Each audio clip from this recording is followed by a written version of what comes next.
Good morning. Check. 1, 2, 1, 2, check. Hello. Test. Wait a minute. Phlegm. Yep. Yeah. Jesus. Welcome to the Bob and Tom Show. As you can hear, I'm about 50% of my voice. My amazement at this situation is that Tom's here. How many days last week did he not have a voice? 4, 5. Yeah. And then Friday, I wake up, nothing, which is terrifying. Sure. In our business. Right? Yeah. And so I, tell him not coming in. My throat's, I don't have a voice. And he texts me back, very nice. I'll get some rest. Okay. Then I come in today and I still am like, 70%, 60%, whatever it is. He doesn't say anything at all about, hey, I realize that not only you lost your voice, Ace lost his voice. Oh, yeah. Oh, yeah. Yeah, Chick, you missed it. And, I couldn't talk Friday. And nobody could figure out how this happened. Yeah, gee, nobody knows. Nobody knows how this germ spread through the studio. You don't even say sorry. You don't say whoops. You don't say I should have stayed home. It's not my fault. Bobby Kennedy Jr. told me it wasn't. Oh, is that what we're going to do? And he knows everything about that. The new thing is in the NFL, the new touchdown dance is if we're going to do this, it's the Trump dance. The guys, when they score a touchdown, are dancing like Trump does at his rallies. Oh, yeah. I don't care as long as the election's over and there are no more commercials. It's all happening, baby. I'm okay. Well, sorry. So thanks a lot, Tom. I don't know how you could have gotten it from me. I wasn't anywhere near you. You know what? You're right. It's just one of those things. I think you got it from Ace. Yeah. Well, who did Ace? Never mind. You know what? Never mind. How's your voice today, Ace? Me. As my mother would say, never damn mind. I'm back, baby. All right, that means perhaps maybe a bonus Ace Cosby joke of the day. Well, we have a lot to get to today. I'm very excited to be here. Anyway, that's Christy at the Silac News Desk. There's Pat Godwin. Sure, my husband wishes my voice would go away. Hello, Josh. You said it, not me. Hi. At the I Hate Steven Singer sidekick chair, there's Ace. I'm Chick McGee at the Dude Wipes Sports Desk. And here's Tom. Okay, thank you very much. You're welcome. A lot of sporting news to cover, of course. Yeah, big Sunday night football game last night. The Bengals try to come back, but they fall short. Chargers win. J.K. Dobbins last night, a 29-yard touchdown run with 18 seconds left. And the Chargers beat the Bengals 34-27 at SoFi Stadium last night. And Joe Burrow, again, throwing like 4 touchdowns, bazillion yards, no interceptions, and both those games losses for Burrow. So, yeah, one of the great guys to watch, a great team to watch, but certainly the best team with a losing record. And the Miami Dolphins and the ghost of Don Shula cracking the champagne this morning. The Chiefs, the last undefeated team, lose yesterday to the Buffalo Bills in Orchard Park, 30-21. Now, when I was watching that, and I thought... You were? I thought, this is great, because then we get to have Chick do my favorite thing, which is his impression of Don Shula celebrating. I'm Don Shula. I'll have you know, we were undefeated in 1972. Sadly, Mr. Shula is gone. You'll ever guess who they beat in that Super Bowl? The Washington Redskins at the time, of course. Mr. Shula, I'm surprised to hear you. 14-7 we won, my God. That's the game Garo Upremian tried to throw a forward pass. Remember that? Oh, yeah. It's the same Super Bowl, yeah. Wow. Super Bowl 7. Lots of other exciting things coming up today. Is that right? Oh, I think so. Exciting things? A lot of exciting stuff? World record. An unusual story from the world of... I don't want to give it away, actually. Well, the big damn deal over the weekend was, of course, the Jake Paul-Mike Tyson fight. Yeah, Freddie. Yeah, if you did watch it. I don't know why I didn't say anything about this, but it stands to reason if, what are the official... I think the official numbers are like almost 70 million people tuned in. Holy cow. To watch the fight on Netflix. You're going to have a streaming issue or two. And by the way, I believe the first thing that happened after the fight was an email from Roger Goodell. Is that right? Yeah, dear Netflix. Yeah. Get your crap together before Christmas Day, right? Because, what do they have? 2 games that they're going to be broadcasting on Christmas Day? 2 games Christmas Day. You've got Houston hosting Baltimore, and Beyonce has been announced as the entertainment for that. And the Chiefs and the Pittsburgh Steelers on Christmas Day exclusively on Netflix. Wow. Yeah, Good game. Big games. Second one. What, and did you see Mike Tyson's ass? We all saw his bottom. I did. Yeah, I we sure all saw, did. Yeah. Before It's a gorgeous piece of work. Did his shorts fall down or something? No. He was all dressed for the fight. He had like a thong on. And he was walking around backstage, and his ass cheeks were right there. It's like kind of like a jock strap kind Yeah. of. He had that belt that you wear, boxers wear, the big Right. Yeah. Kind of like a sumo wrestler in the back, you know, just a big. But there was. Cheeks out. I didn't stick Cheeks around. out. I didn't stick around. It was the No, I didn't watch it. I never got it to.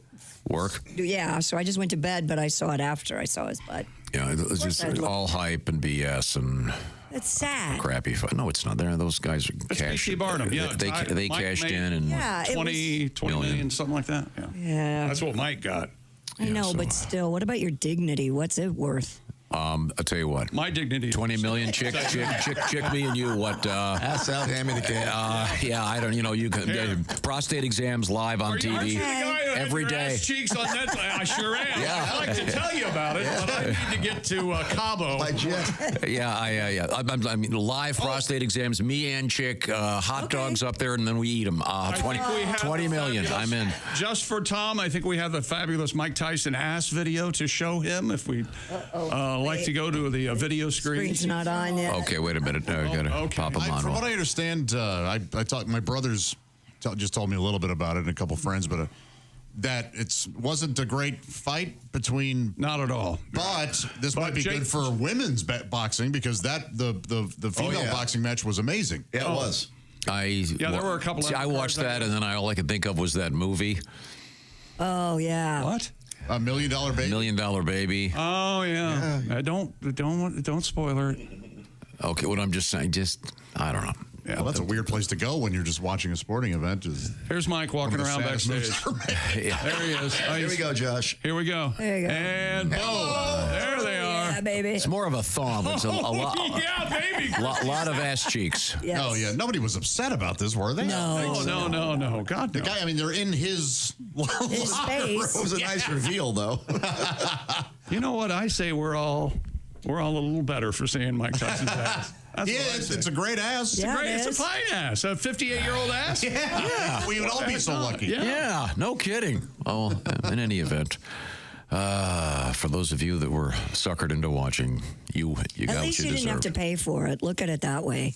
And of course, boxing continues with its fraudulent scoring system. Please don't insult 70 million people across the country, please.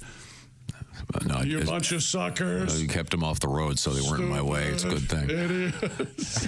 I'm sorry. Boxing Oh, you were asleep. You boxing cannot be justified by not announcing the score until it's over. That's the most ridiculous thing in sports.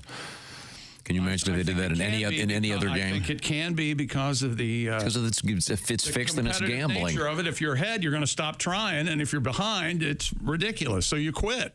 That's why they don't give you the score. No, they don't give you the score because it's been rigged forever. Have you ever heard a boxer complain about it? No. No, Yeah, never. the people actually directly. That's because involved- That's because they all have CTE so bad they can't think. I've never heard anybody who knows anything about boxing complain about it. I know. That's what I think. I don't say Bert Sugarman has ever complained, or Ferdy Pacheco, or I think Angelo Dundee. I don't think he ever an complained. outside observer would go, wait a minute, why aren't they posting the score? Who's winning? Tom, I'm just saying, no, I have the right to think it's fixed and rigged and fake. I can't be the only person who's ever told you this. You're impossible to argue with. You know that. If they were to fake it, wouldn't they have made it cool and had somebody get knocked out? Of course. It would Instead be like of just some unanimous decision. So, Some Josh, boring you watch hockey, which I can't figure out. This is now, do you think it would be a stupid argument? Do you think at the end of the hockey match they wouldn't tell you who's winning and then go, by the way, that third goal didn't count? But It's an entirely different score. Right. It's a different scoring system, you idiot. It's not like boxing. No, it's the same. There's nobody judging how many pucks All right, so look, we got if it's so crooked, we got boxing, typically in Vegas or someplace like that. Right. The judges post between every round. How many death threats are going to happen?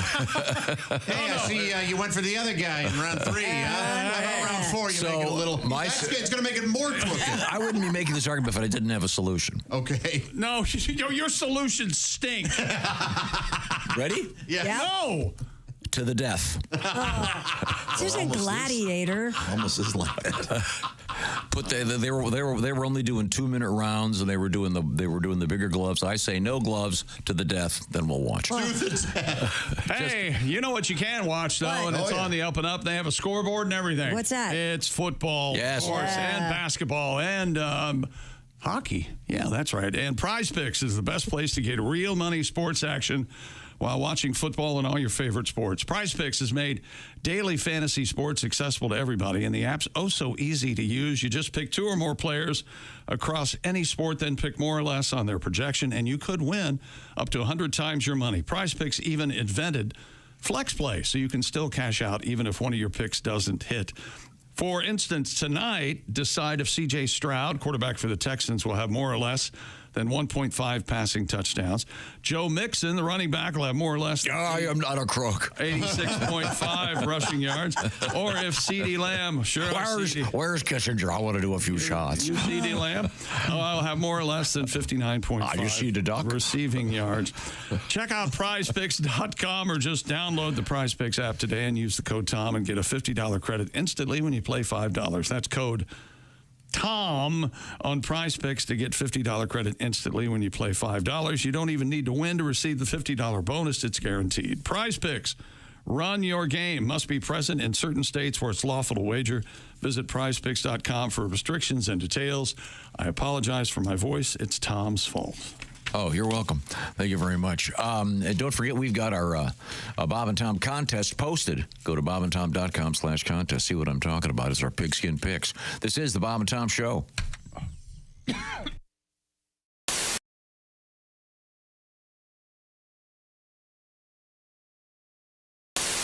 Come on, baby. Everyone's doing it. But I've never done it before. Your brother tried it and he loved it. My brother? What? Okay, I'm gonna turn it on. Ooh, I hope there's batteries in it. Batteries? The Bob and Tom Show, mornings on 95.7 QMF, Louisville's classic rock station. We should wake up with Bob and Tom every morning. Well, that sounds good to me. No problem here. Get up and get it on. Is that Chick McGee? Why, it sure is. Chick McGee, who knows that an annuity from the folks at Silac Insurance Company means a retirement check in his mailbox every month. Chick works on perfecting his mailbox opening technique. Easy, Mr. McGee. Don't blow that elbow out. Chick isn't quite retired yet. He's just practicing for it. Because one day, Mailbox McGee will be taking his retirement the easy way. SILACINS.com. Silac Insurance Company. Dear Allie, I just started working at a restaurant and the manager is super hot and was so nice to me. He asked me on a date and we've now gone on 3. And I just found out his last 3 girlfriends have also been waitresses. Yeah, of course. Yes. Yeah, of course. Now I feel really stupid, but I do really like him. I think I might be different. What do you guys think? Hey, don't laugh at this girl. No. I know you're different. I know why you're laughing because we've all. I've been and there. you've been there. I've Yes. been there, yes. Yeah. I'm different. Yeah. We all have. Yes, exactly. This couldn't be more. What do they call that? Central casting. Yeah, I mean, this is most restaurant managers pull this. Yeah, you're not different, and as soon as the next hot waitress is. But there's no reason for you to feel stupid. There really isn't. Yeah. You can keep having fun, right? Sure. Right? Like, Yeah. And the reason this happens is economic. And it's because if you've ever been in this business, you know that the managers all end up quitting and becoming waiters because they make more money. They watch every night. The waiters and waitresses walk home all the cash. In the meantime, they're bossing everybody around. I'm not getting all the tips. You see, so this They take their perks in other ways. They take their perks in Other ways. Like other she ways. said. Thank you. It starts with an O. Which is tax deductible, by the way. Yeah. Oh, yeah. Who knows? Maybe this is the one. But I hey, didn't know there was a kitty tax. I mean, I hate to agree with Alsman, but maybe, hey, just have some fun. Yeah, don't feel stupid. Don't take it seriously, though. Enjoy it, but don't get involved. I got a couple suggestions. Wear half the uniform some night when you get back to I his bet place. someone's already tried that, though. If he's dated a bunch of waitresses, that's been done, I would imagine. Maybe the uniform from their competition. Oh. I'm a bad girl. Yeah. I'm a bad Applebee's girl. I work at Chili. It's going to come work for you.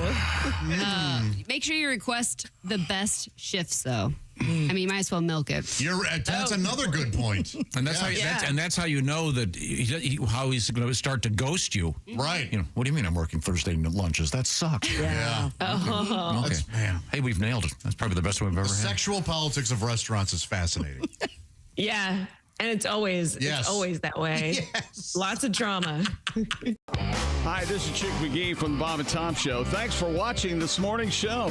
To listen, just go to bobandtom.com and check out the list for a station near you, or stream the online radio station on our website and the Bob and Tom app. The Bob and Tom Show, on air, on app, and on demand. But in any event, Where the hell is that? just reading down the fine print. I know. So you set us up, is what you do, so you can seem omnipotent. Is what just happened. It does say that fans of the most successful teams are more likely to have a lower blood alcohol. Well, no shit. Yeah, that would make sense. How about this? What? No. Swifties drink more than Kansas City fans. They did that. They did that as part of their survey. That can't be Right at all. Swifties' average age are 11, aren't they? Yeah, what the heck? Well, I don't know. Oh, all of a sudden this has been handed down by Jesus Christ himself that this result is accurate. You call the others into question. No, I call. God, I hate you. I call all of these statistics into question. Oh, Swifties are pretty drunk. Oh, that sounds about right to me, huh?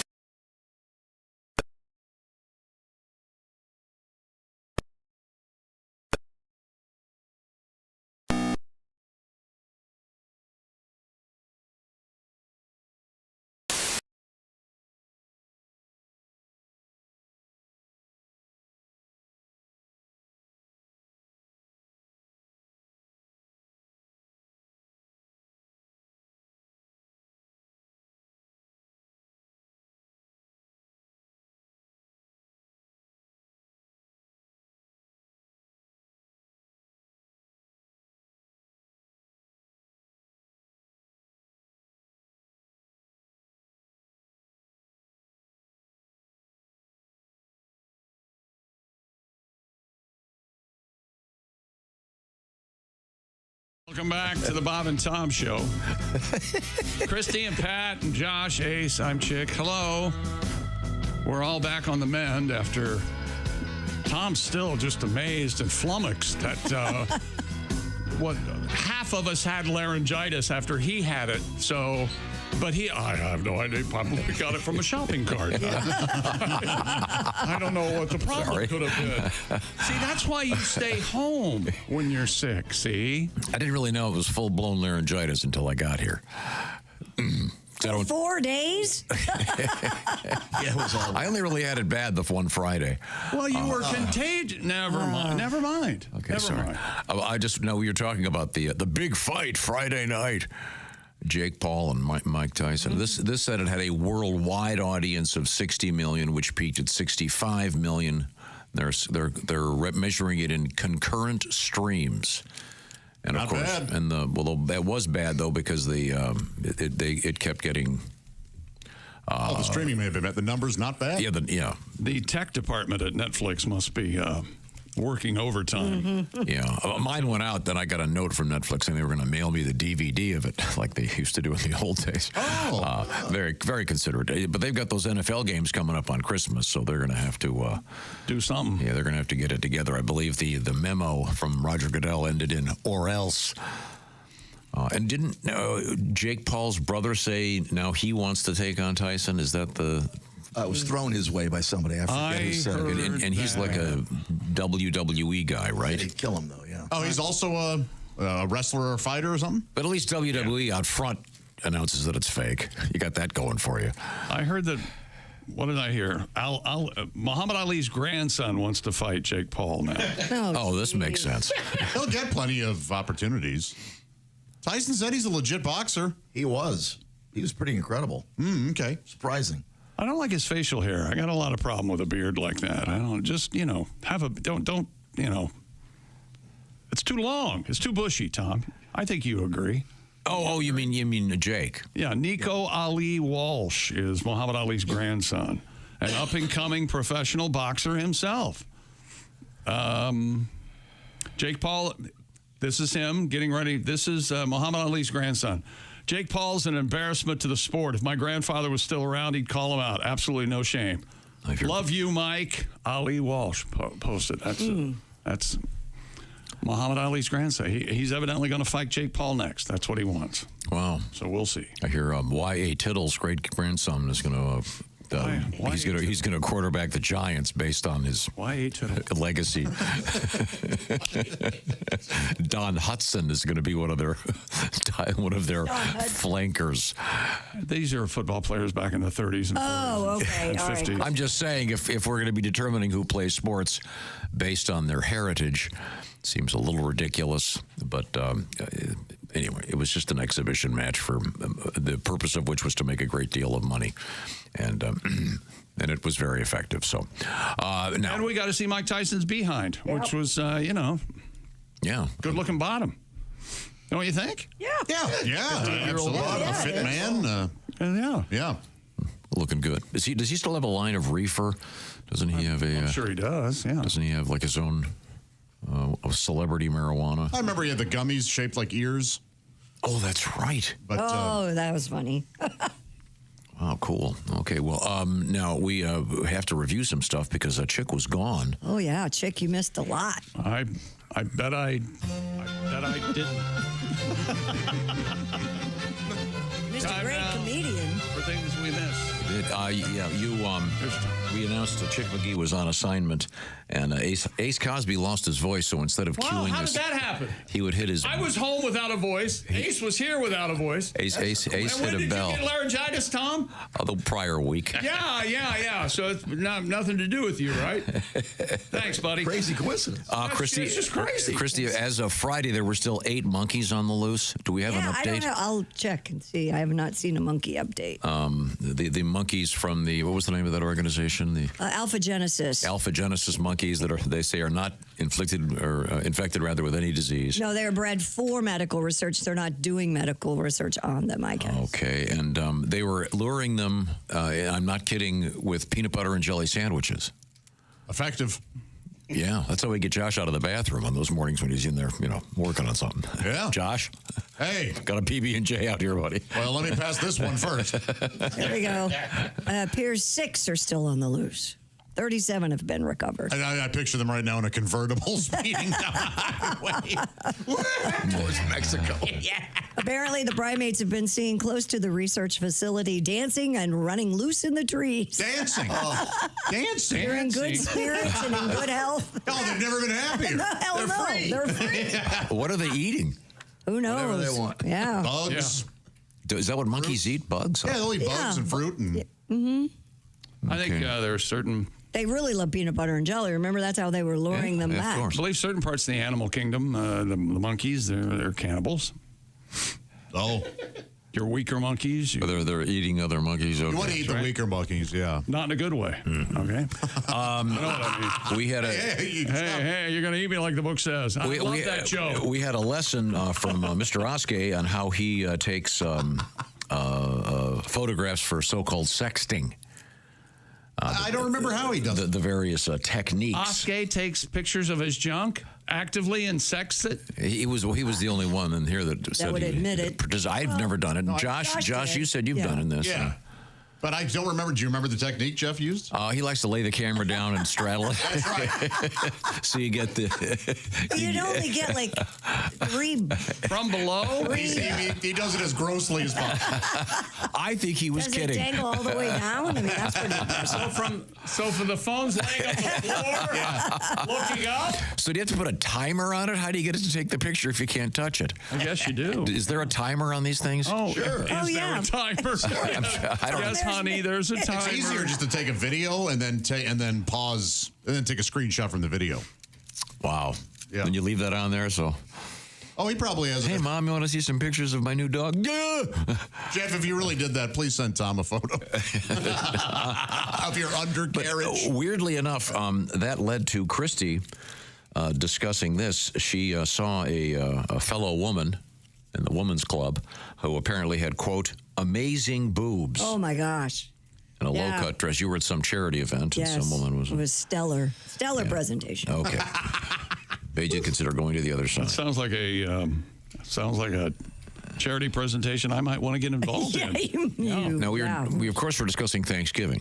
It's coming up. It's a big deal. It's always fun. And we were discussing food. And he just walked us through Thanksgiving. Big deal. You know Thanksgiving. It's a meal.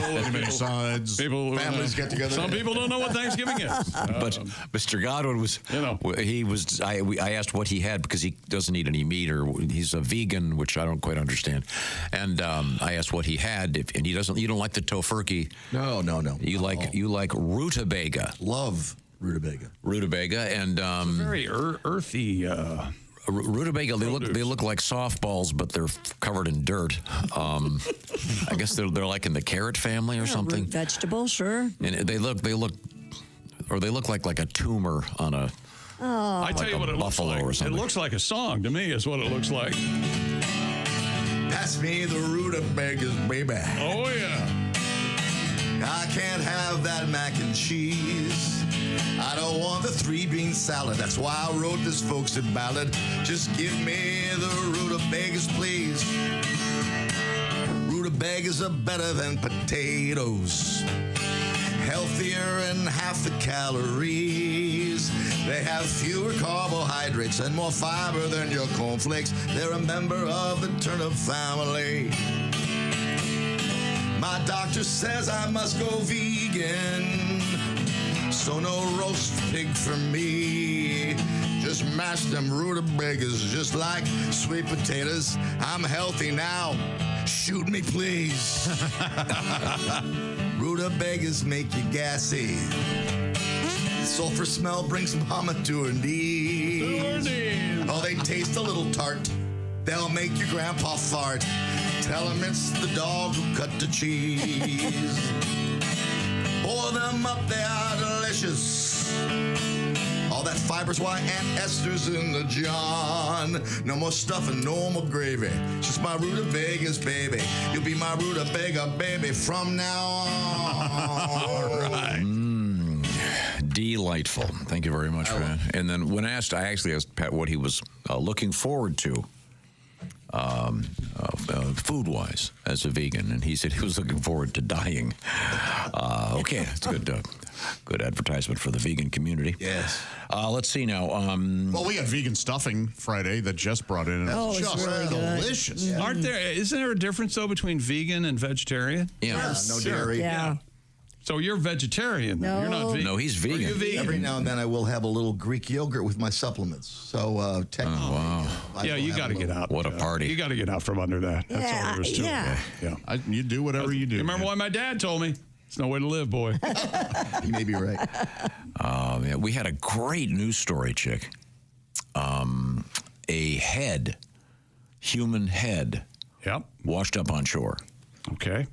Of course, we sang, I ain't got nobody.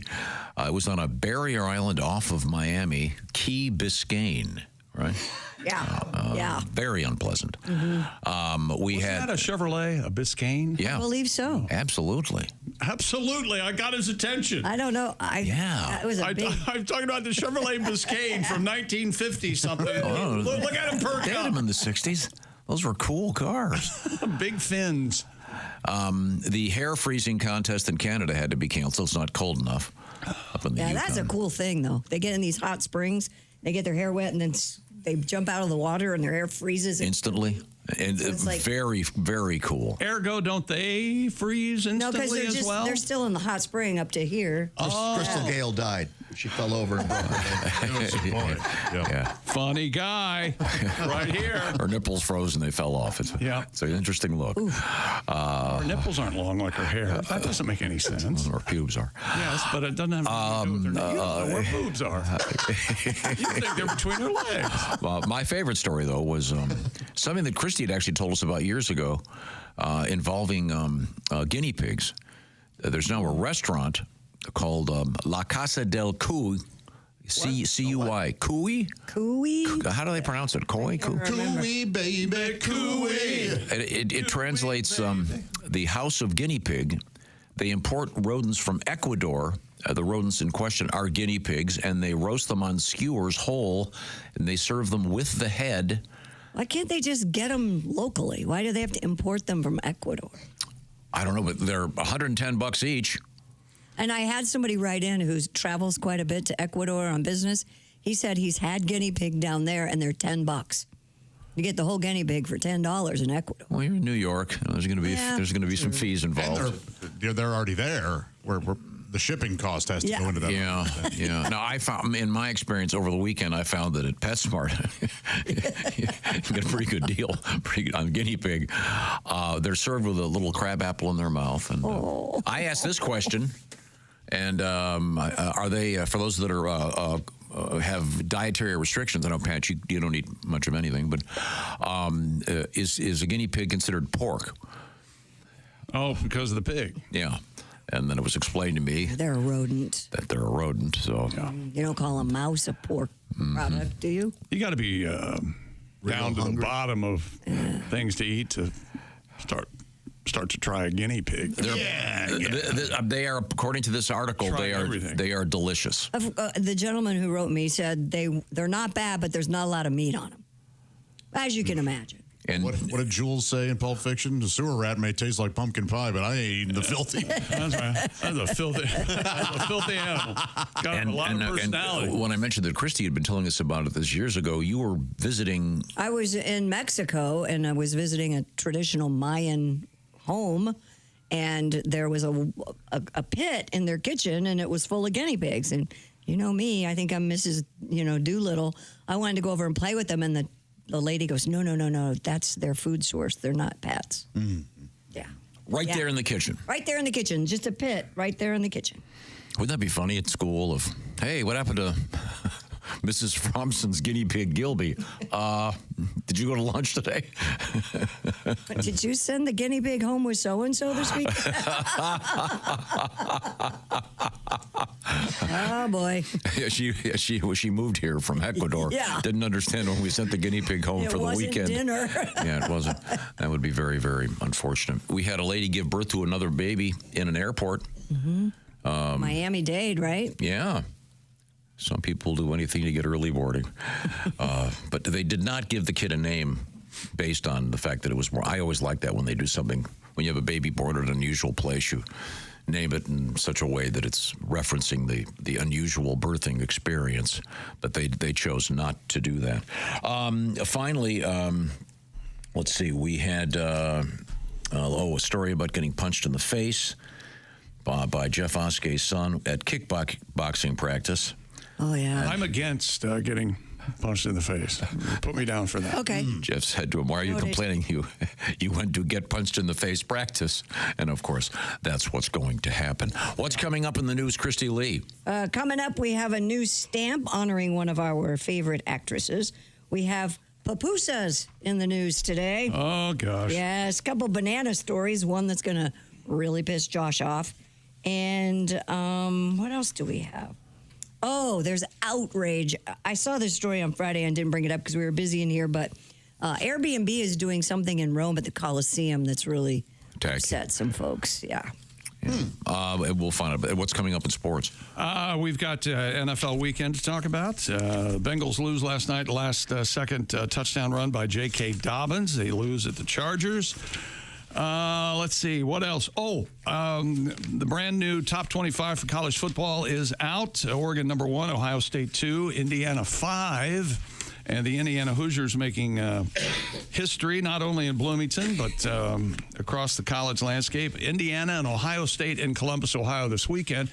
And the Hoosiers football coach got the bag over this. They gave him a raise. And nice deal. Thank you very much. All right. Coach Signetti. Now, I want all the deets coming back. I want to remind you that the tradition in Thanksgiving in most families is, of course, to present the hostess with some jewelry. And the best place to... No one's going to object to that? Okay, good. The best place to get that jewelry is Steven Singer Jewelers. Of course, he's got those diamond stud earrings. What would be better as the dinner is served to present someone who's done a lot of hard work with some nice jewelry? It could be a bracelet. It could be a necklace. How about the real natural diamonds from Steven Singer Jewelers, including, of course, the diamond stud earrings. The Anita diamond stud earrings is the one I'm going to highlight right now. Starting at just $298. Steven makes it easy to buy real diamond jewelry. You could pull over right now, hop on the internet and get these babies and have them way early for that Thanksgiving gift from Steven Singer Jewelers. Just go to IHateStevenSinger.com. He's got his famous guarantee. It's the best in the business. A full 100-day, 100% no-hassle money-back guarantee. And, of course, free shipping. And if you don't like them, free shipping on the way back. IHateStevenSinger.com. The Anita Diamond Stud Earrings. Just one of many very, very cool things available at Steven Singer Jewelers. Real diamonds from a real jeweler who you can trust. Steven Singer Jewelers. He's a dog guy, just like we are. And Steven Singer also is helping us out with our special Bob and Tom Pigskin Picks. Check out bobandtom.com/contest right now. This is the Bob and Tom Show.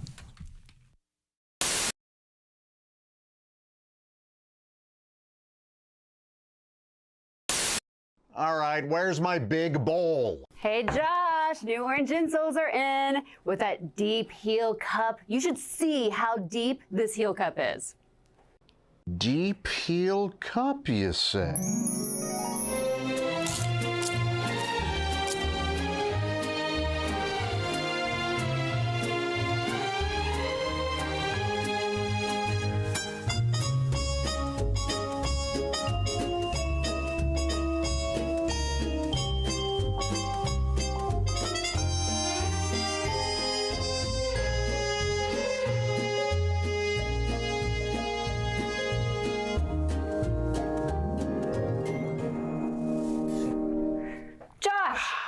What are you doing? Deep heel cup. They're for your shoes. Gah. My shoes, you say? Orange insoles come with a deep heel cup and arch support to provide everything you need to keep up with your everyday activities. Orange insoles are great if you work on your feet all day, simply taking on the world. Orange insoles will help you feel better and do more, guaranteed. Get your orange insoles today and step into a world of comfort. OrangeInsoles.com. Comedian Dave Landau has joined us. You've brought your best friend along, I understand. He is Matt McClary. I have not met Matt prior to this. Matt, how are you, sir? Oh, I'm great. Thank you for having me. You're very welcome. Now, I'd like to clarify, because there seems to be a certain awkwardness in the air. Yeah. I think I can facilitate getting you less ill at ease, if you will. Okay. I don't think I'm the one who needs to be put at ease. I think that's everybody else. That's precisely what I want to do. You are let's see, what's the word I'm looking for? Not victim. That would be too awful. Victim? Let's not do that. That could potentially be. That could be everyone else in the room. Yeah. What the hell are you talking about? You have Asperger's. Yeah. I mean, I feel like I'm like Mr. Bean if he might have a gun on him.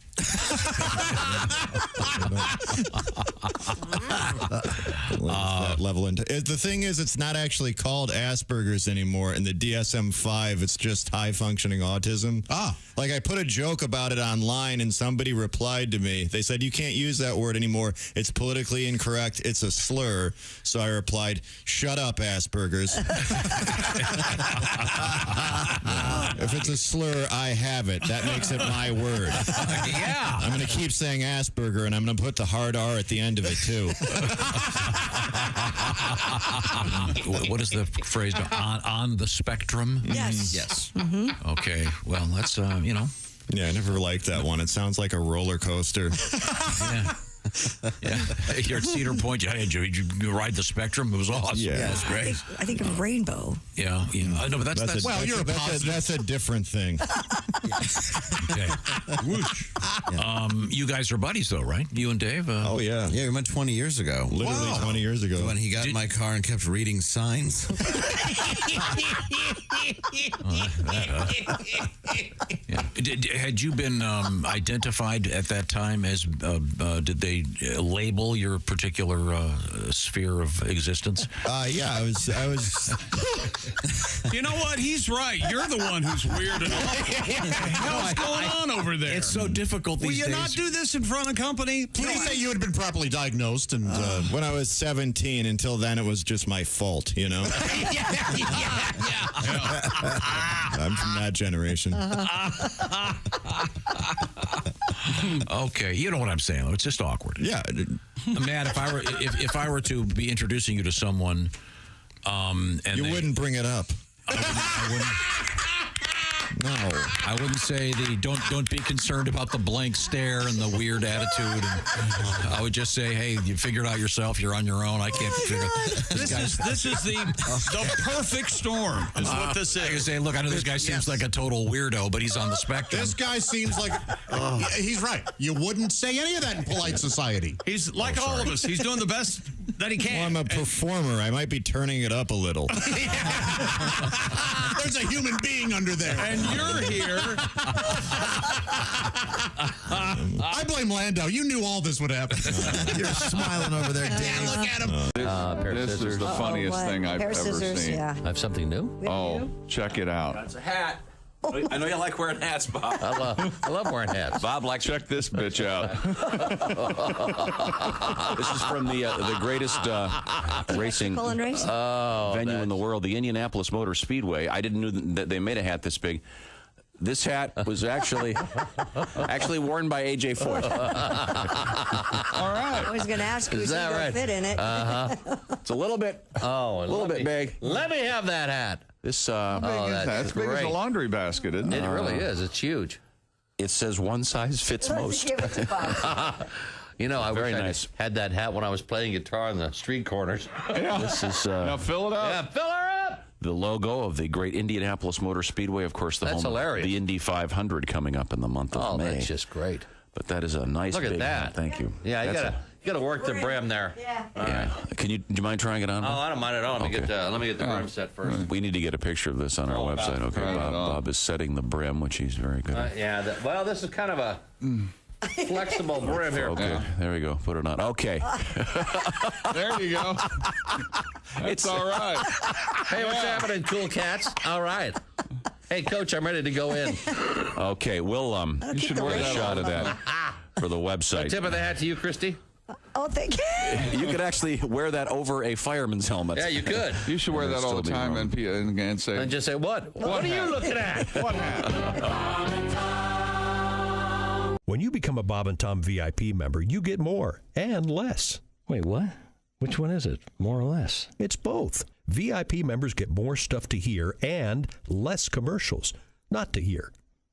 So Bob and Tom VIP is a good deal? Yeah, more or less. So how about giving Bob and Tom VIP a try? Get the link. Led Zeppelin tribute happening tomorrow night downtown. For details at the Old National Center. Lots of other cool things on the way, including comedians Brian Regan and Sebastian Maniscalco. Welcome back to the Bob and Tom Show. Christy Lee at the Silac News Desk. Yeah. There's Pat Godwin. There's Josh Arnold at the I Hate Steven Singer sidekick chair. Hey, Chick. Good to see you. Ace Cosby's here. You've missed a lot already. I'm Chick McGee at the Dude Wife's Sports Desk. And there's Tom. We're talking about the Biscayne classic car. Classic car? Yeah. What was that like? Was it like a... If you had more than Impala SS money, it could be the Biscayne. You are never going to stop talking about stuff that's almost 100 years old, are you? Classic cars. We're coming around to the 50s again. You know that. I was in when I was in Las Vegas a couple weeks ago, the Uber we had was a electric Ford Mustang, and it was cool. It was very nice. I Very want my impressive. electric car to make that noise like all the sci-fi movies with the electric car. You mean like the Jetsons? No, like the you know, the electric car noise. A lot of whirs. Yeah, a lot of Yeah, didn't the Jetsons have kind of a bubbly sound? Oh, yeah. Yeah. Yes. I've been watching the know I could do Jetsons that. again. It's fun. Oh, the Jetsons. It's so is great. fun. And it holds up. Well, the best part about the Jetsons is the theme song. There's Oh, no yeah. doubt about it. That is Yes. great. It could be the best theme song for anything. Certainly top 5. Yeah. Yeah, that would be something we could explore. Now, do you know any theme songs of any contemporary television programs? I don't really watch contemporary television programs. I couldn't tell you what the television programs are on right now on any of the networks. And then, but you do watch a lot of British shows, for example. Certainly. And do a lot of them use? Well, it's all very stately. They're all above, actual. Mostly instrumental. Yeah, classics. You know. Isn't a lot of them use regular just Like sort of Schubert. artists that are already out there with records and?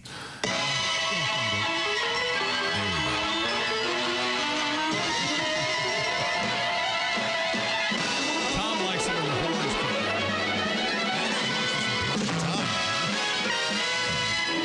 And I also like it because it explains the show in case you've never seen it.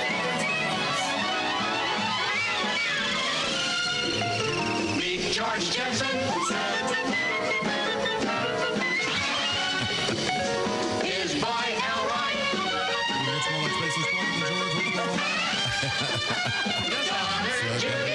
Listen to that trumpet. Yeah, she was. Yeah. Jane, his wife. But see, I always like it when that where they explain the show. If you've never seen it before, you know what's going on. Like Gilligan's Island. And you were going to say explain the show. Yeah. What did I say? Oh, sorry. I always like it when they explain the show. Wouldn't it be great if other shows did that? I mean, Do you remember what instrument George Jetson plays? Oh, it's like a stand-up bass, right? It's Keep going. It's a space Played bass. the drums. He played the drums? Yeah, in the episode I watched last night. He played the drums. I'm telling you. That's interesting. Yes. My psychic comedy continues. If you'd put that picture up, Jason, we had an email this morning of a very rare, the Standells from Dirty Water fame, a fabulous song. Yeah, it is a good They had a very special drummer visit them one time, and there he is. Oh, wow. There are the Standells with Herman Munster sitting in on the drums. Look at how gigantic he is compared to those guys. Oh, yeah. So and you know, funny. in the Standells, of course, that's Russ Tamblin's brother. Russ Tamblin, of course, Riff from the movie West Side Story. He's going to tell me a story. It's so funny how they look nothing like how they sound. No kidding. They're in nice suits. Yeah, they're laughing because Kind of punk rock that they dress like that. Under the river. What was that river? Not the river, Charles. Look at Herman Munster. It's such a great song. Find me. Oh. Along with Lovers, Buggers, and Thieves. Yeah, I think Buggers. There must have been buggery down at the river.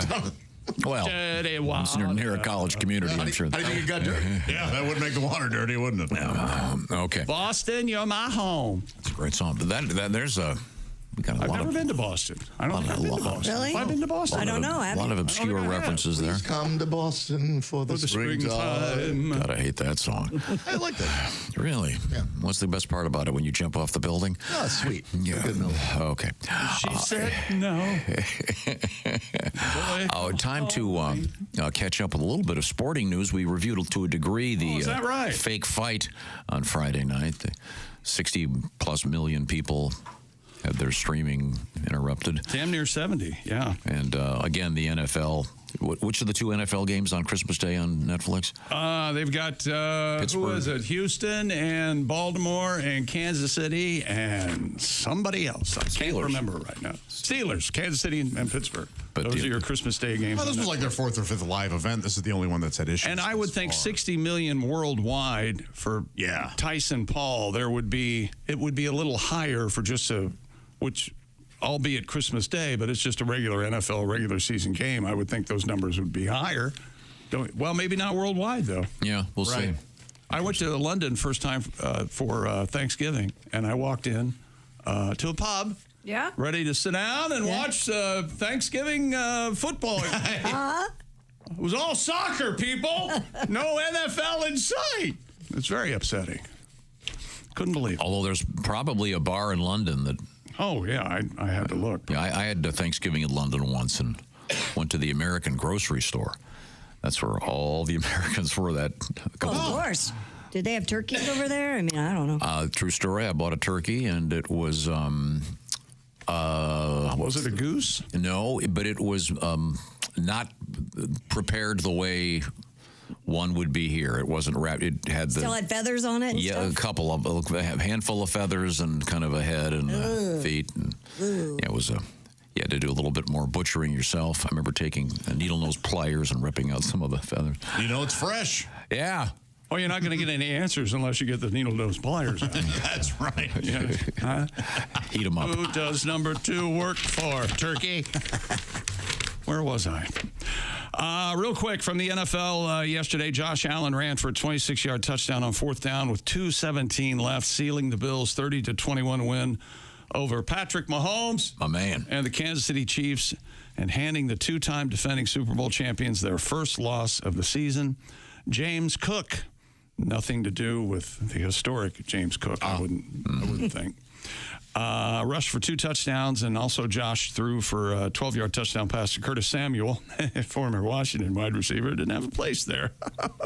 For Buffalo, the Bills go to 9-2 and close the gap on the 9-1 Chiefs and the race for the AFC's top seed. Last night on Sunday Night Football, J.K. Dobbins rushed for a 29-yard touchdown with 18 seconds left, and the Chargers beat the Bengals 34-27.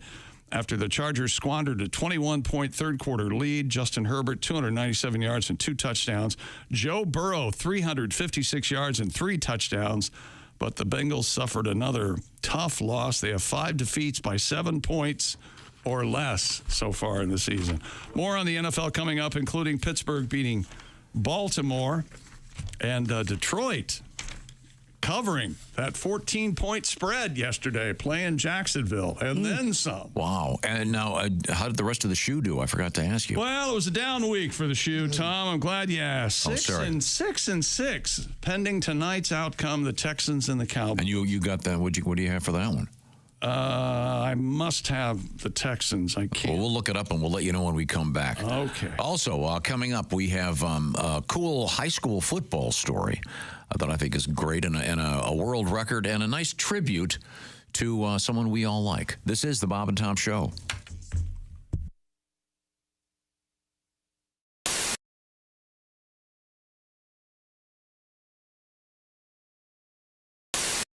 Tiki Barber here. Remember the days when I was a running back in the NFL? Well, if you're on your feet all day like I was, you get the struggle. The secret is orange insoles. Their insoles are like magic for your feet and body. They'll help you kick hip pain, sore feet, and lower back discomfort to the sidelines. Feel better, do more with orange insoles. It's Cosby. Here he is with his joke of the day. What did the judge say when the skunk came into the courtroom? Oh! What did the judge say when the skunk came into the courtroom? Odor in the court. That'll be getting told in courts throughout the country. Odor in the court. Oh, man. A truck driver distracted by a Andrew GPS Johnson, too. unit crashed near the intersection of US 278 at Arkansas Highway 24 early Monday, spilling a truckload of spaghetti sauce. Camden Police Sergeant Corey Saunders said the spaghetti sauce truck was headed to Dallas about 3 a.m. when the driver became distracted, overcorrected, and rolled over after crossing the center line of the highway. The driver suffered minor injuries, but there was sauce all over the road. Oh, dear God, 2,000 quarts of blood. This is the worst accident I've ever seen. Stand back, there's blood everywhere. Oh, wait a minute. Do we have a garlic bread truck? Yeah, exactly. They just mopped it up with a bunch of garlic bread. Oh, isn't that the best? Yes, it is. God, I'd rather have that than the spaghetti noodles, just the sauce and the bread. What's wrong with you? How dare you put pasta down? I can't eat a whole Kit Kat bar. I can't eat spaghetti noodles. They I go right can, to my hip. but I like the bread part. Better than the pasta? Yes. No, the bread's lovely and the pasta's great too. Here's what Tom's doing, telling you what you like. Of course he is. Okay. I'm You used know to you that. like the pasta. Here's one of the fattest things I've ever done. Can we have an intro for this feature? We need something like boop, boop, boop, Or just playing Baby Elephant Walk. and I know, Josh Arnold shares one of the fattest things he's ever done. And broken toilet seat doesn't count. Now this is fatter. This is fatter than telling the guys on the phone when you order Chinese takeout that you need 4 sets of silverware when it's just you. No, it was faking that there was somebody else with. What's that, honey? 2 orders of crab rangoon. Okay. If you say so.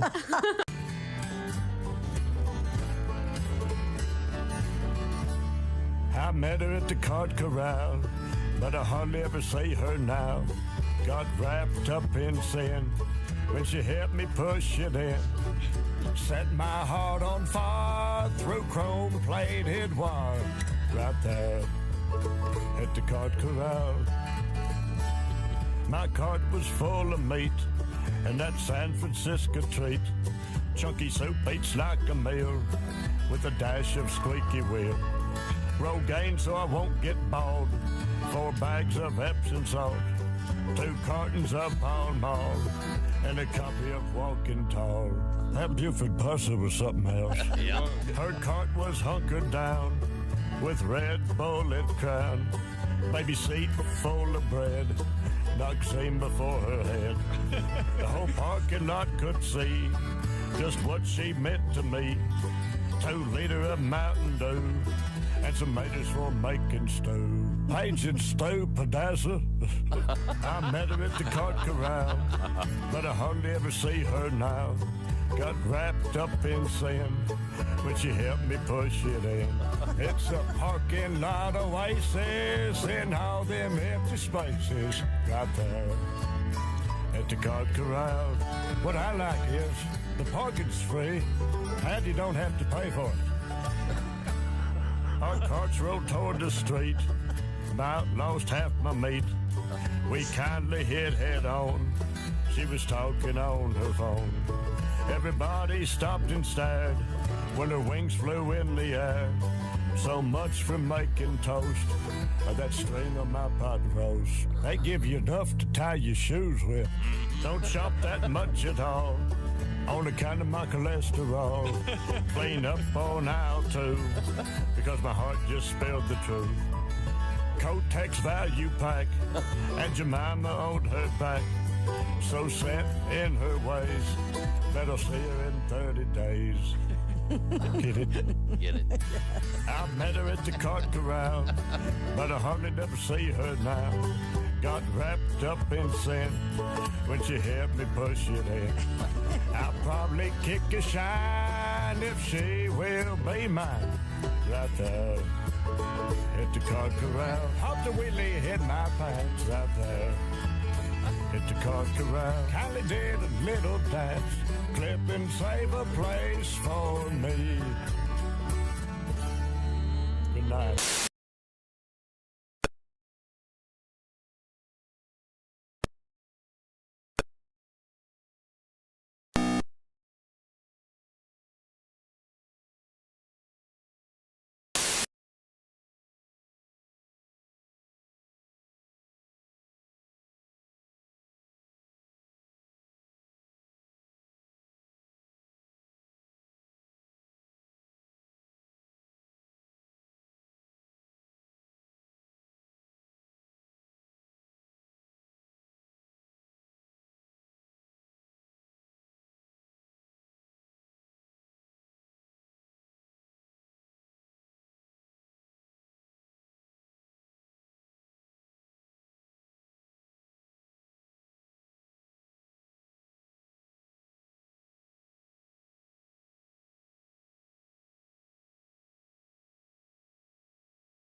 That's right, 4 eyes. He can help you out with those glasses, too. That's Lanter, LanterEyeCare.com.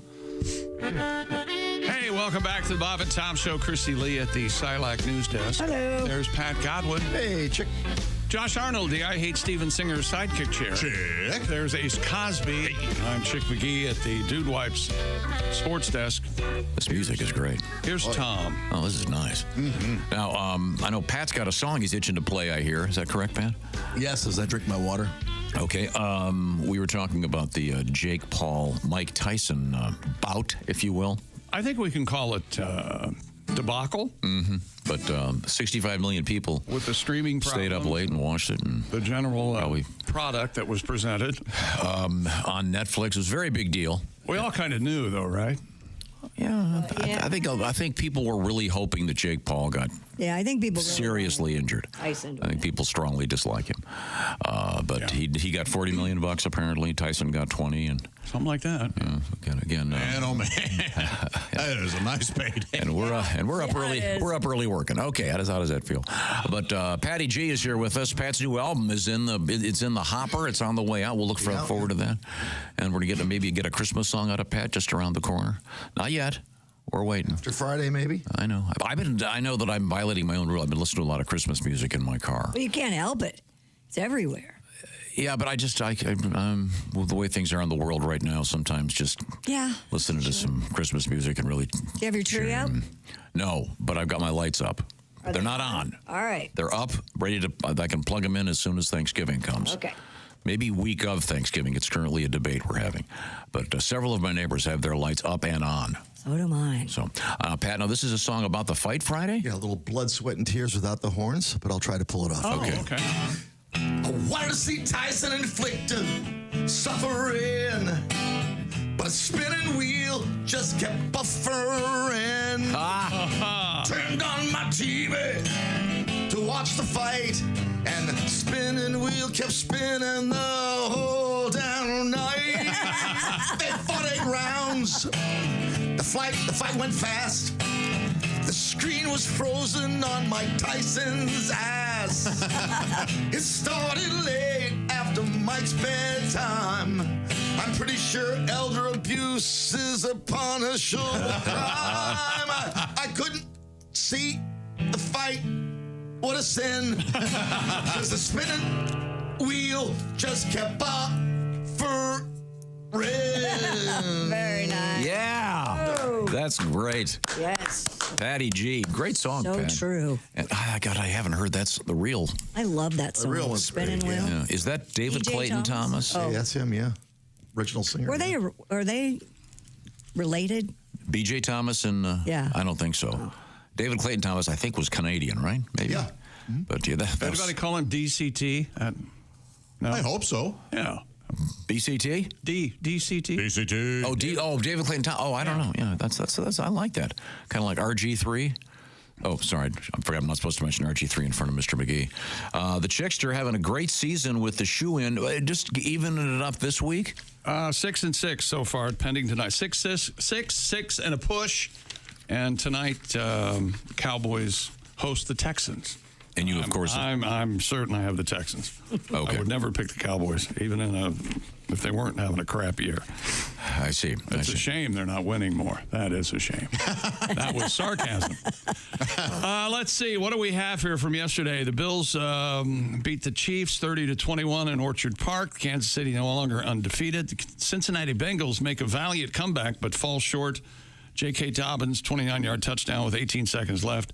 Chargers beat Cincinnati 34-27. Chris Boswell tied a franchise record 6 field goals. Steelers limit Lamar Jackson and the NFL's top-ranked offense to an 18-16 win over the Ravens in Pittsburgh. Also winning yesterday in the NFL, Detroit, Green Bay, Indianapolis, the Rams, Miami, Minnesota, New Orleans.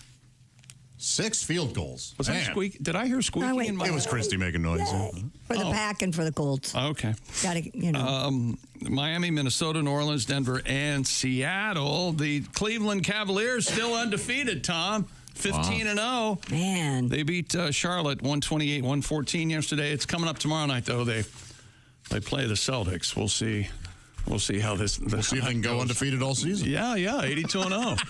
That was. And speaking of undefeated, I think the record is 24-0 by the Warriors or something. What? Speaking of undefeated, as you mentioned earlier, what is it? They crack the champagne. Oh, the Dolphins. The Dolphins. Who's left from the? Not very many. I know Shula's gone, and Eugene Mercury Morris just passed away. He did? Yeah. Oh, I didn't know that. Not that long ago. Yeah. Oh, sorry to hear that. I think Greasy's still out there. Jim Kick. Yeah, Zonka's still going strong, I think. Yeah. Not that many. But they crack the champagne, as you say, and then you do your annual Don Shula impression. You know, it hurts a little bit when you shove your hand up my ass like that. I'm Don Shula. We were undefeated in 1972. There, is that it? Okay, good.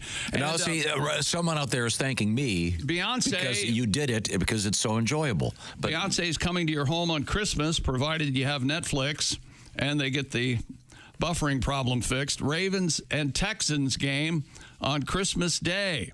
Netflix announced yesterday that Beyonce would perform during halftime of the Christmas Day matchup in her hometown of Houston. And also the Chiefs, the Kansas City Chiefs game setting up a...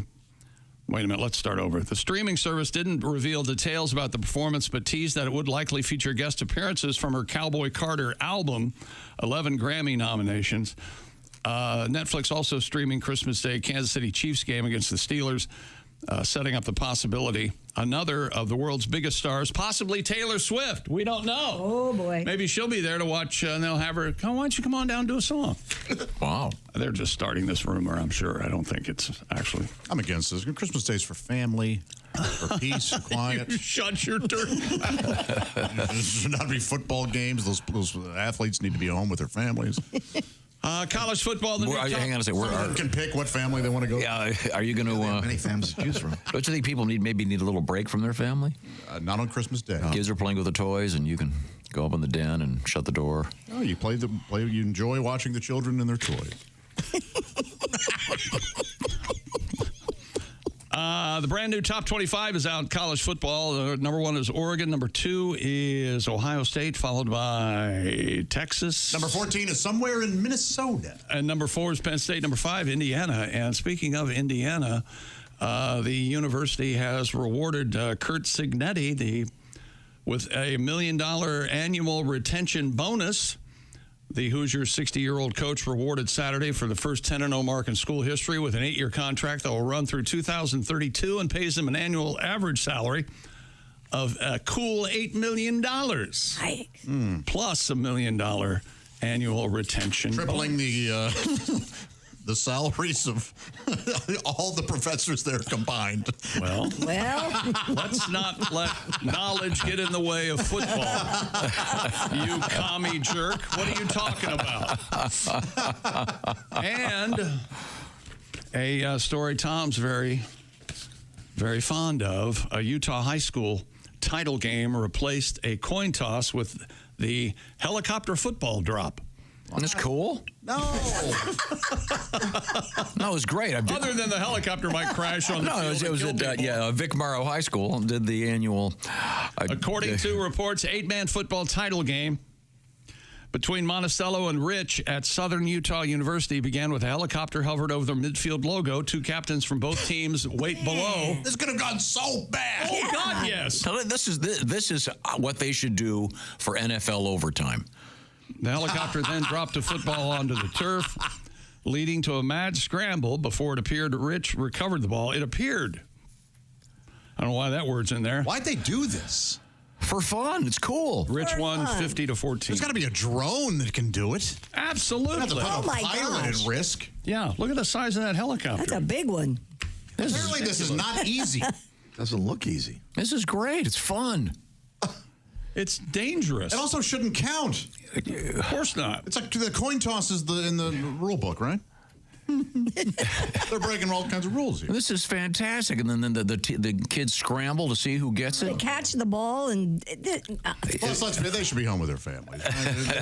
No time for family. I think it's great. Go home with your family. Huh? Wouldn't that be cool in the NFL if it's at overtime they drop a football from a helicopter? Popcorn was blown around. What would they do with the I was going to say drinks or domes? They send one of the janitors up there in the roof, and he opens up the hatch and heaves it down. All right. They got a hatch up there, don't they? The most ridiculous idea I've ever heard. Don't you think that's cool? Next to 8-man football, this is the most ridiculous thing I've ever What heard. is 8-man football? It's for smaller schools. It's great. 8 people aside. All right. Let the kids have some fun. I think it's a cool thing. Okay. Getting some helicopter pilot, a little bit of time. Getting some hours in. Yeah, like he was. Isn't just getting a helicopter up in the air like a $20,000 thing? Like, yeah, it's crazy. Have to be. They've got operational helicopters standing by, I'm sure. Maybe between runs for the hospital or whatever. Before I met Tom, one of the craziest guys I ever knew went to high school with me, and he became a helicopter pilot. And I don't know how long he flew. He wouldn't tell me. He said he couldn't tell me what sort of missions he was used on. Wow. But it's crazy difficult. And I love the description he gave you. It's like balancing a ball on a ball. It's ridiculous. So there you go. And am I correct in saying Bill Burr, the great comedian, is also a helicopter pilot? He's learning, yeah. That's good for getting from gig to gig, but boy. Well, you got to have a place to land. They'll figure it out, sure. Yeah. You know what else you might be trying to figure out? What's the holiday season. Well, it's a time for family. It's absolutely a time for family and enjoying one's loved ones. And that's right. The children and their toys. But maybe the adults want something that they can share with their families. What's better than Omaha Steaks? That's right. Nothing delivers comfort and joy quite like the unrivaled quality and taste of Omaha Steaks. Skip all that holiday hustle and bustle and listen to this. You can save 50% off gourmet gifts site-wide. That's everything at omahasteaks.com. Plus, get a $30 reward card when you shop early and score an extra $30 off for just being a listener to this show, because I'm giving you the promo code you need, BTS. People who aren't listening to the show don't know that promo code. They're out o' luck, as the Irish would say. With 5 generations of experience, they consistently deliver the world's best steak experience. And the gifting experts at Omaha Steaks, they've made it easy to deliver the perfect gift with thoughtfully curated gift packages starting at $89.99.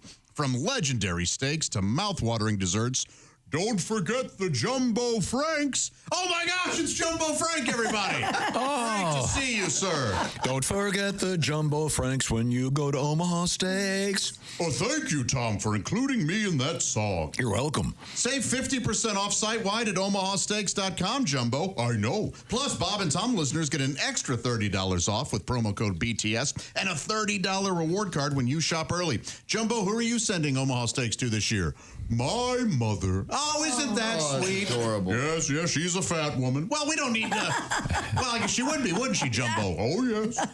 That's 50% off at omahasteaks.com and an extra $30 off with promo code BTS. Minimum purchase may apply. Where do they go, Jumbo? omahasteaks.com has all the details. Well, thank you very much. Faded away there. That was odd. The perfect gift to send to your out-of-town friends. And for your in-town friends, just tell them what night they're cooking up the steaks and head on over there. Thank you very much, Omaha Steaks. Coming up, we have more exciting sporting news. We have tarantulas in the news. One of our favorite ladies getting a nice tribute from the post office. Plus, a weird tribute to a contemporary film. How about that? This is the Bob and Tom Show.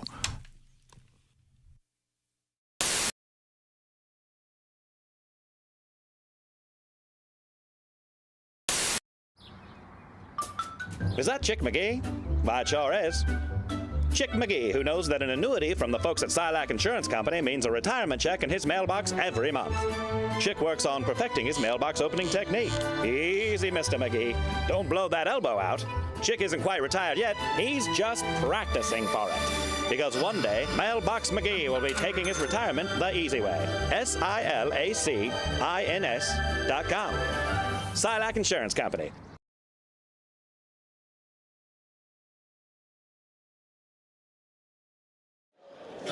When we decided to do this, I said, Tom, we should do a Tim Wilson song.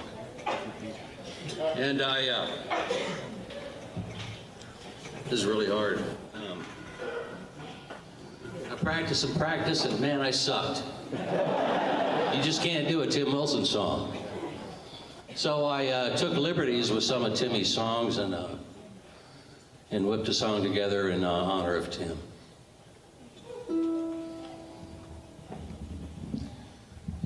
Help me get through this, folks. Can you hear that? Yeah. That's too bad.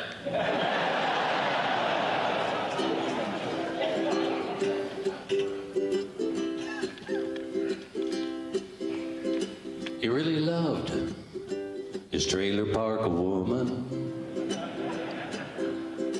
Didn't care much for Dr. Phil.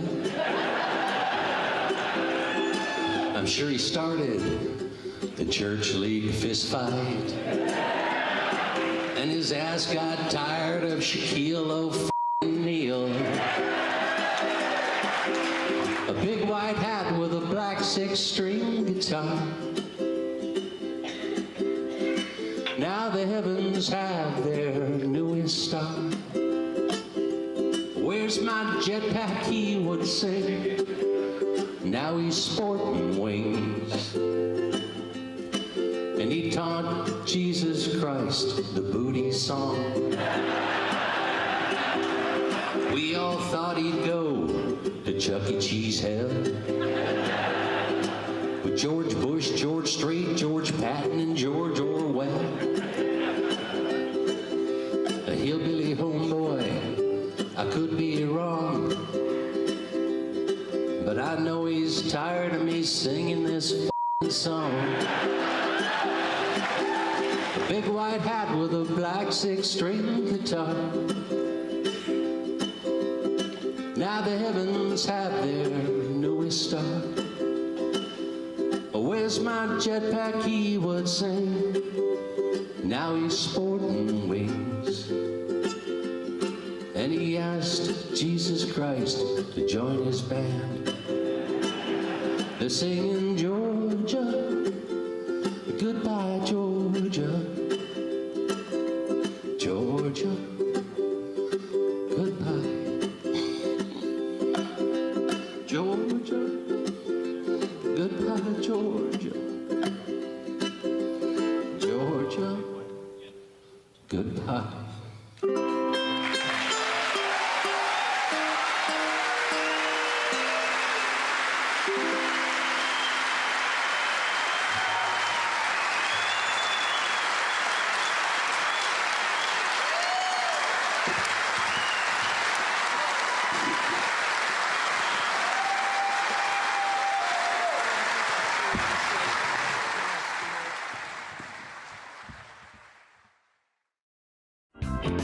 If you take a girl to dinner and she asks the maitre d' for a better table, she's never going to be satisfied with anything in her whole life. That's one of the rules. One of the rules in here. That's one Just of go the to the rules. bathroom and go right out the window. Oh. Leave your car, buy another one, it'll be cheaper. Tom has one of those rules. That's one of the rules in this book. Yes. Yep. All right. Watch the way that a date treats A waiter. a waiter or waitress, Or because waitstaff, that's how yes. they'll treat you in 3 months. Yep. That's the rule of thumb.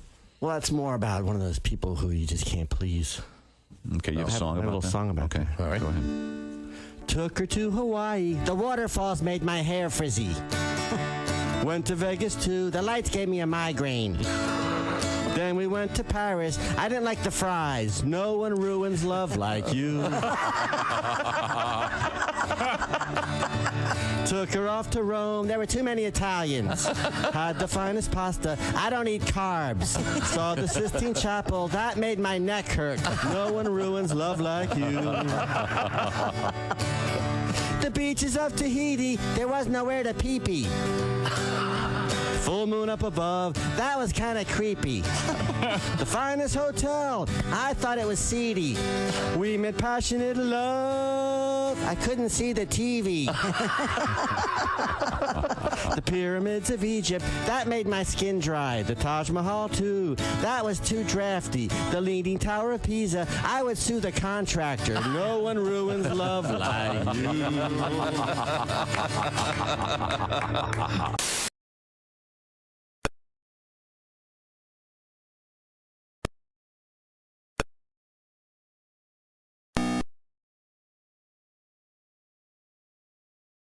Welcome back to the Bob and Tom Show. That was kind of a, hey, how you doing? What the hell was that? Christy's here and Pat Godwin, Josh Arnold, Ace Cosby. I'm Chick McGee at the Dude Wipe Sports Desk. Dump your paper toilet roll because wet cleans better than dry. It's like a shower in the middle of the day. Wet cleaning better than dry is just good science. Try Dude Wipes for the best clean. Pants down. Hello, Tom. Dude Wipes are recommended to be used room temperature.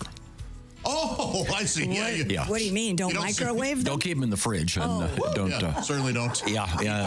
If you microwave them, don't keep them in the fridge. Yeah, that'd be very manly. I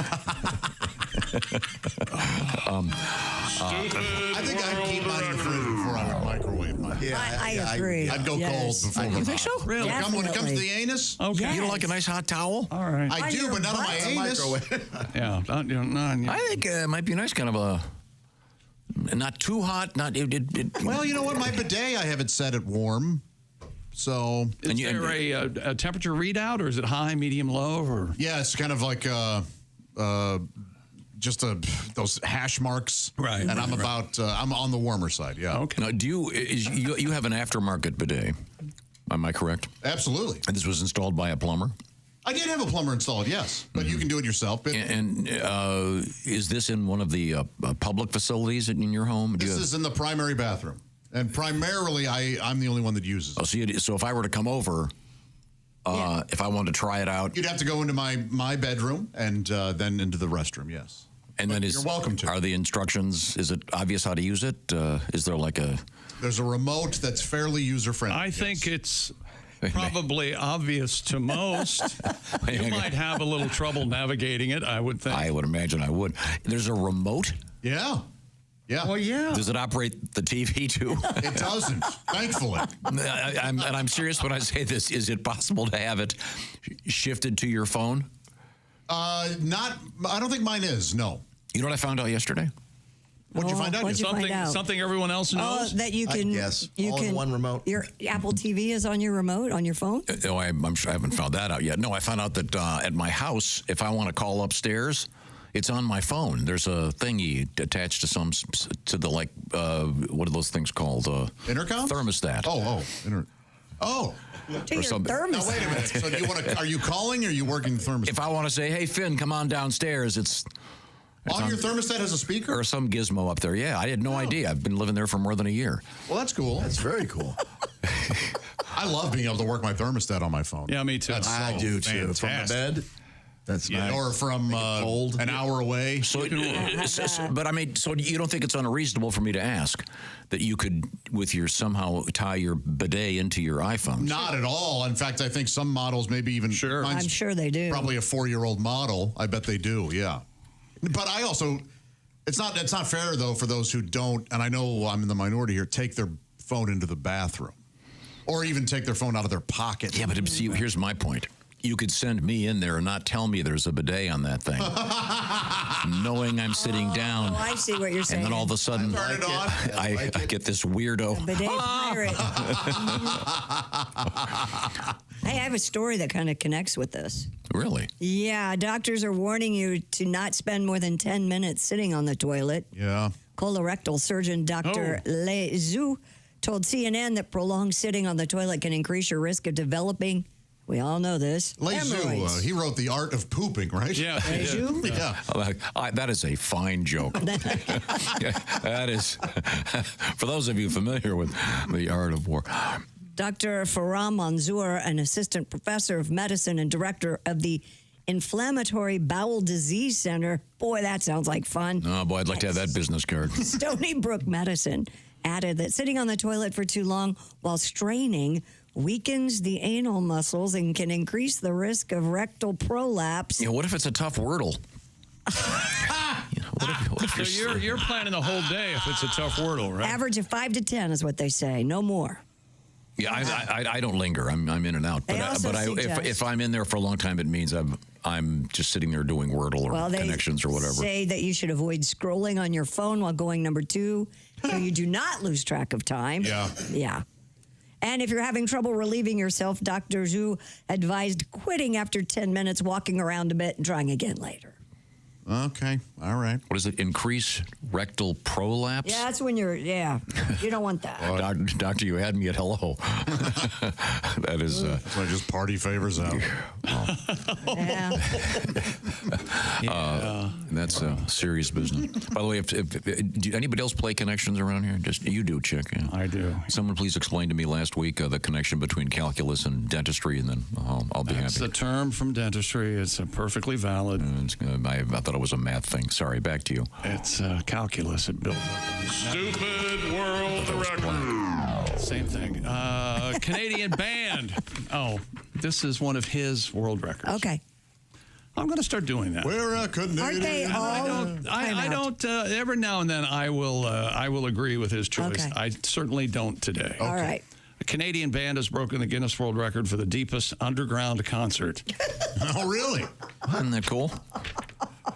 Well, let's find out some of the details. How deep and how big? A band called the Miners and Sons. All right. MINERS, not ORS. Performed for about half an hour at 8,086 feet below sea level. They were going to do an hour, but then they saw the canary was dead. Ooh. Hey guys, this is our last number. Yeah. You should probably host with that kind of stuff.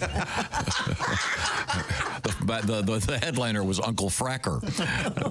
Beating the previous record of 6,200 feet. They played songs to an audience of about 30 people. In Tom's defense, I saw the story on the network news this morning. So. Yeah, it's cool. Come on. Okay. Doesn't make it okay. So, do we have a drummer, a bass player? What do we got here? What kind of band? What are we talking? Rock and roll? Yeah. Marching? Yeah, Pat. This way. We searched the entire internet for a sample of their work, and we couldn't find any. Really? What were they called? Something Miners and Sons? Miners and Sons. It's kind of cool. No, not cool at all. Here's a picture. These guys look like they're having fun. They're just in a big cave? Yeah. You know, hey, may God bless these guys. They're down there working hard. Yeah, that would. God bless these. I mean, where do you think, Josh, your copper, your zinc, and your silver comes from? It's from hard-ass men and women down in the mines. Miners? Yeah. Yeah. And they just stopped and started playing? They probably put a band together on weekends. Oh, my God, I just found the set list. They did from the Canadian band The Tragically Hip. They did New Orleans is Sinking. Oh, yeah. They did What I Got from Sublime. Collective Soul Heavy. It's a great song. It is a great song. And their finale was Bad Moon Risin' from Creedence Clearwater Revival. Cool. Well, they have a bass and two guitars. I see that, so that might have been all they have. I don't know. But I mean, one can only imagine the singularity, if you will, Josh, of the sonic architecture, if you will. Yeah, yeah. They didn't Guitar Army. They didn't do "And the Walls Came Tumbling Down" by John Miller. They didn't do that? They didn't do that one? Did they do that dreadful, what's that horrible song by the Bee Gees? Oh, yeah. Mining Disaster. I love that song. Hate early Bee Gees blows. They are brave, these guys. Yeah. A Canadian mine? I've seen My Bloody Valentine. You don't go into Canadian mines. I gotta get a message to you. Oh, God. Early Bee Gees is great. I love it. I do too. Oh, I'm sorry. Really? I disagree. How do you mend a broken heart? Come on! Yeah. Lonely days. Oh. Lonely days. That is just... How am I gonna get my woman? You know, it would almost be worth cursing. I'd get kicked off the air forever, but that stuff is the worst music of all time. I don't mind it, but I prefer later Bee Gees for sure. Oh, the dancing stuff, that was fun. Do you remember what Tim Wilson's favorite song in the history of the world was? Yeah. What was it? Bee Gees. It was it Staying Alive? Nope. Which one was it? Jive Talking? Fanny, Be Tender with My Love. I don't even know that. He loved that song. Be tender with my love. You know how easy it is to hurt me. I never heard that. Yeah. You know, Tim, one of Tim's rare missteps. You know, that has a different meaning in England. Yeah. Fanny, be tender. You be gentle. Yeah, did they? And they knew that too, because they were English. Yeah, they did. Oh. I mean, they lived in Australia. No, I mean, I think Josh makes a good point. It would be like naming a song. Hey. Vagina Be Tender. Yeah. I think Fanny was that song was the first time he used that falsetto that he used. Oh, really? Barry used a lot. Yeah, people seem to love that, so that he kept doing it. I don't. Blame it on on the nights of Broadway. Oh, that one I like. That one. Yeah, that's good. Now, I mentioned Uncle Fracker for your benefit, Ace, because you haven't had a chance to tell us that you had lunch with Uncle Cracker in a while. I had dinner. This is what I love about it. Is that what you like about it? Yeah, Correction and silence. Yeah. I would have sworn lunch too, because I feel like you once said dinner and he corrected you that it was lunch. I think he's just being. You know what? If you're intentionally doing that, and that's what, like, if he says dinner, you say lunch, and you could jump up a couple notches. He might be a genius. Yeah, he might be. Our mutual friend Rick Sudokoff from Atlantic Records took us out to dinner at Cheesecake Factory. I didn't work with Rick. Bill Heltemus was my guy. Uncle Cracker's one of those guys that if you see him, he could go anywhere. I think. How do you not take Uncle Cracker to Uncle Cracker Barrel? How do you not do that? Yeah. You got to take him to the Cracker Barrel. New menu at the Cracker Barrel, Josh. You been there lately? Are you talking about the holiday editions? No, I mean the whole thing's new. I'd just like to know. I would think they should. You see how serious Josh going? They do have holiday editions, but they do have a. It's amazing, isn't it? What would be harder, Chick? You're the one that knows about sports. What would be more difficult, learning, being a brand new NFL quarterback and learning the playbook, or being a cook at Cheesecake Factory and learning to make all that stuff? Yeah. Is that is that the biggest menu in America? It is, yeah. It have to be. They must have a lot of microwaves back there. I've never had a bad meal there. So. Either have I. And a recent Greg Warren podcast was exclusively about Cheesecake Factory. Oh, I'm sure he loves it. Did he mention my iced tea thing? I don't think so. Every time I would go there, I would complain about the iced tea. And you personally got them to change their iced tea. They'd always go, I'd like an iced tea, please. It's flavored, and I would always go, seriously? You don't have, like, plain iced tea, for God's sake? They do know. Of course they do. It was passion, wasn't it? Well, whatever. I mean, this. But you're right. They did not have plain iced tea. I'd like to see the person that started bottled iced tea jailed. I still say iced tea from a gun, same thing. Prison, please. You would be surprised at how many different businesses around where we're broadcasting from act like they're closed when they see you coming. I still say you are a menace when you go out. You do nothing but cause trouble. That's all there is to it. You're not a happy consumer. You're a critical consumer. I saw Tom walking into a police station. They flipped the closed sign. Hospitals. Mercy room. Closed.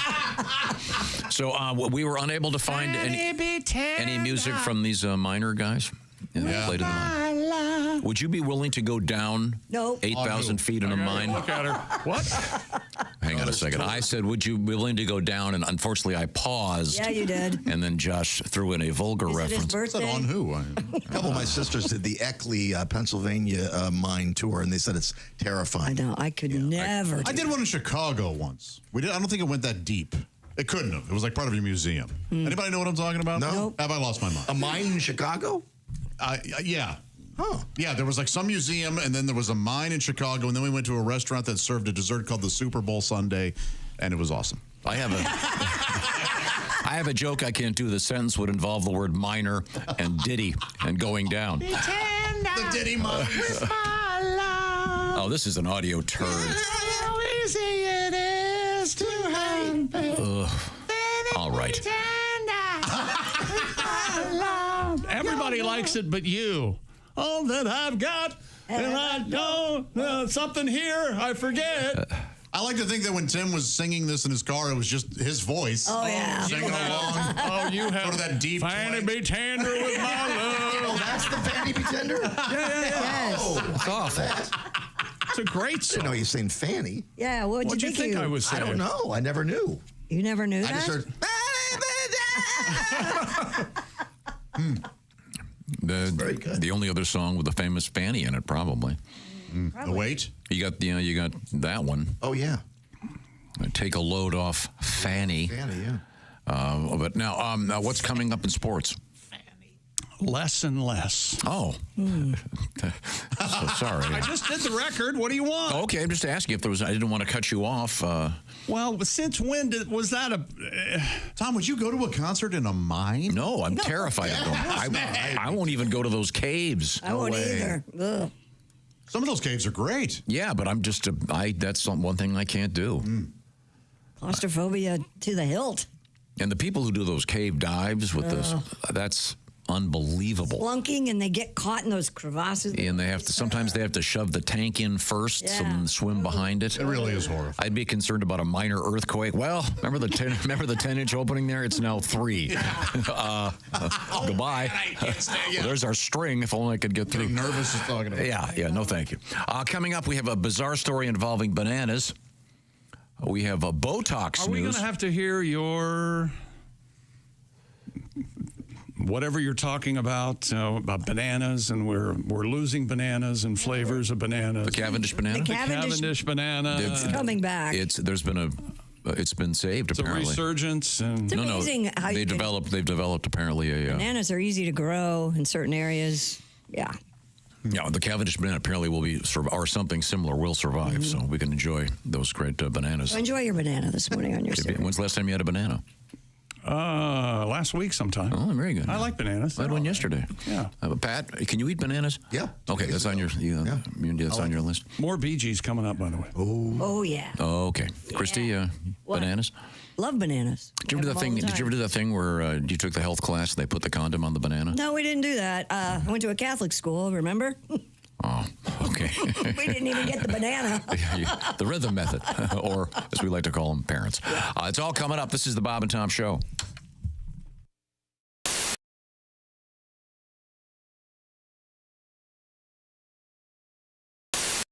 Tiki Barber here. Remember the days when I was a running back in the NFL? Well, if you're on your feet all day like I was, you get the struggle.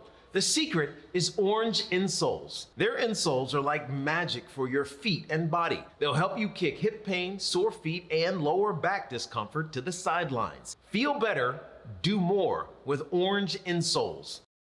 At the end of my shows, sometimes people will, shout out a request or something like that, which is very flattering. And, you get to do some bit that you haven't done in a long time. And it's kind of fun sometimes to knock the dust off something that you haven't done and do it again, Yeah, I think it's really cool. I recently had somebody yell, hooked on phonics, which I hadn't done in a long time.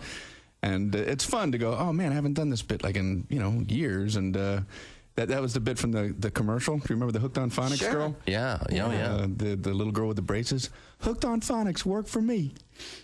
Yeah. And I always wondered, what if she applied what she learned and she couldn't get the commercial right, Hooked on Phonics, working for me. Hooked on Phonics, working for me. Okay, cut. We're not going to move a lot of tapes like this. No, we're not. I'm telling you. Brian Regan.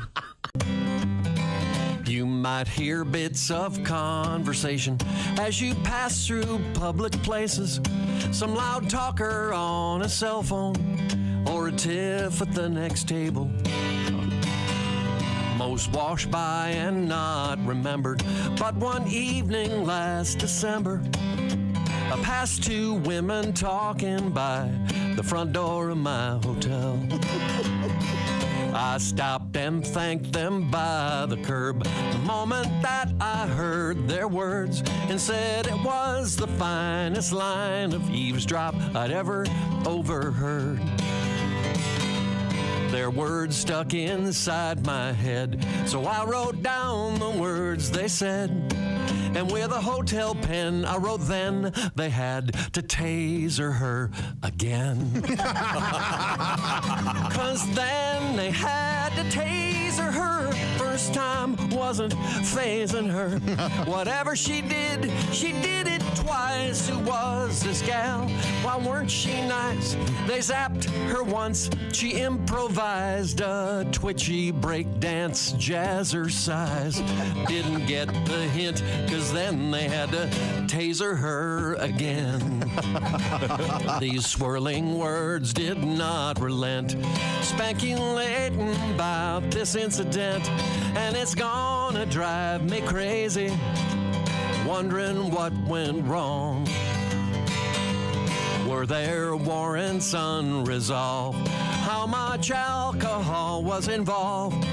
And did her stepson remember to return to the trailer the next day to feed her snake? 'Cause then they had to taser her. First time wasn't phasing her. Whatever she did it twice. Who was this gal? Why weren't she nice? Her hair, it spiked. She spilled her bong. They upped the volts. She soiled her thong. Didn't get the hint, cause then they had to taser her again. No, she didn't catch the drift, cause then they had to taser her again. Haywood Banks. Somebody go back and feed the snake. That's a bad day. Boy, soiling a thong is a bad day. Ooh, not a lot of room. Well, you know what? Not a lot of room to catch anything. Right? Yeah. This song isn't hard to do. Yeah.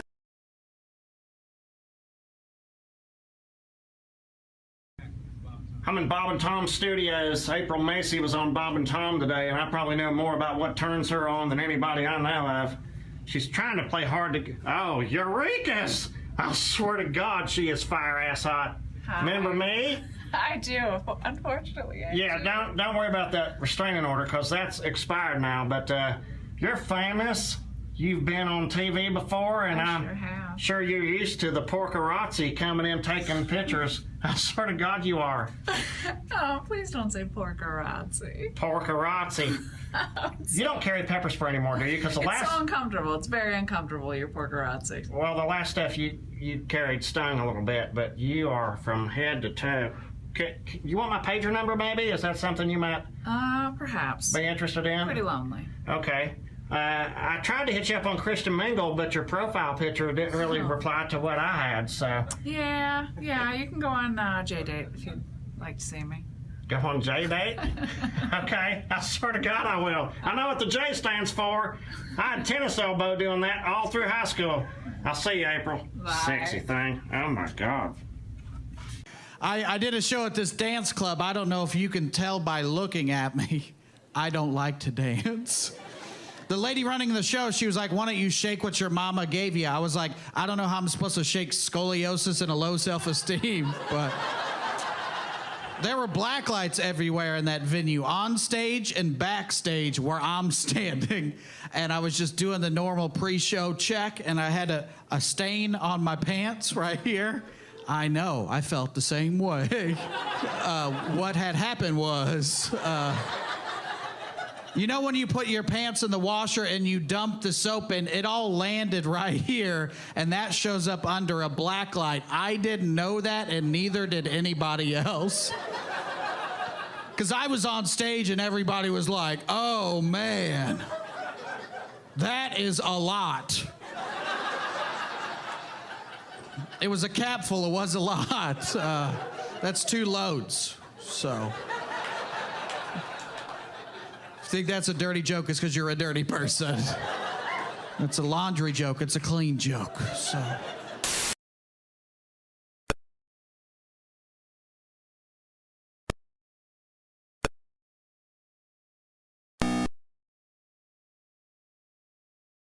Jason Bonham will be taking place at the Old National Center downtown. Mr. Bonham behind the drums, of course, in that very special tribute band. Hey, welcome back to the Bob and Tom Show. Hello. We're going to help Josh here in a minute. Oh, you are? We understand you tried to watch Evel Knievel over the weekend. Fabulous. What was it? Viva Knievel? Viva Knievel. Yes, I did watch it. Now, is this the one with Evel Knievel in it, or George Hamilton as Evel Knievel? He was in it. Evel, yes. okay. He stars as himself. You got the right one then. Yeah, it was an endurance test. Not good. I believe I do have right here the most dramatic portion of the movie where Evel is trying to get a friend of his into a detox program. And he's, I believe Dabney Coleman is in this scene, or maybe Leslie Nielsen. Both. Okay, here we go. What are you? Are you a doctor? No, I'm a therapist, but I have had extensive experience. I'm telling you, you're both dead wrong. No way. No way. If he's been drinking, okay, all right. Oh. But dope, no way. You saw for yourself. I've known this guy all my life. You can't tell me he's an addict. Evel, here are the facts. The facts, hell, you'll have to show me more than that to prove to me that he's a junkie. And look, you're supposed to be the head honcho of this hacienda. You listen. And listen good. That's right. Whatever he wants, he gets, no matter what the cost. Heroin. Do you understand me? Do you understand me? It's embarrassing. They're talking of Gene Kelly, who is in... Gene Kelly is the head of the honcho of the hacienda? No, Gene Kelly's the friend that's, they said, is doing dope. And he does have issues with alcohol in the movie, but... But that's okay. Yeah. Give him anything he wants. All the booze. It's guilty of the cardinal sin of a movie like that. It's boring. You can't. How do you make a movie about the great stuntmen of all time? Even though there was a time he was everywhere. Him and his sky cycle. And I think the Snake Canyon. The Snake River Canyon thing that kind of ended it. Didn't the parachute deploy too soon? And it was way too soon.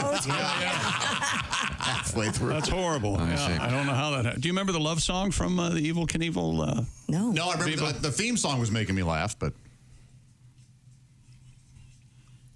Oh, this was not. It's the Bee Gees and Nights on Broadway. Nights on Broadway. Evil Knievel, before one of his stunts, he gets in front of a large stadium, a crowd, and he listen, I just want to say a few things before I do this stunt. If you're out there doing drugs, and he has this anti-drug thing, but here's how he sells it. He goes, now race car drivers, every year I go to these race car events, and drivers will sometimes use nitro instead of the proper fuel in their cars, and boy, their cars go fast for about a lap or two, and then they burn out. Well, if you're doing drugs, sure, you're going to get 5 or 6 great years, but then you're going to burn Sure. Somebody listening and go, hey, I might get 5 or 6 really good, really fun, good years. You may have fun for a decade. But then... Who cares? I can't think that far ahead. I'm 18. I'm going to live forever. Well, thank you very much. Let's introduce everybody. That's Josh Shondell, of course. And he's at the headquarters of Sidekicks Everywhere. And that, of course, is brought to you by our friend Steven Singer from IHateStevenSinger.com. I'll remind you, we have our contest up and running. Each week, we have a winner who wins that gift certificate from Steven Singer. All you got to do is pick the pro games, and week 11 ends this evening. Am I correct? And Mr. Chick McGee has picked the games as well, and we'll see how you do tomorrow. You want to review your pick for tonight? Texans -8 tonight, and I have Houston winning by more than 8. All right. Oh, you got this. You got it, yeah. Yeah. We review the room. We see Christy Lee across the way, of course, at the Silac news desk. Thank you very much, Christy. What's going on over there? The United States Postal Service is releasing a new stamp. This one in honor of actress Betty White. The United States Postal Service announced the late actress will be featured on a 2025 Forever stamp. Boston-based artist Dale Stefanos created the digital illustration based on a 2010 photograph of Ms. White by celebrity photographer Kwaku Alston. Alston's good. Alston's good. Betty White died in 2021, just 3 weeks shy of her 100th birthday. Now, this is one of those pre-licked stamps, or do you get... Yes, it's a pre-licked one. Josh, which one of the Golden Girls would you want to... If they all had a stamp, would you... Oh, would I most want... Blanche? I'd go either Betty or Blanche, yeah. Blanche is the sexy one, I guess. Yeah, She's supposed to be the sexy one. She was very promiscuous. Loved herself a man. Wasn't Burt Reynolds on that show one time, and he came to pick up the mother on the show, and they left together or something? Oh, really? That's a funny joke. Yeah. Wow. Yeah, I'm pretty sure. I just saw the clip. They would all have been hot for Burt. Yeah. Oh, yeah. I saw a clip recently. It was there were a bunch of Elvis impersonators in the Golden Girls' home for whatever reason. Yeah. And one of them is clearly Quentin Tarantino. He played an Elvis impersonator in an episode of Golden Girls. That's a famous... wow. Yeah, it's a famous story, yeah. Well, that's great. Now, you have to be deceased to be on a stamp in the United States. Is that correct? That used to be the case, but I think we've talked about this before. Maybe has changed a bit, or at least maybe there was... you had to be deceased for a certain amount of time. Yeah, because that's risky. I mean, like if you had a Bill Cosby stamp, it would have been okay. Then all of a sudden it wouldn't have been. You know what sometimes. I see. Yeah. They want to make sure your legacy is intact. Yeah, and I'm not envisioning a Michael Jackson stamp anytime soon. It says living people are not considered for stamps. Yeah. Plus, it might be just bad car. But aren't there like the Philippines or Trinidad and Tobago issue stamps, and it can be anybody. And I think Michael Jackson was issued on a stamp there, I think, or something. Even when he was alive, I think they did one there. Yeah, that's risky. Who do you think should be on a stamp of that's currently alive? And currently alive? Do you think it's like the obituaries, where the newspapers have the obits pretty much written, just waiting for the person to croak? Maybe Jimmy Carter's has been idling there for quite a while. All presidents have a stamp? I don't think so. Okay, that's a great question. I don't think Dick has a stamp. Really? A Nixon stamp? I don't think so. I mean, there were the China opening. He was a rough president, right? I didn't dream that whole thing, did I? No, there are issues. Okay. Clinton has requested his be a tramp stamp. Well worth extending the topic. Very, very good. I think there should be competing stamps. What do you I'm mean? against, you know me, I like capitalism, and I want another.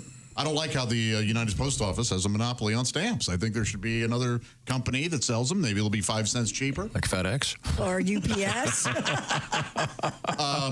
Let's not bring logic into this.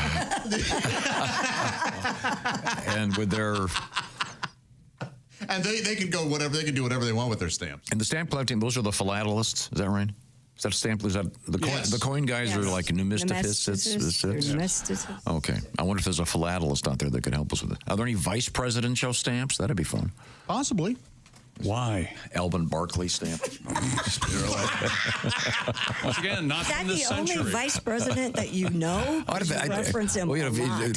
30 years ago, I mentioned the lesser Disney World attraction, the Hall of Vice Presidents. Yeah. The Simpsons stole it. We know, Tom. We know. But I just think I love the Hall of Presidents at Disney World.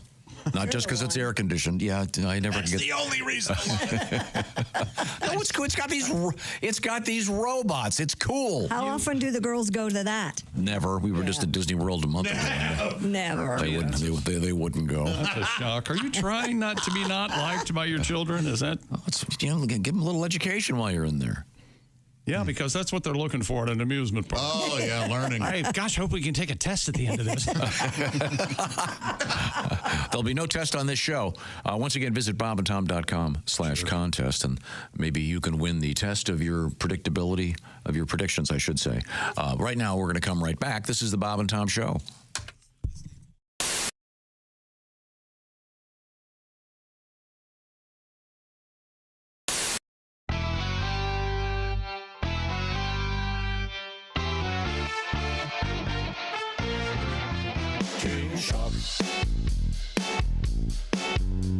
When Charles was a young prince, he never thought he'd be king, finally ruling England at the age of 73. King Chuck. The Queen was his mama. Lucky Chuck. She used the Oxford comma. Born in the royal palace, hands never callous. King Chuck. Now that his mama's gone, I hope he doesn't fail. What exactly did he do as the fancy Prince of Wales? King Chuck. His teeth and ears look big and funny. Bucky Chuck. Will they fit on stamps and money? Born in the royal palace, hands never callous. King Chuck.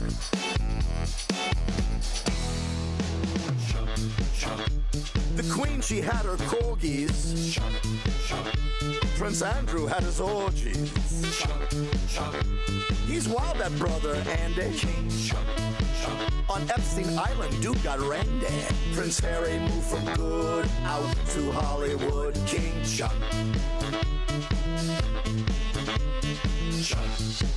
Charles loves the polo ponies and dressing up for ceremonies. He wears a kilt, please don't stare. He's not wearing underwear.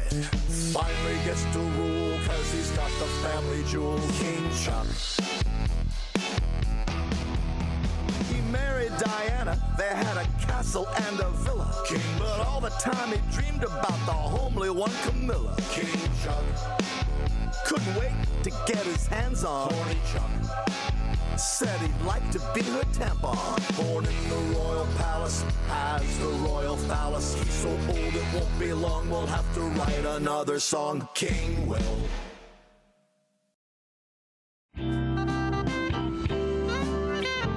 I get in a lot of awkward situations, I feel like. Recently in D.C., I threw up in the street, which isn't a big deal. That happens. I'm a pretty heavy drinker. But what was different about this time was as I was about to throw up, you know, when you're just starting to come up, I made eye contact with a woman sitting outside of a Starbucks. Yeah. And then I held eye contact as I vomited. Oh. So it was just very awkward because she just saw me kind of look over at her and then go, and I mean, what's going on in her reality? You know, she wants to watch that. Did you get her number? I did not get her number. I'm afraid. What does she go home and say? I was so ugly today, I made a man vomit. I don't want her to think that, you know. So I had to go over and tell her it wasn't the case. That's a bad hair day. Yeah, if a man looks at you and vomits, that is a bad day. You need to visit your hairdresser ASAP. Wow. Yeah. That's a self-esteem killer. Yeah, that really is. Yeah, but I get into stuff like that. See, all I'm the a time. sympathy monitor. I would have, if he had made eye contact with me, I would have. Me too. You would vomit also. I would join you. Yeah. So when you smell vomit, you immediately vomit. Say goodbye. Let's move on. Yeah. So far, we've covered soiling ourselves and vomiting in the studio. What next? All right, let's go into pussy lesions. No. No, Bob, that's wrong in the script. It's not pronounced pussy. There you go. It's written that way. I know it looks that way on the page. You know, if you read that wrong at the audition, wow, that's a different movie. Yeah, Well, what's entirely. this, Mr. Abrams? I don't understand. Much closer to a Mr. Skin film. Yeah, I think so. I would say. Oh, yeah. So, now, were you a big drinker in college? Yeah, I in college, I think I drank a little bit more than I do now. In college, whenever I drank, I would pass out. It was like my thing, you know. Right. That's how people knew me. Pass out guy? Yeah, it got to the point where even before I went out, I'd go ahead and draw a dick on my face. Because it was going to happen. It was going to happen. eventually. Your buddies were going to take care of it anyway. Yeah. Just take it right. Oh boy, you know. Why wait? It really is something else. I'm not a fan of that. I'm not. Because first of all, what do they think? It's going to help me? You know, they think years from now I'm going to be saying, yeah, it got really bad. You know, I was just drinking all the time, passing out. And then one day I woke up, looked in the mirror, and I was like, TJ, get it together. And I owe it all to Steve and his artistic ability to draw a ball sack on my forehead. Health experts are praising a brand new viral trend called the fart walk. The fart walk. The so-called fart walk became a phenomenon after it was introduced by TikTok user Marilyn Smith. I'm a fart walker. I'm a fart walk. Do you go for a walk after dinner? Yeah, almost all the time. Well, because you have to walk your dog. Sometimes society needs reminders, and this is one of those. Hey, how about a nice walk after dinner? Yeah. Now, don't you prefer the fart sit, Josh? I will say, you know, you eat a pizza and a hot dog, and you sit down. You know, when was the last time you had a pizza? I really like the idea that the one pizza, the whole pizza wasn't enough. I just needed a hot dog to really cap it all. That's a hell of a meal right there. And yes, it's not easy to find a place where you can get pizza and a hot dog. Because a pizza's such a full meal. So I order a pizza, eat it, and then I have to make myself a hot dog. Here's the thing, though. When you become a Bob and Tom VIP member, you get more and less. Wait, what? Which one? Which one is it? More or less? It's both. VIP members get more stuff to hear and less commercials to not hear. So Bob and Tom VIP is a good deal? Yeah, more or less. Hey, looking for the link to sync with Bob and Tom VIP? Yeah? It's right there at bobandtom.com.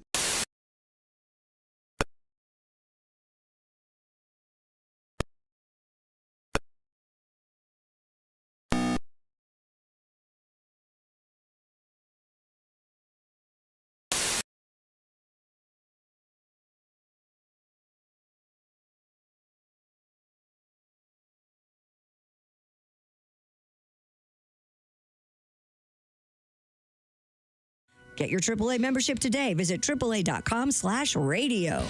Coming up, comedian David Nihill. We're going to meet a guy from Ireland. Welcome back to the Bob and Tom Show, or as I call it, a bunch of hillbillies. Christy Lee at the Silac News Desk. Yeah. There's Pat Godwin. Hello. There's Josh Arnold at the I Hate Steven Singer sidekick chair. Thank you, Chick. Steven Singer's a jeweler you can trust because he stands behind his jewelry with the best guarantee in the business. A full 100-day, 100% money-back guarantee. Steven Singer Jewelers. IHateStevenSinger.com. There's Ace Cosby. I'm Chick McGee at the Dude Wipes Sports Desk, and here's Tom. Coming up, we're going to meet comedian David Nihill, who comes to us from Dublin, Ireland. We'll look forward to that. Must mean he has an accent. I think so. Yeah. We'll find out in just a couple of minutes. Certainly looking forward to that. Isn't there a joke about my dick went to Dublin? Something like that. Yeah, no, my dick is Dublin. My dick is Dublin. Yeah. Something like that. It's kind of like the same joke about Benedict. Benedict, hell, I think I'm broken. I don't know. There's something. We'll have to. We were going to have a guest. Yeah, I'm sure. I'm sure David is currently leaving the building. We have Christy Lee over there. You might know the joke. Yeah, over there at the Silac Insurance News Desk. Christy Lee, what's going on over there? A viral video is circulating of a pupusa eating contest in El Salvador. It shows a man in a button-down shirt and tie wolfing down pupusas while locals cheer him on. The video caption reads, "Gano el Gringo," or "The Gringo won." The winning eater is reportedly a Mormon missionary in Central America. Wow. Now, pupusa is like a taco, kind of. Is that right? Yeah. Oh, really? You got me, man. Yeah, it's kind of like a burrito almost. The only It's reason not- I know it's that joke. Yeah, it's... here we go. A pupusa is a thick griddle cake. Yeah. From El Salvador and Honduras, They're made very with good. cornmeal or rice. In El Salvador, it's been declared the national dish. So that can't be an easy thing to have an eating contest on, though. No. It sounds heavy and dense. Here's the story about that. We have a little bit of Sid, I believe, is here. Sid Davis sitting here with us. Now, Sid, I understand that you used to be on television. Is that correct? Yeah, I kind of had I blew my TV thing. I was on a panel on a TV show in Charlotte, and they had this food guy there, food critic, and he was talking about this food from El Salvador called pupusa.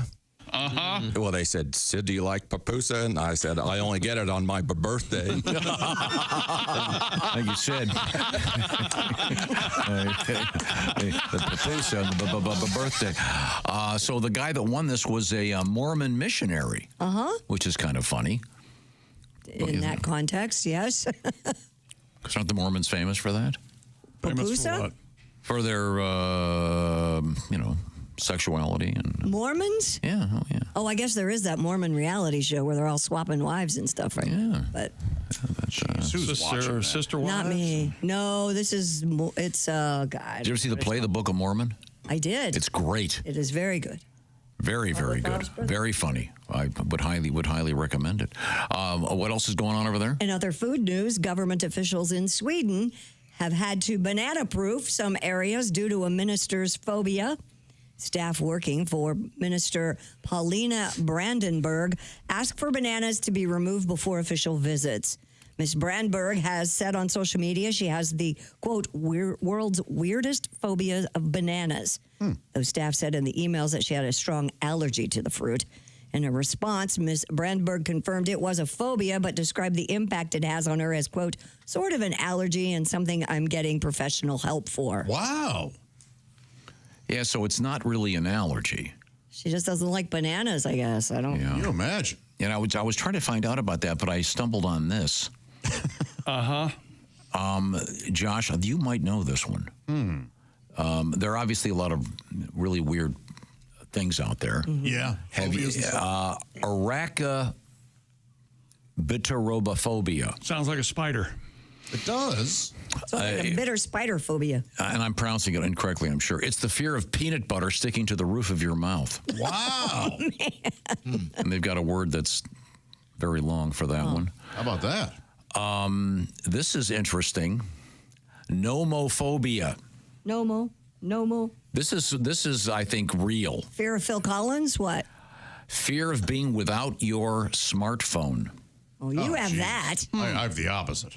Tom has that. I love forgetting my phone. Do you? Oh, it's the freest thing you can do for yourself. What's the longest you go without looking at your phone? Oh, just while you're sleeping, I guess. Oh, but I wake up and look at it just to check. Do you really? So bad. How about this one? This is a really cool one. Plutophobia. What's that? Orange dogs? Planets? What? No, it's the fear of money. Wow. Pluto? Wow. There's a few people I wish would get this. I don't know of anyone who has that. Yeah, me either. People with this fear may potentially sabotage their careers to avoid making more money or becoming wealthy. That's interesting. Boy. Some have a fear of the responsibilities and pressures associated with being the victim of a robbery. Man. Okay, how about this one? Xanthrophobia.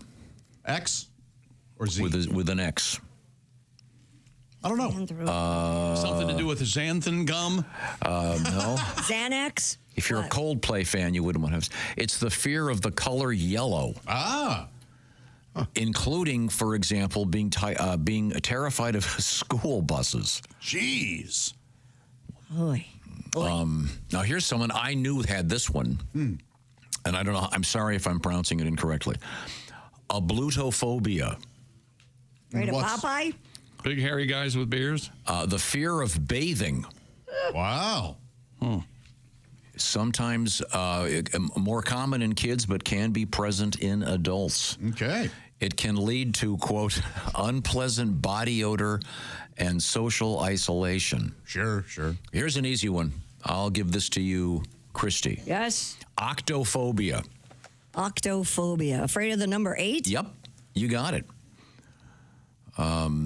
They can be afraid to go in buildings that have 8 in the They're not address. figure 8 racers, Wow. are they?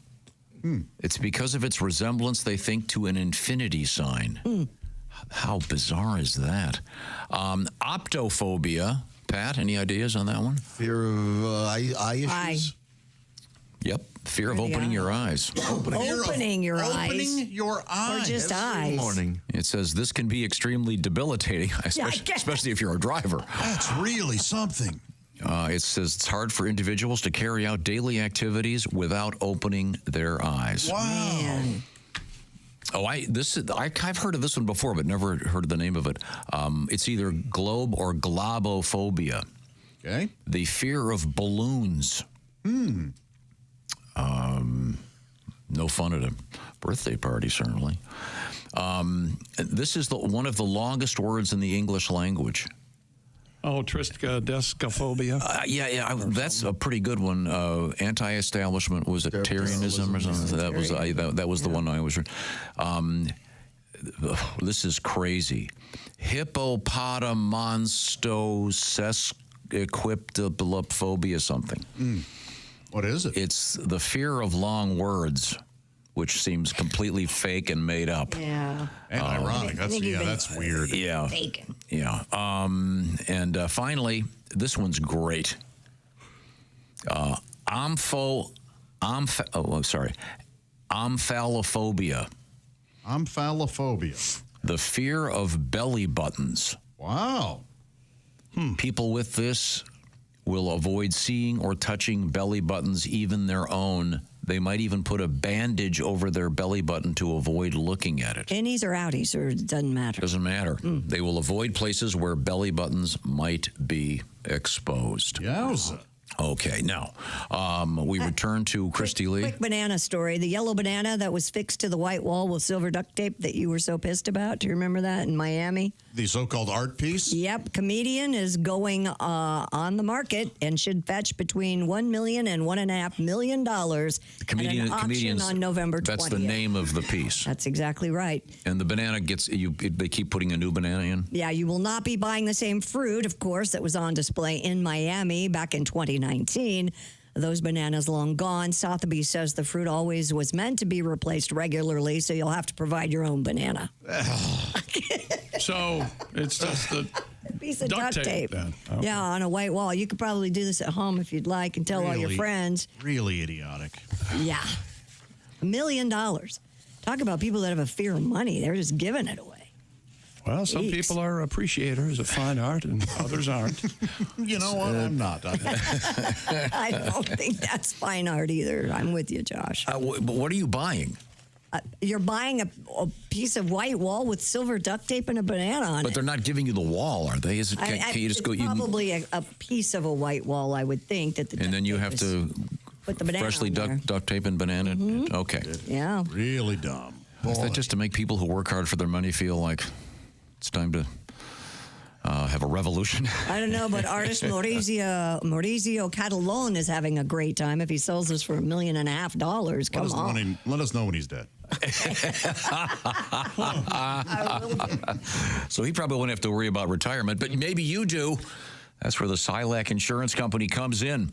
A lot of us are a little bit worried about what's going to happen. When it's time to retire, you're not going to be getting a check anymore because the days of the gold watch and the pension are pretty much gone.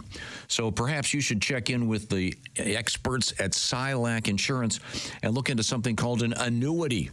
An annuity is a way to keep getting paid as you retire. So find out what I'm talking about. Find out what restrictions might apply by visiting SilacINS.com.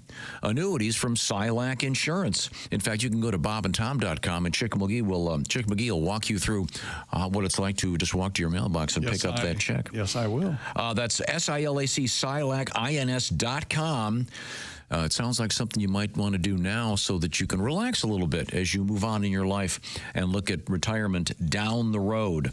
SILAC, the Silac Insurance Company, proud sponsors of the Christy Lee News Desk. Yes. Once again, look for that Silac link at bobandtom.com. The Silac Insurance Company. Coming up, comedian David Nihill is going to be joining us. This is the Bob and Tom Show.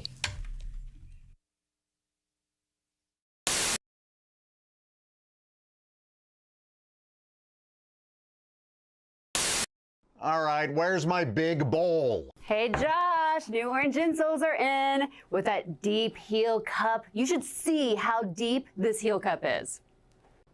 Deep heel cup, you say?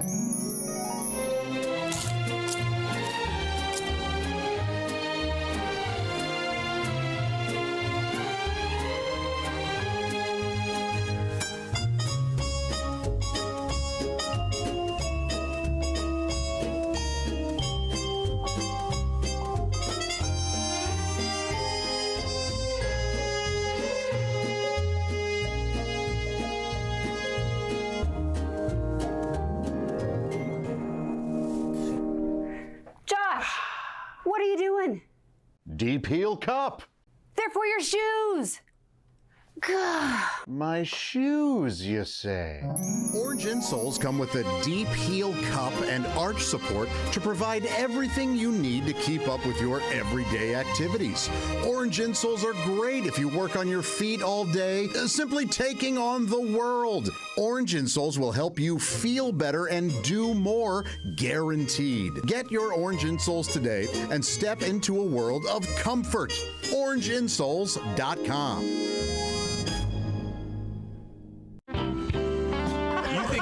You think you lost money in investing? My whole people lost money in investing. Bernie Madoff came along and set us back 10,000 years. I hate that guy so much. I hate Bernie Madoff so much. Not for what he did, because I don't care about the rich. I hope they lose their money. But no, for how he looked physically. Did he have to look so Jewish while he was doing that? He's already the image of a Jew that's in every redneck's paranoid mind's eye. Just some crook-nosed Jew on top of a pile of gold coins, swimming in it like Scrooge McDuck. Like, I'm gonna take the Gentiles' money. Like, I always trip out when I see somebody that so fully embodies a stereotype like Bernie Madoff did. Like, when you see a nerd who's actually wearing a pocket protector, like, they don't even make pocket protectors anymore. Believe me, I know. That guy had to go out and hand mold the plastic resin that fit into his nerdy little pocket. Or when you're driving in traffic and somebody cuts you off and you look into the car and it is, in fact, an Asian woman, you're like, are you kidding me?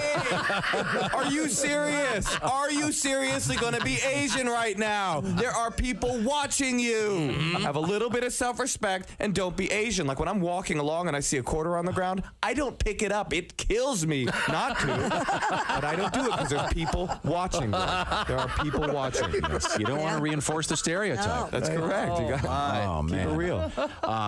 Moshe Kasher is our guest. I live in L.A. now. I live in I live near Hollywood. I live across the street from a 99-cent store because comedy makes dreams come true. Yes. Yeah, they now sell a 99-cent pregnancy test. Have you seen that? No. Yeah. How bad does one's life have to be? Like, how far down the socioeconomic ladder do you need to flop before the 99-cent pregnancy test seems like a viable health option? The 99-cent pregnancy test when you kinda have to know. So I bought one. Yeah. Well, why not? Just to see what would happen. I peed on the little stick. And? Turns out I have hepatitis C. I caught it from the test. Wow, cool. Hi, everybody. Christy Lee from The Bob and Tom Show. Miss some of the show? Become a Bob and Tom VIP and subscribe to the audio and video podcasts. The Bob and Tom Show, on air, on app, and on demand. I'll tell you what, Miss Pat, that was really good. That was really, really funny. And I tell you, I am going to take you out to dinner. Really? You gonna take me? I promised. Yeah, I'm gonna take you out to dinner. You wanted the custom sushi? Yep. I got a great sushi place. We'll have a great dinner. And you eat sushi? Yes, I do. And what about dancing? This is like a small place. They don't have a dance floor, so It doesn't matter. I can teach you how to dance, Tom. no. But I can't dance anyway. I'd be I can teach you how to dance, Tom. Okay. All right, Tom. I'm gonna teach you how to dance. You ready? Come on. Come on, shake it, Tom. Shake it. What am I Shake shaking? it. I mean, you have. You shaking whatever this is. Well, this is. I don't know. It probably don't work, but come on, Tom, shake it. Are you bouncing? Are you listening? Are you loose at the knees here? I'm about to back that ass up, Tom. You ready? Okay. You're gonna back that ass up? Yeah, Okay. come on. I do Pilates, you know. No, don't run. Don't run. Come on, Tom, drop it. Drop it. Drop what? it. Drop Oh my it. God. Drop it. Drop it. Up. Now hit the ass, Tom. Hit. Did you ever hit see it. the movie Deliverance? Hit the ass, Tom. Pat it. Pat it. Pat it. Yeah, pat it. Pat it. Pat it. I think this may be sexual harassment. No, I like it. He still following me. Come on, Tom. Don't ride. Hey, go on. Drop it, Tom. Drop it. Drop it. Drop it. Drop it. I think you're gonna crush my knee. No, that's your knee, Tom. It's really hard. Yes, and I'd like to make a reservation. Yeah, this is Tom. Hi, how are you? Yeah. No. Just for two. Yeah, nice quiet corner. Hey, listen, is there like a dance place near you? Some kind of funky. When you become a Bob and Tom VIP member, you get more and less. Wait, what? Which one is it? More or less? It's both. VIP members get more stuff to hear and less commercials not to hear. So Bob and Tom VIP is a good deal? Yeah, more or less. So how about giving Bob and Tom VIP a try? Get the link at Christy Lee at the Silac News Desk. Hello, There's Pat Godwin. Hello. Josh Arnold, the I Hate Steven Singer sidekick chair. There's Ace Cosby. Hey. I'm Chick McGee at the Dude Wipe Sports Desk. And here's Tom with our special guest. He is comedian David Nihill. David, how are you, sir? Very good. Is your mic on? Close to the mic. Over here. There we go. Over there, all right. Yeah, there you go. They're never understanding this accent if I don't get close. No, I won't. All the way from Dublin, Ireland, and a friend of our friend Greg Warren. Yes. And a friend of Haywood Banks. Yes. This is all Andy good news. and Bag. A lot of people. Okay. All very talented folks. I'm about to bring the side down horrendously. And you look like a fitness buff. Well, to be honest, I have to work out a lot because I've been training to win pupusa eating competitions. Sure. So they'll take its toll on you. So straight here from El Salvador, where I came second to a Mormon guy. So the Irish eat pupusa. We do. We ran out of potatoes quite famously, so we had to seek happiness elsewhere. Now, do you live here in the States? I do. Well, it depends the legal ramifications of that, but I am claiming status here at the moment. Green card? Funny enough, I am officially now a citizen of your fine country, but I shouldn't be congratulated on that because I lied to get it. Oh, did you? Oh, yeah. They were like, do you promise to bear arms for the United States of America? And I was like, I do, but I'm not going to. Yeah, you guys have enough arms already. You don't need mine. I'm going to use them to swim home, should you be off to... How long you been living not in Ireland? Not in Ireland. I left Ireland in 2004, maybe 2003 or 4. So I think I've lived in 12 different countries since Wow, then. no kidding. So, yeah, I've been bouncing around the globe. And you're an author, I understand? You've written a book? I wrote a book, yeah. I'm dyslexic, so explaining that. It's not a very good book. It's about the Swedish people's allergy to bananas. I think we said that minutes ago. The Swedish people are kind of... Have you ever been to Sweden? I have not. Oh, they're so bonkers. They have this great thing called a Midsummer's Dance, where they make, like, it's meant to be a dance in honor of the god of fertility, but they basically make a giant floral-shaped penis. And it got too controversial, so they turned it upside down. So it's basically just a set of nuts floating in the air. And they dance around it singing small grood and a small grood in it, like little frogs. It means the little frog dance. And it's the soundtrack to Minority Report in one moment, the movie. And Swedish people get very excited about it, but it's their midsummer's tradition. So yeah, being afraid of bananas sometimes isn't the only wacky stuff they have going on. Wow. Well, we'll check in with Christy Lee, the source of the banana story. What else is happening over there? A 44-year-old woman in Florida accused of using her mother's identity to apply for hurricane aid allegedly tried to cover up the fraud by saying she had Botox. Following me here? NBC News reports Veronica Torres allegedly used her mother's ID, name, and social security number to file the assistance claim, saying she was forced to move out of her home due to hurricane damage. When Ms. Torres arrived to pick up the check, a city employee challenged her on her appearance compared to the age on the application. Oh, I see. And so she said, no, I've had Botox. Yeah, she said, I've had Botox treatments, but that failed to convince said city employee. Have they found the body of her mother? Ms. Torres was arrested and charged with a third-degree felony count of filing a false public assistance claim. I don't think she killed her mother. Check the freezer. Jeez. Wow. You really escalated that. Well, I don't understand why All you of a sudden it's matricide? I was expecting a happy ending. Yeah. It was not. No, she was arrested, but no. Really? Is lying about your age illegal, Pat? Yeah, I'd be in prison. Okay. How old are you today? Let's go with 42. Okay, good. Today your birthday? No. Oh, yesterday was my son's. Oh. Mine isn't until Yours is coming in December, right? Yeah, December. Yeah. How old is your son Jimmy now? He was 14 yesterday. Wow. Huh. Have you started knocking? The door's locked. No need to knock, yeah. Wow. Yeah, we have a system. Oh, that's uncomfortable. We have a system. Do you do his laundry? Yeah. A little crunchy? Oh, come on. You know, it's a weird time. It's hard to navigate, I'll tell you. Do not fold the socks. Now, in your apartment, is your washer and dryer in your apartment or is it in the hallway? No, it's in the apartment, yeah. Okay. One of them fancy apartments. Because I know I remember because your old apartment, I used to live in that same building. Yeah. And the washer and dryer were downstairs. You'd always go down there and there'd be something in the washer and you have to go, okay, well, do I take it out and put it on top? What do I do with this stuff? Put it in the dryer. They're free clothes. Clothes is right. Yeah, as coming from a country where we don't have communal washers and dryers until of recent years because everyone was in a house instead of apartment complex. I'm just like, ooh, free clothes. Those panties fit you really nice. Yeah. Those are beautiful. Now, are your parents still with us? Me, yeah. They're alive? Still alive and well. It was funny because when you were reading the story about false identification, my mother actually moved to America at one stage, traveling on the passport of a dead 2-year-old. Yeah, that makes Florida people look normal. That story. She really took it to a new level. So I can't judge people for impersonation. Yeah, it kind of takes the air out of the room, doesn't it? Man, she must look really young. Yeah. Wow, ma'am, you are. That was a slap in the face. Wow, so you're born in 22, were you, ma'am? Oh, boy.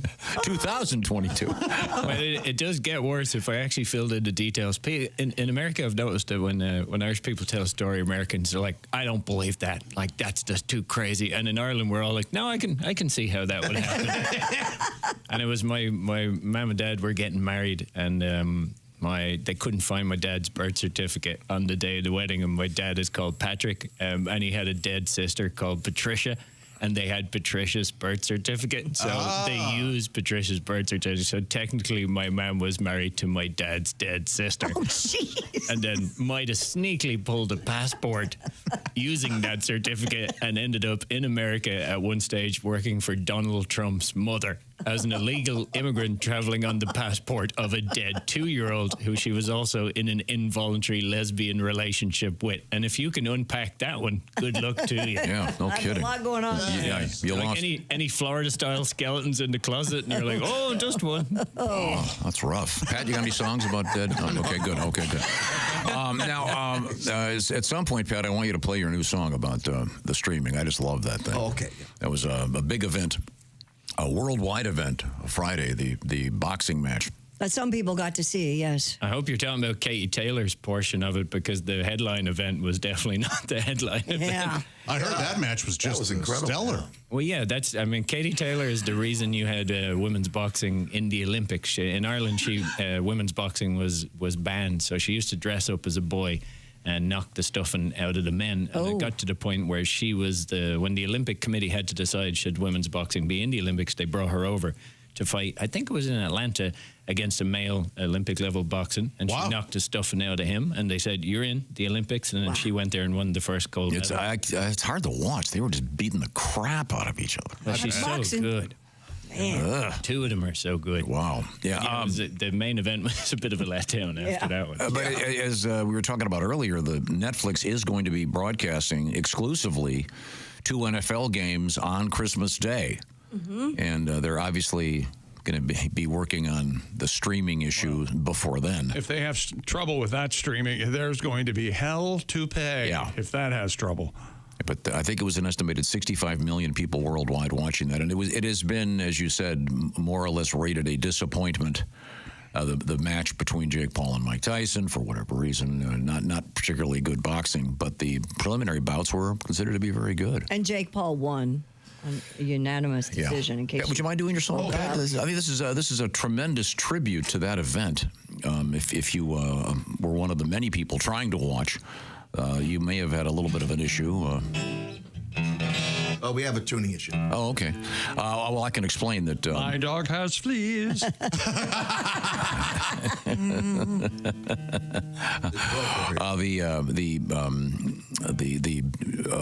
The broadcast was fouled up by lots and lots of people, including Christy Lee. Yeah. Did you? I got tired of looking at the spinning dial, and I just went to bed. I go, I'll read about it tomorrow. It was happening that often? Yeah. Like it was really... I tried to log on 3 or 4 times. Internet. Yeah. Oh, man. A lot of people had to the only way they could get on with their phones or an iPad, which was weird, but not on the TV. Well, so we'll see. As Chick said, hell to pay if it happens to the NFL. Pat, you want us to do something else? Just snapped over here. Okay, so we'll play the song later then. Is this show live? Yeah, we like to prove it. It's live, baby. Oh, no. Broke. No, back to you, Christy Lee. A controversial deal between Airbnb and Rome's famed Coliseum would allow tourists to unleash their inner gladiator. The plan's being objected, though, by local officials. According to CNN, Airbnb and the Coliseum Archaeological Park signed a $1.5 million deal to offer 16 tourists a chance to engage in a mock gladiator battle at the historic site. The free experience is part of a tie-in to the newly released Paramount film Gladiator 2, directed by Ridley Scott. The president of Rome's Culture Commission, Erica Battaglia, warns that the UNESCO heritage site cannot be turned into an amusement park. Well, there is because I was just in Rome and I just did this tour, the underground Coliseum tour, that it's open daily to just a couple hundred tourists. But you get to go in, you get to go where the gladiators came out underneath, the opening of the Coliseum, which is what Airbnb is offering. But instead, not only do you get to do that tour, but you actually get to fight each other and wear gear. And what's the problem here? Apparently, the people in Rome are not happy with the fact that they're kind of mocking the gladiator tradition. So why don't they just throw out some real lions? Really give them their money's worth. Before you know it, there'll be Airbnb in the Vatican while the Pope's traveling around the world. Can you just rented out his bedroom. Sadly, that would go for some serious dollars. It would. I don't trust Airbnb anymore since I took a romantic weekend in New York and they mixed up the check-in times and I came home at midnight and it was just a French dude just sitting there in his underpants in my bed. I was like, what are you doing? And he was in no hurry to leave. Whatever way they left the keys in some corner store lockbox thing, he came a day early, but he had the same code. So he just let himself in. He saw all my stuff everywhere, but he had no other option because he just flew in. So he just went to bed. And when I was like, hey, dude, you gotta get out of here. He's like, I have nowhere to go. And I was like, all right, if you at least put on a pair of pants, you can stay on the couch for the night, but don't be annoying me. This is not the Airbnb romantic experience I was hoping for. Now, Gladiator 2, I've been seeing the commercials. Paul Mescal, another Irish star for you. We're taking over Hollywood. With the rhinos? Yeah, is that fake? The rhinos are not Irish. I'd just like to clarify. I was referring to Paul Mescal. I'm sorry, what's your question? They use real rhinos? Is that what you want to know? No. I mean, historically, did they have people mounted on rhinos? Or that's in the movie? Wow. Well, it's in the commercial. I don't think so. There's a guy riding a giant rhino. Oh, I've got to see it. My husband's trying to get me to go see that. He goes, oh, it's not going to be that bloody. Like I said, it says strong bloody content right on there. I think cinching up a rhino's testicles for a saddle would send them into, I don't think they rode rhinos. That can't be real. Okay, maybe I was hallucinating. I could have sworn I saw them. I'm not kidding. No, you may have seen it. But I don't know that. Hopefully they did a certain amount of research. I might be just judging by Alien here, but I don't think Ridley Scott's movies are factually accurate. Now that first one was pretty good, wasn't it? Didn't you guys? Good. Really I don't know how accurate, honestly, but real. Did you ever read about the in the movie Airplane? The famous scene where he goes, "Hey Joey, like movies about gladiators?" Oh, right. Yeah, they didn't tell the actor what was really the kind of undercurrent of pedophilia that was. Oh my God! Well, that kind of is the joke. That is the joke. Yeah. I was softening it for.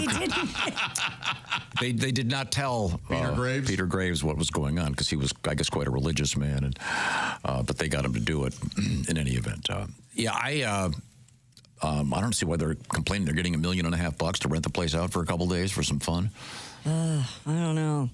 How did Peter Graves not know what was going on? Is he a baby? He would have had to. I don't know how I just remember reading an article about how they had to kind of coax him to doing it, and they told him it was something different. But it's one of the greatest comedies ever made, I think. Yeah, sure. It's the high. If you measure every single movie ever made on the most, it makes people laugh on a per minute basis. Airplane's #1. Oh yeah, it must be. Well, now we're hanging out with comedian David Nihill. We'll talk with David again in a little bit in a second, but we have time for one more quick story from Christy Lee. New research confirms ancient Egyptians drank hallucinogenic cocktails during rituals. The study involved analyzing the 2,000-year-old contents of a vase, and it contained a cocktail of psychedelic drugs, bodily fluids, and alcohol. The beverage was flavored with honey, sesame seeds, pine nuts, licorice, and grapes, which were commonly used to make the beverage look like blood. Scientists say the concoction was used in a magical ritual reenacting an Egyptian myth, likely for fertility. Apparently they would drink it and then all go watch Cirque du Soleil. They really. The ingredients list there just sounded like kombucha. Except the hallucinogenic element of it. Yeah. Yeah. Hey, let's go build some pyramids, man. Yeah. Hey, dude. Sounds good. Maybe that would explain the weird hieroglyphics. Drawing people with bird heads and building a statue of a lion with a human head on it. But how do they know all that? From just based on the DNA in the bottom of the urn that's been dried up for 2,000 years? Science is amazing, Tom. I don't know. I guess, yeah. Okay. Sure. Speaking of amazing, my buddy Steven Singer at Steven Singer Jewelers has some amazing stuff that I want to tell you about right now, which is diamond stud earrings, real, natural, earthborn diamonds, including the famous Anita diamond stud earring set starting at just $298. Steven makes it easy to buy real diamonds from a real jeweler. What you do is you go to IHateStevensinger.com. You'll see what I'm talking about. He's got that famous trade-in where if you bought him last year, say you want to upgrade him, you get dollar for dollar on that trade-in. He's famous also for the Steven Singer 100-day, 100% no-hassle money-back guarantee. Check out all the details at IHateStevensinger.com. Did I mention the fast and free shipping? Okay, there you go. Fast and free shipping from Steven Singer. The Anita diamond stud earrings or any of those great things that he's got, bracelets, et cetera, et cetera. Christy, I know you love that one bracelet. Oh, the At Last bracelet. At yes, Last. that's wonderful. That's gorgeous and not really expensive. Mm-mm. So make the perfect gift for Thanksgiving. That would really surprise someone at the Thanksgiving table to hand him a delicious set of mashed potatoes and gravy. Oh, and some nice diamonds from a real jeweler and a jeweler you can trust. Steven Singer, go to IHateStevensinger.com. We're coming right back. This is the Bob and Tom Show.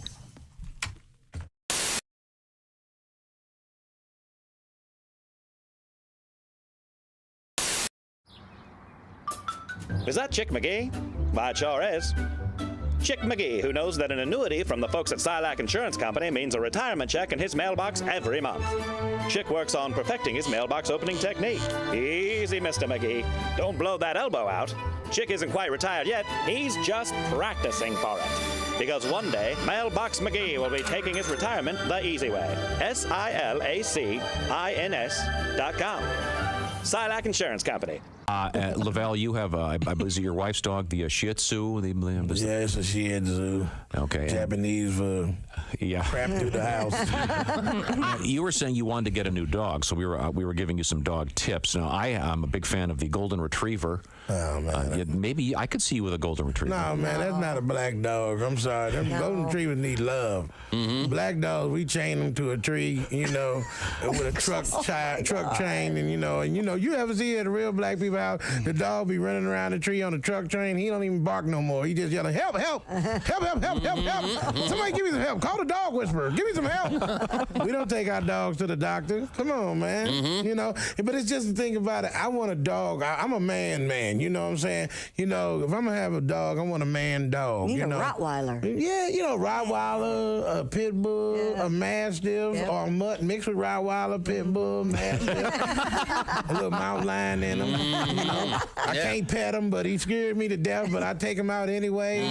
Because like that, I'm looking at this. I'm thinking of this. We in 2010. You don't know what's going to happen. I might be the last man on earth, like I Am Legend. And I don't want to be out here as I Am Legend and got a Shih Tzu as my guard dog. It's not going to eat zombies. Right. He's not going to eat zombies or demon dog. He's going to jump in my pocket. Do something. Do something. They're messing up my coat. You lousy Shih Tzu. But you dip a zombie in grape jelly. Hey, I don't know how. Hey, let me tell you something. I'm going to eat him before he eats me. Especially if I'm the last man on earth. Who you going to tell? That's right. But I mean, I don't like German Shepherds, but I do. I want a dog that people are scared of. And see, I live in a Studio City in California where it's dog lover haven. Dogs walk around with sweaters on, and they got bottles of water. You got to pick up they poop, man. Come on, man. I'm glad my dog little. Poop ain't that big, because if he pooped like some of these dogs, a mountain of poop, and they got to shovel it up into a little plastic bag. And the dog look like you better get it before you get a ticket. Well, in your case, obviously, since your dog does it primarily in your home, right. Well, but he don't do it in the house no more because I laid down the law. Oh, did you now? Yeah, that's what. How'd that go? That's what newspaper subscriptions sounds like there was an incident.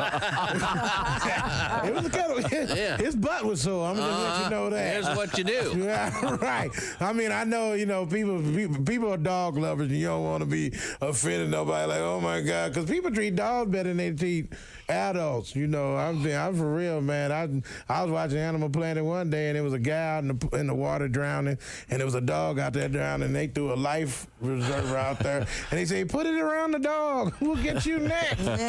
People love dogs. And my neighborhood, I want to shake it up, because I live with all these nice-looking dogs running around. They all walking around bougie little uppity dog show dogs. I want to have an animal that ain't nobody going to, be able to feel safe around, like a hyena. A big ugly dog. Like a hyena. Or a baboon. You know, a baboon, you have a baboon on a leash. No, yeah. Oh, my God. That would freak somebody out because a baboon not only will eat you, it will grab hold of you and eat you and while you're looking at you. Right.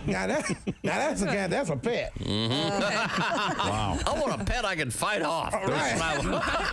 Those scare me. I'm like, bad shockma. I don't want no cutesy wuzzy dog. I mean, my dog got to be able to do something. I'm sorry. I mean, my dog, the dog we got now, he's just doesn't do pathetic. anything. He don't know no trick, but he know how to get the food. What's his name? Big Larry. Big Larry. Of course. What else would it be? What does he weigh? He's a little pipsqueak dog. He's a little, I mean, he's probably about 9 pounds. Okay, Big Larry. Big Larry, yeah, we call him Big Larry. I just kind of gave him a big name, you know, since he was a little. Trying to help him out a little bit. Yeah, he's a pet shop dog. You know, I hate pet shop dogs. I like Humane Society dogs because they appreciate you when you come in there. Them dogs put on a show for you, man. I mean, you talking about a chorus line. Please take me home. They're about to kill me. Hi, this is Chick McGee from the Bob and Tom Show. Miss some of the show? Become a Bob and Tom VIP and subscribe to the audio and video podcast. The Bob and Tom Show, on air, on app, and on demand. My parents are fighting. Oh. Uh-oh. I'm sorry to hear that. They're fighting over the dryer. My mom says we need a new dryer, and my dad says we don't. And the fights are getting mean. I think they're going to start taking out those political attack ads against each other. Oh, cool. Oh, yeah. Colleen Warren wants a new dryer. We don't need a new dryer. Colleen Warren wants to waste our money. Money that could be spent on a new security system for this home.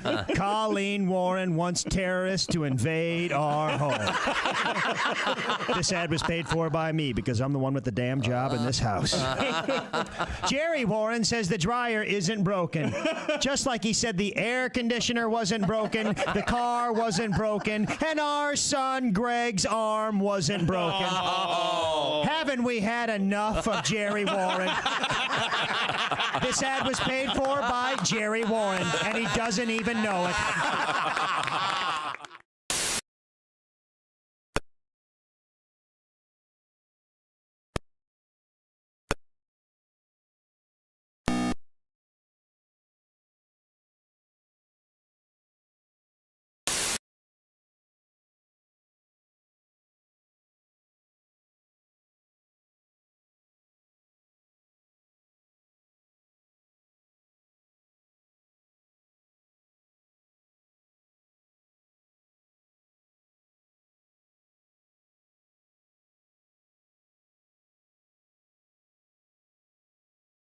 Books and a lot of other important things. He's going to hang out with us for a few more minutes, and we'll find out what's happening in his life other than weightlifting. And we'll also get that Ace Cosby joke of the day. I'll remind you also, Jason Bonham's Led Zeppelin tribute is on for tomorrow night downtown. Hey, welcome back to the Bob and Tom Show. Christy Lee and Josh Arnold, Ace Cosby, Pat Godwin. I'm Chick McGee. Hello, Tom. We have a special guest. He is comedian David Nihill, originally from Dublin, Ireland. He's on a 91-city tour of the U.S. of A. And I had no idea we had 91 cities. That's pretty impressive. That's impressive. Who would have known? And he's a fan. I understand you're a very fit guy. You must lift weights and stuff. But you're a big fan, I understand, of like boxing and kickboxing and extreme sports, et cetera, et cetera. Is that correct? I don't know, but I do a lot of things to be considered, I suppose, slightly extreme just for being an idiot. Yeah, most of late tying myself to a chair and getting kicked off a crane bungee jumping, which was not the best idea I've ever had because they normally tie it around your ankles, but if you do it tied to a chair, unfortunately it goes around your kind of testy satchel nether reasons and they kick you backwards. And yikes! That's exactly as extreme as you think it might be in those circumstances, but...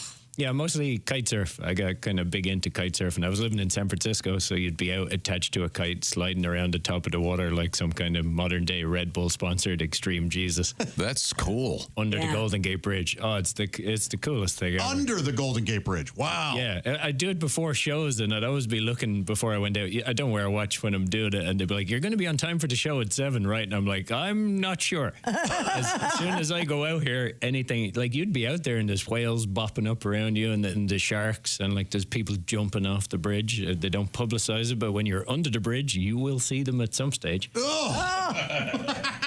Yeah, I brought a friend of mine out, and I was telling him like, it's a fairly advanced place to kite surf because so many weather affected things can happen there, and the tides are pretty wild and the currents. And I said, but you'll be fine. It was your first day. And this guy just popped up next to him wearing all black at one stage and started grabbing at his board. And because he's wearing all black, he just assumed he was another kite surfer. But the guy had actually jumped off the bridge, tried to kill himself, survived, decided he did not want to die anymore, and he very much wanted to survive, starts stealing my friend's board from him. So the only way my friend could get back to shore, it's about 1.5 miles, was dragging himself across the top of the surface, sliding, because he had no board anymore. So he looks exactly like a seal, and there's quite a lot of great white sharks around there. So, yeah, that was his first day ever. He was like, you told me it was going to be fine. Do you feel like, having spent time in that water, that the guys from Alcatraz could have escaped and gotten across? I mean, they do it as a swim the whole time. There's a swim club there, and they do it. So, yeah, if it was life or death circumstances and you had the tide conditions right, you would 100% make that swim. Wow. I've done at least half of it with my gear attached to me involuntarily before calling the Coast Guard to be like, please get me out of here. Yeah, part of kite surfing is definitely meeting the Coast Guard and then trying to give them a fake name when they're like, we have to bill you for this. What's your name? I'm like, David Rogers. Do you have you have your phone with you? I don't. I've taken my phone once or twice. How do you call them? I normally have a marine radio just in case, because it is, if you get in trouble there, it's life or death. It is. And we all know someone who it didn't end well for. Not saying that it's any more dangerous than anything else, than mountain biking or anything, but when they're in the ocean, and those big Costco container ships are coming through there, and the fog is rolling in, and you'll see a few fins in the water, and you're like, oh, this is an interesting place to be. Fins. And of all things, you will see fins. We had a story last week. This might interest you, about an invention. A scientist in Australia, they think that they've come up with an idea for lighting surfboards. Lights on their surfboards. The lights will keep the sharks away. What do you think about that? I mean, if you get into trouble swimming with a shark, normally it's mistaken identity. Like the big sharks are all hunt with eyesight, so they just see a shadow and they go for it. That's 100% how it happens. And I say that to you as an idiot who has gone out and tried to get great white sharks to eat things that I've been dragging around before. Like I literally made a seal out of a bit of carpet before and tried to get a great white shark to eat it. I've been swimming with tiger sharks and bull sharks, and where I'm kite surfing, I was in Hawaii and a tiger shark popped up next to me about 2 feet away. I've been obsessed with sharks since I've been a kid, and I think it's just because Ireland doesn't have that many. Wow. We have more than you think, but it's just not really a thing you think about in life. But that works because it's just a visual deterrent, and they hunt by eyesight. But the thing is, if a great white is coming for you, they're coming from the deep, and they have to protect their eyes, so they roll their eyelids to protect their eyesight. So it just depends. They'll see the lights from further away than they would see the shadow, so it just makes them think twice. Yeah. Anything that makes them think, well, that's unusual, is fine. Because there's a guy, I don't know if you've seen him, he's called a Malibu artist on Instagram, and he just follows great whites with drones around California every day and just shows how close they are to surfers and swimmers the whole time. And nearly 100% of the time they have no interest whatsoever. They just swim over, check it out, and swim off, and the surfer is none the wiser that the shark was there in the first place. But if they think you're a seal, you're toast. If they mistake you for a seal, their only way of checking is to nibble you. They haven't got hands to give you a little squeeze, and they can't talk to you. So it's just a little nibble, and humans don't work well with Pardon me, little nibbles. but are you a seal? Exactly. I can't do that, Tom. Excuse me, sir. Are you exactly what I was hoping to eat today? I'm feeling rather peckish here. I've just took a nibble on your left testicles, and I didn't want to make a mistake and take both of them. Yeah, a little nibble to a great white is your leg. Yeah, well, that's what I did one in Fiji, and we went, and the guy, I was dating this English girl at the time, and she didn't scuba dive, and we went down and we took a wheelie bin, filled it with tuna heads, and this guy just cracked it open and starts hand feeding bull sharks and tiger sharks. And the girl I was with, he said, you just swim on the surface and it'll be fine. We'll all be down the bottom. And if any shark swims near to you, we'll tell you to get back in the boat and don't worry about it. And we're all down there. Literally, this guy's opening wheelie bins, recycling bins, just taking out tuna heads and feeding them. And we look up and this bull shark just makes a beeline for her as she's snorkeling. And they told her they'd keep an eye on her, but the boat had actually gone to the end point of our dive. So there's no boat anywhere there. She's just swimming frantically with this bull shark chasing her around in the water. And these tour operators were oblivious to whatever happened whatsoever. She was fine. fine in the end, but her dad definitely wanted to kill me for a substantial amount of years. Was that your last date? Yeah, I was gonna say. That was her last date. Okay. David Nihill is our guest, extreme sportsman, comedian, on tour right now. But I wanted to get back to you, Pat. You got your guitar all fixed up? Yeah, I apologize. We were talking about the boxing match on Friday evening, and once again, a 65 million estimated worldwide audience, but technical issues, which they better get fixed before they, because Netflix has those two big games on Christmas Day. But there was a lot of observing as things went south with the signal. Imagine American football buffering, like just when you thought a sport couldn't get any slower. See that? That's the sound of rugby in a real sport kicking into action. That's right. But continue. Give us some music. Friends. Give us some music before they murder me. Number one job. So, Pat, now what happened with the broadcast? Well, there was, you want to hear about it? Yeah, song? we sure do. Yes. I wanted to see Tyson inflict a suffering, but a spinning wheel just kept buffering.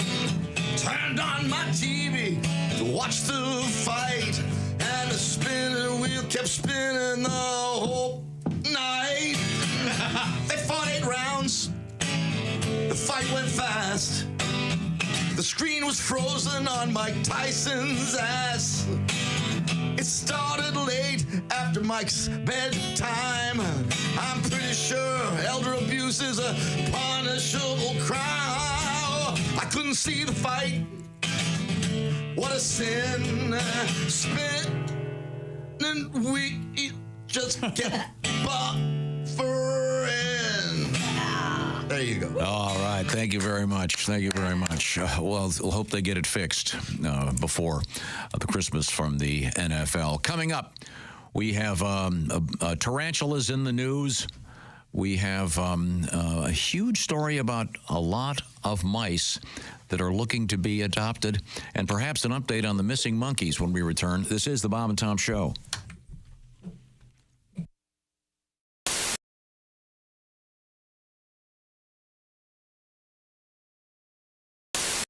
All right, where's my big bowl? Hey Josh, new orange insoles are in with that deep heel cup. You should see how deep this heel cup is. Deep heel cup, you say?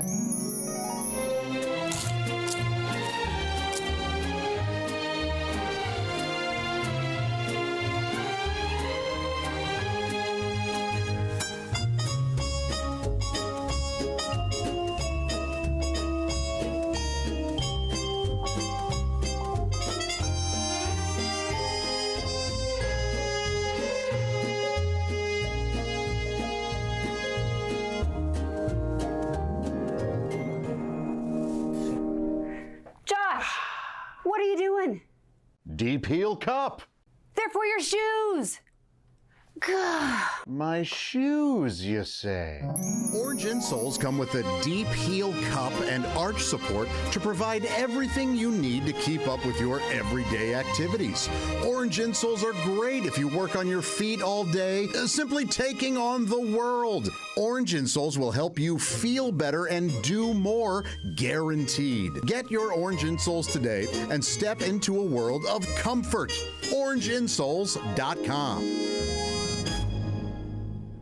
Well, there he is. We're going to be joined by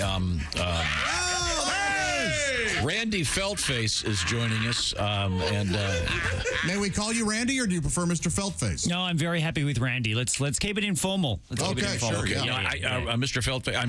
Randy Feltface. I detect a slight accent. Where are you from? I'm from Australia. I'm from all the way on the other side of the planet. I see. Yes. It's so exciting to be here, though. Look at this beautiful studio setup you've got. Isn't it something? It's very nice. It's fantastic. Thanks for dressing up, wearing a tie. You look good. Thank you. Yeah. I thought I'd wear my little vest this morning. Am I looking at you, by the way? I have no idea. Yes, great. I've got you. I got you. Fantastic. Very dapper. All right. Yes. Thank you. Thank you. Randy Feltface is a touring comedian. Do you mind if I ask some personal questions? Please go right ahead. This is what I'm here for. I'm here for a scoop. Are you Are you a single man? I am a single man. Yeah, very difficult to have relationships on the road. I am constantly on the road. I tour all year round. So my only meaningful relationships are with the people who work in the Delta Sky Lounge at LaGuardia Airport. They are. That is a nice one. That is pretty much all I got going on, my friends. Do you use the dating apps? I don't use the dating apps. No, I'm not on the dating apps. I find when you're only in town for one day, the investment in planning ahead. What am I going to do? Get 4 cities ahead? Try to hook up dates? No. I generally just walk around the streets, just screaming for attention. You move well. I'm sure. Thank you. Yeah, I'm quite the mover. This is. Yeah. You should see me. Yeah. Hey, there he is. Yeah, look at this. I've got all the moves. You should see me with a katana at a Monopoly game, I'm sure. Do you, is it fair to ask this? Do you have a type? If I were to ask your friends, hey, listen, we were talking with Randy Feltface. Is there a specific type of, No, not picky at all. Really? No.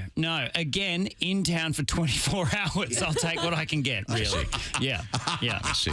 Yeah. How often do you get back home to Australia? Well, I've been on this particular tour just for a couple of months. So, I was there for December, January. I was there for the Christmas period. Nice. And then, love the Christmas in Australia, the hot, summery barbecue weather. Very different to here. Very different to here. It's all backwards. I know. How about that crazy Southern Hemisphere, am I right? Anyone who's with me? Yeah. Who's with me in the morning? Anybody? I know. Now, who are... I'm actually here to audition for the show. I feel like I could be a permanent fixture. Sure. Have you got any news stories? Throw me something and I'll just come back with some wacky quip. Okay. What do you got for me? We'll call on Miss Jessica. You got a news story? What do you got, Jessica? Come on. Don't let me down. Officials in New Mexico announced that the state produced more than 53,000 tons of chili during the last growing season. Wow. Meanwhile, New Mexico's governor signed legislation that established the sweet smell of green chili roasting in the fall as the state's official aroma. Oh, roasted green chilies. So you have official aromas? Apparently. State aromas. Okay, call in on WXFTP. We're getting calls on what radio station is this? What's the call sign? Very many. Just keep going. Oh, there's too many. Oh, it's syndicated. I've already failed the audition. Call in with your favorite state aromas. Come on, that's got to be a call-in waiting to happen. What is there a national aroma in Australia? White squirrels. Oh, how about that? Yeah. Who knew? Yeah. No, I'm not trying to be critical. I'm just. This is what the Surgeon General is saying. I know. So I think those women who can't are pretty much, by and large, selfish, aren't they? Screw you, chick. Yeah. Don't you wish just once they'd have a day, one day a year, where you could say whatever you wanted in the radio? Just so that one time. I'm over here working, okay? You know what you could do? What? Walk in there and have Dean do it for you. You walk in there, tell Chick what you want to say, and he can fix it for you. A few minutes ago, Chick said something mean to Christy, and she... I didn't. Was that mean? I was Yes, just it making was. an observation. I was saying that some women are unable to breastfeed for a number of reasons, and you said... The main reason I can think of is because they're selfish. Okay, so Christy She wanted... seems very well adjusted Right now. and very Christy intelligent. wanted to respond, and I have great faith in our editor. Me too, because if Christy not, I've wanted lost to my respond. job. We now have the response. Okay, go ahead, play it. Hey, chick, you. You've never had to breastfeed. You don't know what it's like. You're a ignorant, stupid son of a So shut your mouth, you stupid ass. You know, that last beep could have used a little more word. A little less a little less... And not so much hole. A little heavy on the hole on that one.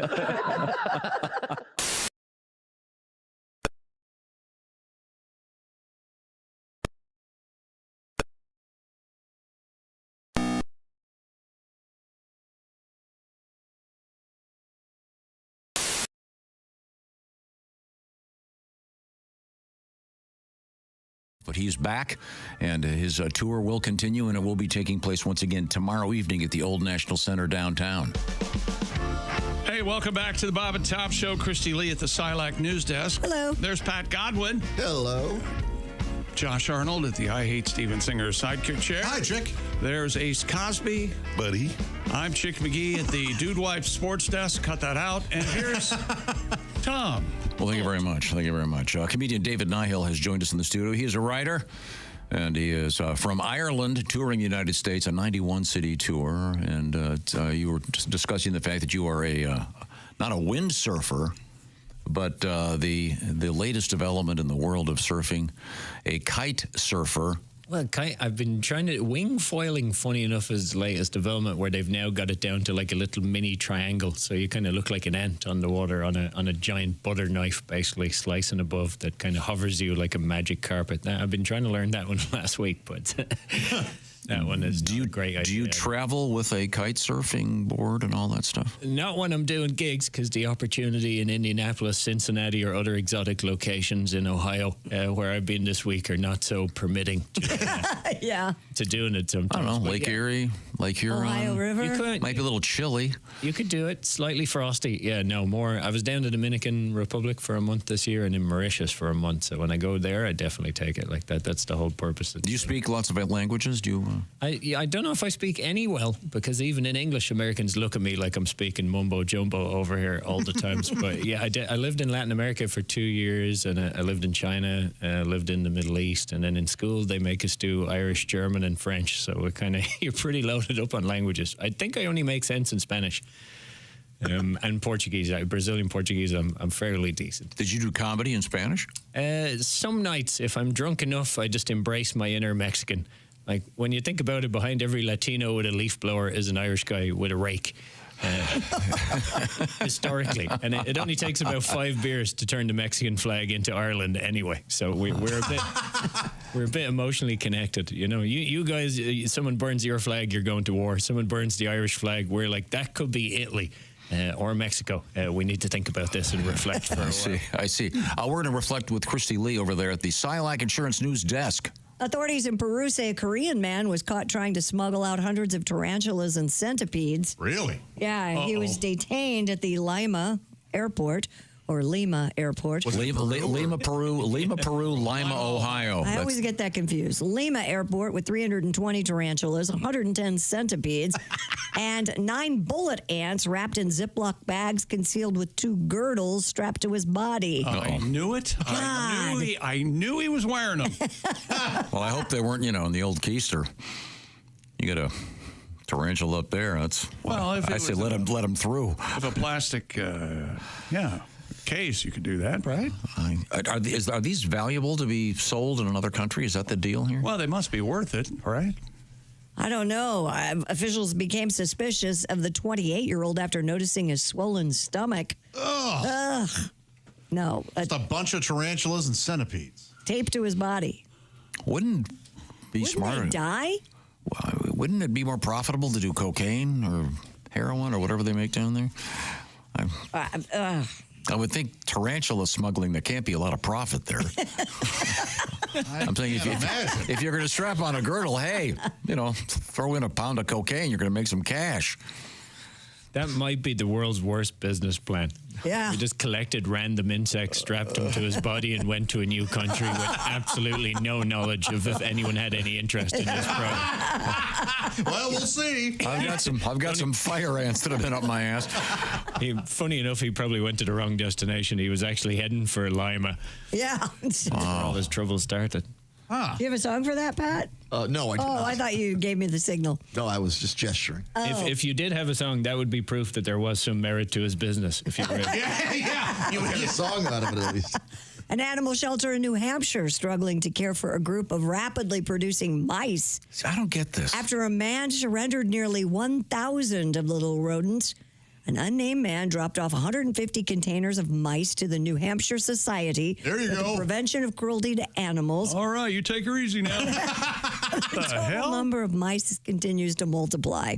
Lisa Dennison, the shelter's executive director, said it's awful. Described the situation as crippling, John. Adding, and it's an exponential problem that keeps growing. Yeah. Other shelters have agreed to take some of the mice, and some are being sent to foster homes as the shelter seeks donations of food supplies while they work to adopt the rodents. I'd adopt a dog, and I came back with a mice. This is the evidence of what happens if your state motto is live free or die. Why not, I don't know, feed them to the cats? Well, part of the shelter's cat pavilion, Tom, has been turned into a mouse hospital and hotel. Well, cats don't actually eat them, do they? They just catch them and kill them. Yeah. Well, they will. They'll eat them. My cat has eaten a mouse. Ugh. I came home and found. It was literally a head. Yeah, they leave it like a trophy in your bed. You just come home and you're like, why is there a dead mouse head in my bed? And the cat's still sitting there going like, that was me. Do you like it? I don't need to eat your processed food. I can get my own. That's an incredible compliment. Yeah. Why? A mouse's gestation period is 19 to 21 Did days. you just happen to have that in your notes section on your phone? Right here on this phone. Man. Now, why not? So short. They can't just let them loose in the woods and.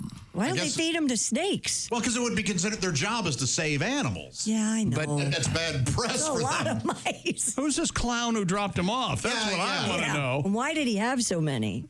Well, because he probably started with a few, and all of a sudden they're multiplying it. Yeah. Yeah, instead of doing a press release, go out in the woods and set them free. Keep it quiet and let those things go. Good luck, Mickey. not you, of course. I mean, well, literally, live free or die. Yeah. We were I think trying to get you to live free, and then we had to kill you. I think today's Mickey and Minnie's birthday. Yeah, right? Steamboat Willie was They have the same released birthday? today. Yeah. Mm-hmm. Isn't that weird? What a coincidence. Steamboat Wilbur. Yeah.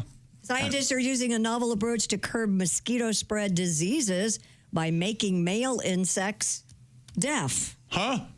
According to the BBC, mosquitoes have sex while flying in midair, with males relying on hearing a female's wing beats to chase her down. Researchers tried altering a genetic pathway that male mosquitoes use for hearing and discovered deaf male insects made no physical contact with the females. No kidding. Yep. And since female mosquitoes are the one that spreads disease, preventing them from breeding would help reduce overall numbers and help reduce the spread of said That's the opposite for me. disease. If I don't have to listen to a woman, I'm more likely to have sex with her. I was thinking this is a risky strategy because if men are not listening to women and they're just unfiltered speaking whatever they want, they're going to be way more dangerous. Wow. So I'm very confused. So in other words, they're just going to have fewer mosquitoes because their mosquitoes aren't going to be copulating. Right. That's happily. Right. I see. Okay. That weren't they doing a thing where they were breeding sterile mosquitoes? Whatever happened to that program? Must not have worked. It's not I don't like it. The deaf thing's weird, and the mosquitoes can't sign while flying. No, they're busy with their hands flying. Yeah. Wait a minute. If they start to sign, they'll fall, right? I don't know. This seems. How do they know this? They study them. That's what scientists do, Tom. That's what Hi, they welcome spend to their life Stupid People doing. Talking Science. How are you? This is your job. There are people out there who have spent decades studying how mosquitoes mate. Yeah. Well, There's no reason to doubt this. No, I don't doubt it. I mean, how? At what point does someone go, "Hey, we got a bunch of deaf mosquitoes"?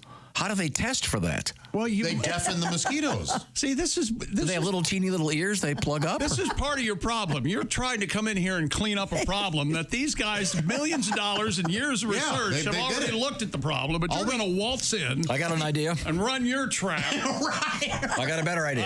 His idea is earplugs so far. Yeah, No, earplugs for fly mosquitoes. swatters. You ever tried to kill a mosquito with a fly swatter? It sucks.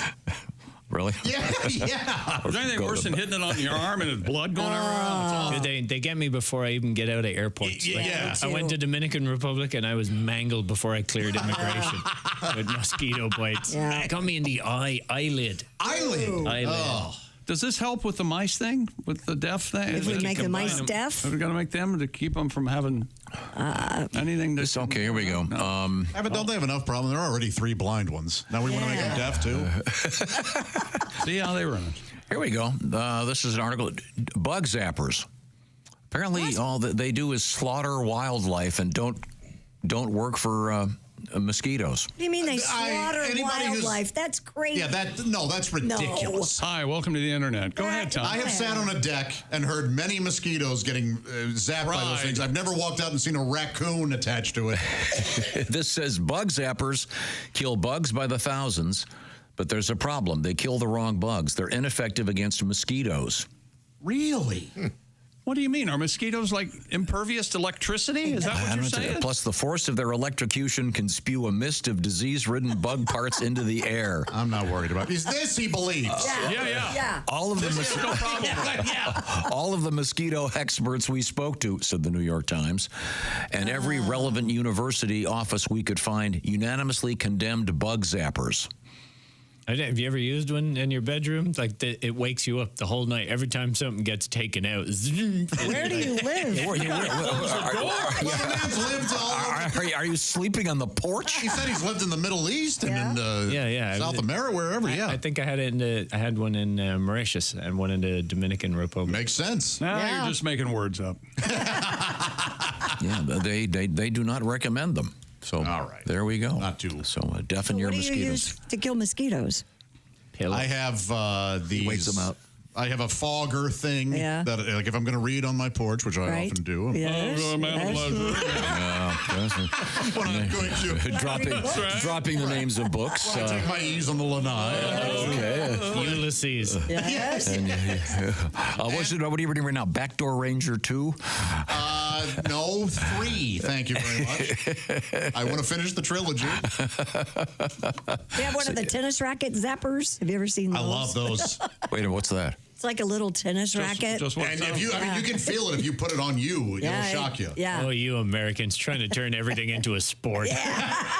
So you're out there and you can use the racket and swat the mosquitoes. Oh, no. Does that mean they're going to have like pickleball version of it? People whose elbows are too blown out to use the real equipment. That's funny. That'll be great. Yeah. Wow. Yeah. Coming up, well, let's see, we'll be starting week 12 of the NFL Thursday evening. So I want to remind you right now, you can go on to bobandtom.com/contest and get your picks in for Bob and Tom's Pigskin Picks. Right now, I want to remind you about those beautiful Raycon earbuds, Chick McGee. Yes, indeed. Black Friday's coming up, and don't forget about Raycon. They have great deals every day of the year.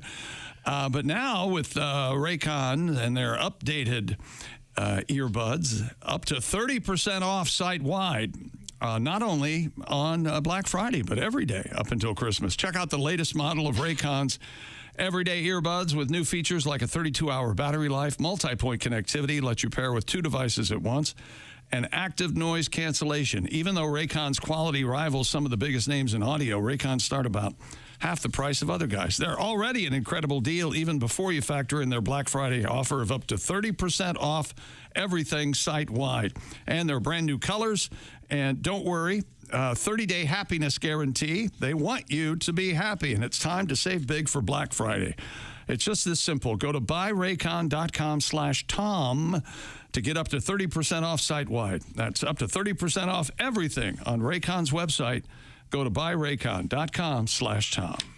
Reading about bug zappers, 4 to 6% of the bugs that bug zappers kill are mosquitoes. So you're just indiscriminately destroying bug life if you've got a bug zapper. Oh well. But if you got that racket thing, then you get to choose the ones you're going to zap. Yeah. And that sounds like fun. Sounds like a game, doesn't it? Yeah, Yes, I like that. I like that very much. What's coming up, Christy Lee? Coming up, we're not done with our animal hunk. We have the emperor penguin that kind of got lost. We have an elephant in the news with a very sophisticated showering tool. And then we're going to do some royal news because I know how much you love the Queen. Okay, great. Thanks very much. This is the Bob and Tom Show.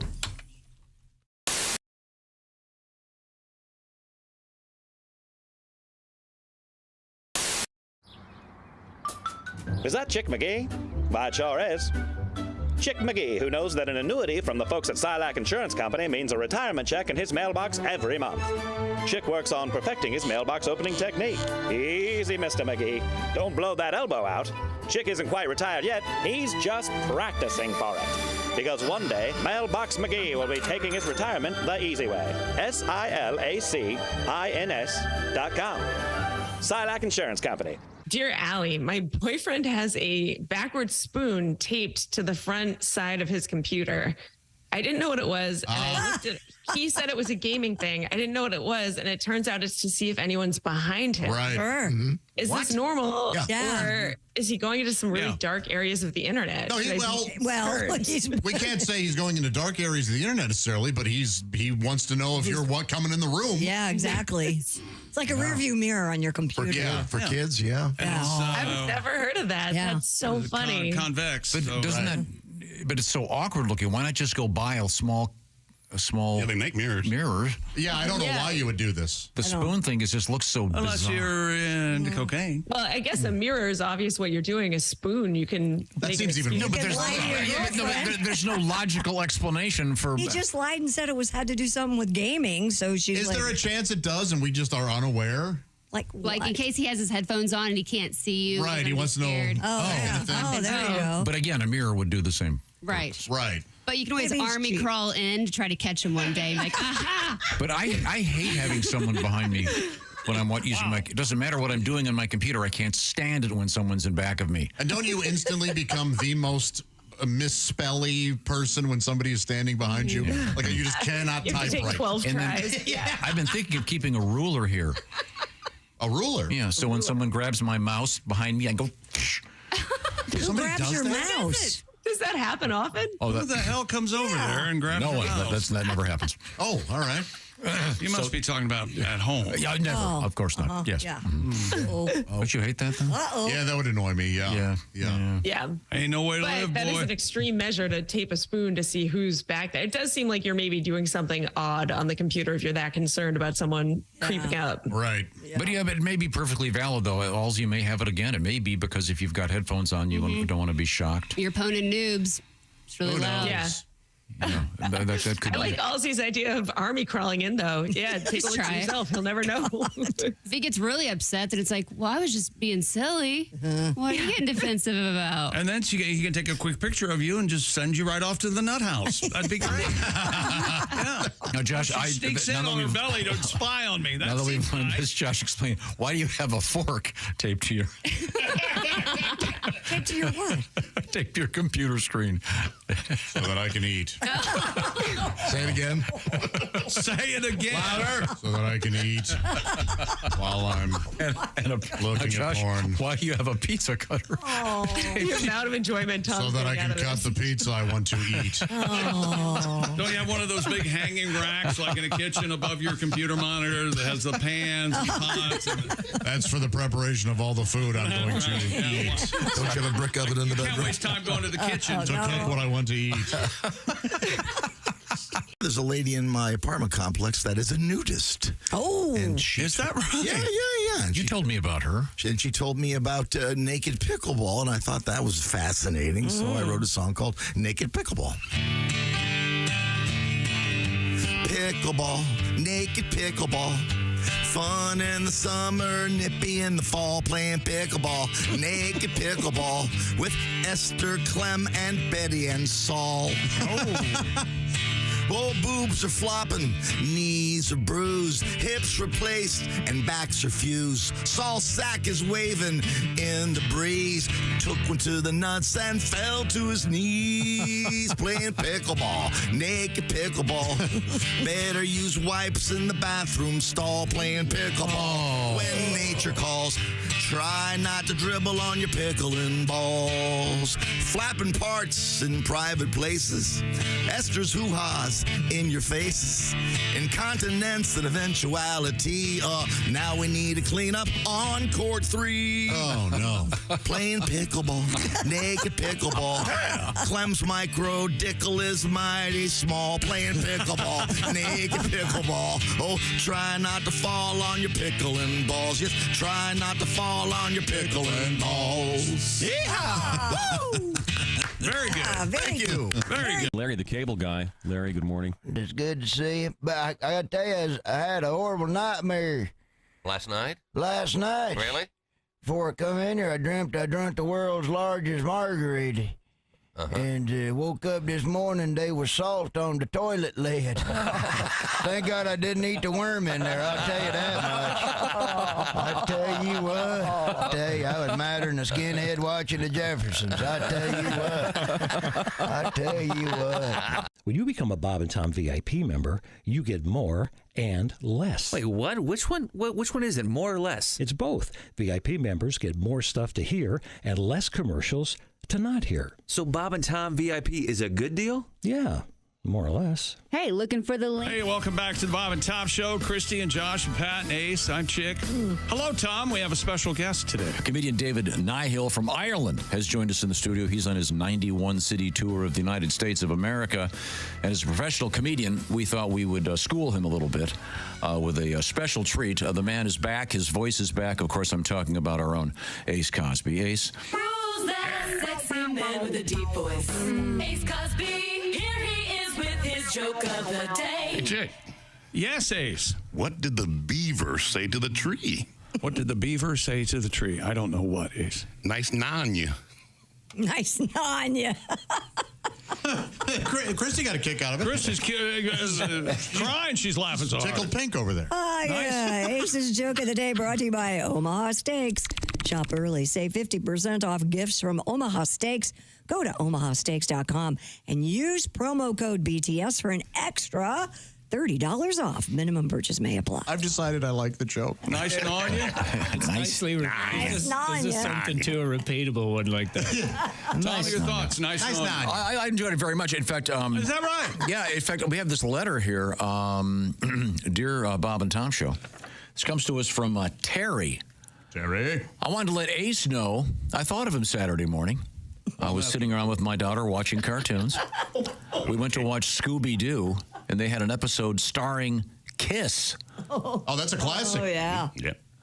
Boy, they did not leave $1 untouched. That's amazing. Wow. Is there a connection I'm missing here that makes that letter make some form of Ace is logical a huge sense? Kiss fan. There we go. I figured. And would you want me to read the whole letter?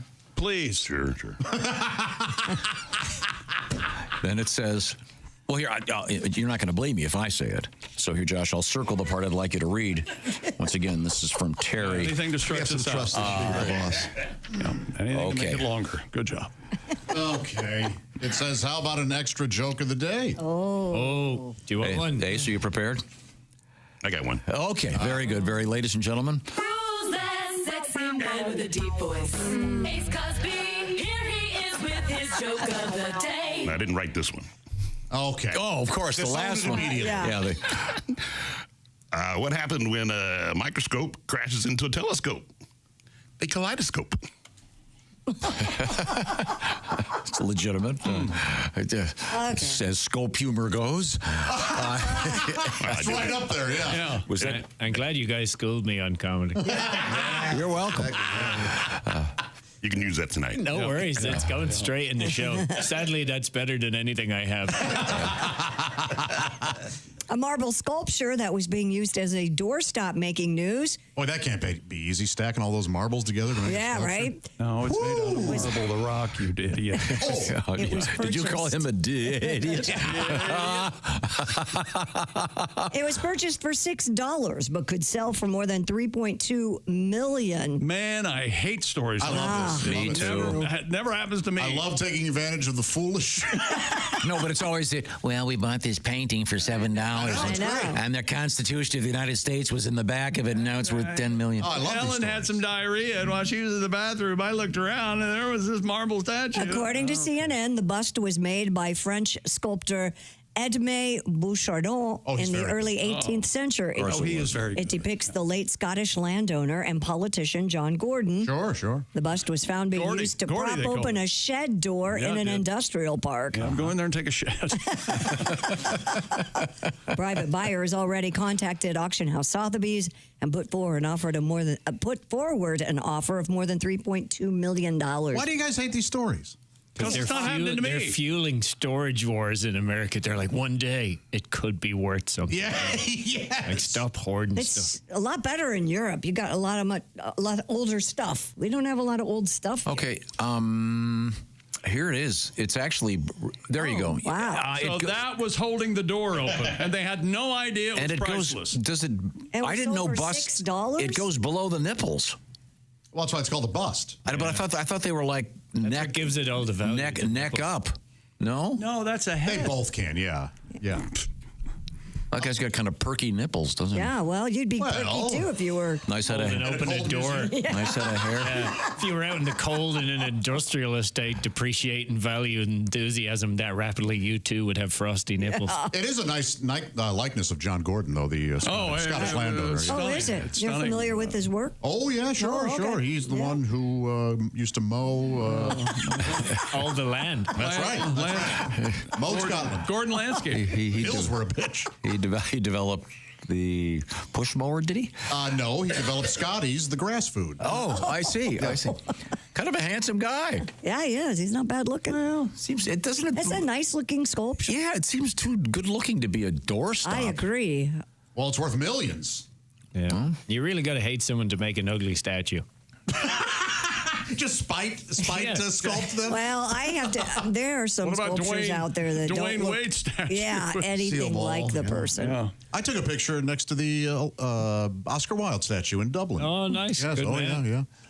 A 77-year-old slice of Wait a Queen minute. Elizabeth. Wait, hold on a second. That's the story? Well, we have a gentleman here from Dublin. I thought we're talking statues. Oh, I thought you were going to have some, fun aside. Some. What do you want to hear? That I stood behind it? Oh, boy. We know what you want. Yeah. If it was historically accurate, he would have been behind you. Oh, he was. Yeah. He delivered. The importance of being lewd. Thank you, Ernest. I'm sorry. I was trying. I lost my place. A 77-year-old slice of Queen Elizabeth II's wedding cake sold for nearly $3,000 at auction. Huh. According to the BBC, the piece of fruit cake from the 1947 marriage of Queen Elizabeth II and Prince Philip had been gifted by then Princess Elizabeth to Marion Polson, the housekeeper at the Palace of house in Edinburgh from 1931 to 1969. You've been doing such a wonderful job. Here's a piece of cake. Yeah, really. Hey, you've been cleaning the royal girdle.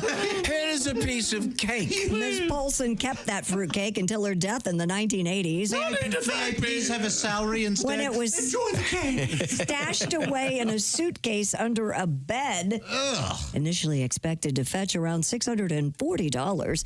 It sold for $2,805 to a bidder from China. Boy, that had to have mold on it, right? Well, it would have a good essence of colonialism as well. Covered with cockroaches and man. The corgi turned it down. Did you read the name of this building, this house? No, what is it? I'd never heard of this before. Holyrood House. Holyrood House. Holy. Holy. ROOD House. Holyrood House in Edinburgh. Palace of Holyrood House. That's Hooray for Holyrood. Yeah. How odd. So she gave the maid a piece of cake. Yep. Isn't that sweet? And this was made by Betty Crocker. I don't have any singles. There you go. Would you like a quid? Of course, interesting that if that had been a Twinkie, it would still be edible. Didn't they Sit here while you insult Twinkies. Isn't there some professor that's had a Twinkie on his shelf at Cornell or something for 60 years? Probably. There's no market in the UK for Twinkies. We do not want your chocolate. Twinkies aren't chocolate, unless you get the Chocodile, which is a chocolate covered. Yeah. Chocodile. You came to the We know our Twinkies.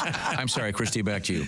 A woman in Georgia cashed in on her huge Beanie Babies collection and made over $4,000. Oh, boy. Yeah, Miss Amanda Drayle initially posted a video of her grandmother's collection on TikTok. I wonder if she's going to quit her job. Where it went viral. $4,000. Wow.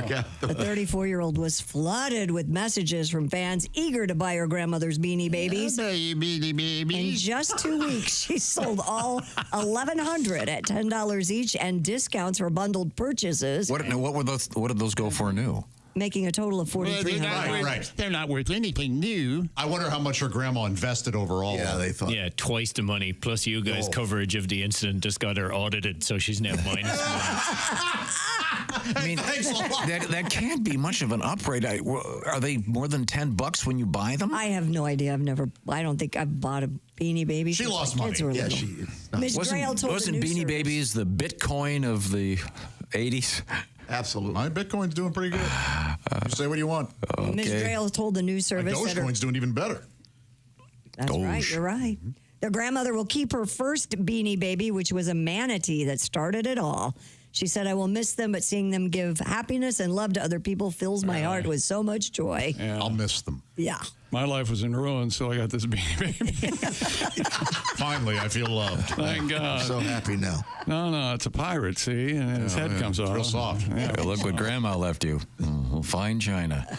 Little tiny $1 Beanie Baby. doilies. And better than a lump of cake. Stupid Beanie Baby. yeah, I'll buy that. Better than a lump of cake. The cake, that seems like, what did it go for? Like $3,000? That seems kind of light. For the cake? Yeah. It's way more. I thought it'd go for more than that. Okay, so I just Googled Beanie Baby. Beanie Babies, 4 of them, super rare, $15,000. She only got 4 for. Well, she must have the crappy ones. She must have for 1,100 of They them. made some very rare Beanie Babies. Did they now? Yeah, oh yeah. The Oscar Wilde Beanie Baby, is that the one you had? No, What do you shoot The for? James Joyce. Hey, look, I just walked up on the diving board. I didn't know when I was going to jump. Oh, you're going to push me in? Oh, the Finnegan's Wake tribute. Wow. Don't be linking our fine creative artist to Beanie Babies. The Princess Di Beanie Baby is apparently has sold for $900,000. Yeah, it's like a bear with a heart on it. White Yeah, bear with it's- heart A on steering it or wheel something. It's got a little flower rose on it. Man. With a steering wheel in its head. Is that what you said? Nice. Thanks for diving. Anything but that. An emperor penguin making news today. I want to say I object. I think there's something wrong with this story, but go ahead. Okay. An emperor penguin making news after apparently swimming 2,200 miles from Antarctica to Australia. Australia's Department of Biodiversity reports the adult male was found earlier this month on a popular tourist beach in the town of Denmark. He was malnourished and now in the care of a wildlife expert. When asked if the penguin could potentially be returned to Antarctica, the penguin said, the department replied that options are still being worked through. University research fellow Dr. Belinda Cannell said this is the first time an emperor penguin has been reported in Australia, though some have reached New Zealand before. How do they know it didn't hop on a boat? It did. I bet it went there on a Carnival cruise line. That's why it arrived so malnutrition. Wow, that just doesn't seem. Wouldn't a shark eat the thing? Can they? I mean, it defied the odds, didn't it? It sure did. 2,200 miles? Yikes. I think it probably hopped on a boat. You think so? Sure. I don't know. That or somebody smuggled it onto a boat and then heaved it off. I don't know. If it were swimming, wouldn't it have food to eat? If it were on a boat, it wouldn't have anything to eat. It would be more malnourished, I would think. Some dude smuggled it there strapped in his underpants passing through Lima, Peru with his other exotic collection. I like that they, hey, are we going to send that thing back up to Antarctica? No, we're not doing that. Hoboken. I'm not paying $800 to ship. Send the penguin back to where it's from. These are beautiful creatures, though. I'm looking at a picture. And of course, they look like they're wearing a nice tux. Is that the one you that could has... learn from them. They're not deporting immigrants. What now? Do they have the nice hair on the top of their head? Or that's the emperor's? No. They're sleek. They're largely white with they're ginormous. The black arms. They look very formal. Yes, like they're wearing a tuxedo. It's very, very nice. Antarctica, the southernmost part of the world, and he just took a wrong turn, kept going north. He didn't know. Okay. Well, I'm just wondering if someone heaved him on a boat. Isn't that the one? What's the March of the Penguins? Those are emperor penguins, aren't they? Mm-hmm. Yeah. That was all fake. All CGI. All fake. Yeah. Look into it. You see the picture of this thing? I see. Believe the lie. There's a Delta Airlines tag in his foot. I'm skeptical about this. Well, now we've got it. Okay. I should know more about this one when I first moved to America, because Irish people never like answering what's our job, you know, and Americans are like, so what do you do? And I used to always say I'm a penguin stander-upper.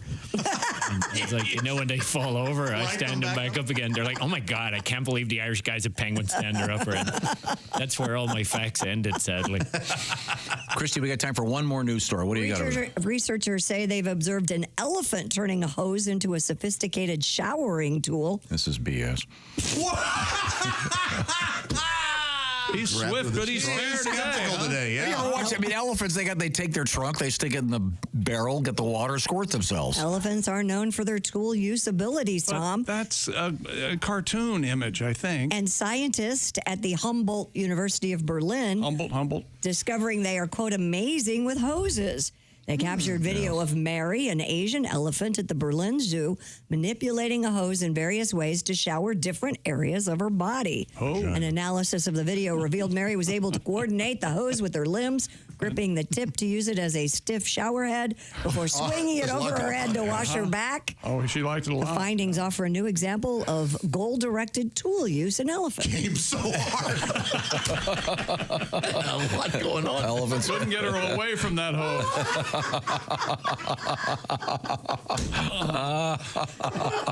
We didn't know what.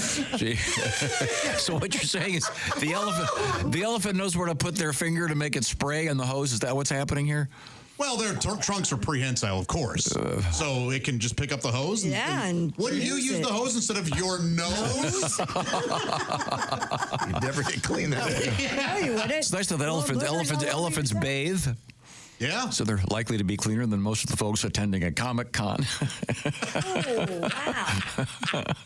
Dear Babington. Making friends. It's a joke. Calm down. I know they bathe occasionally.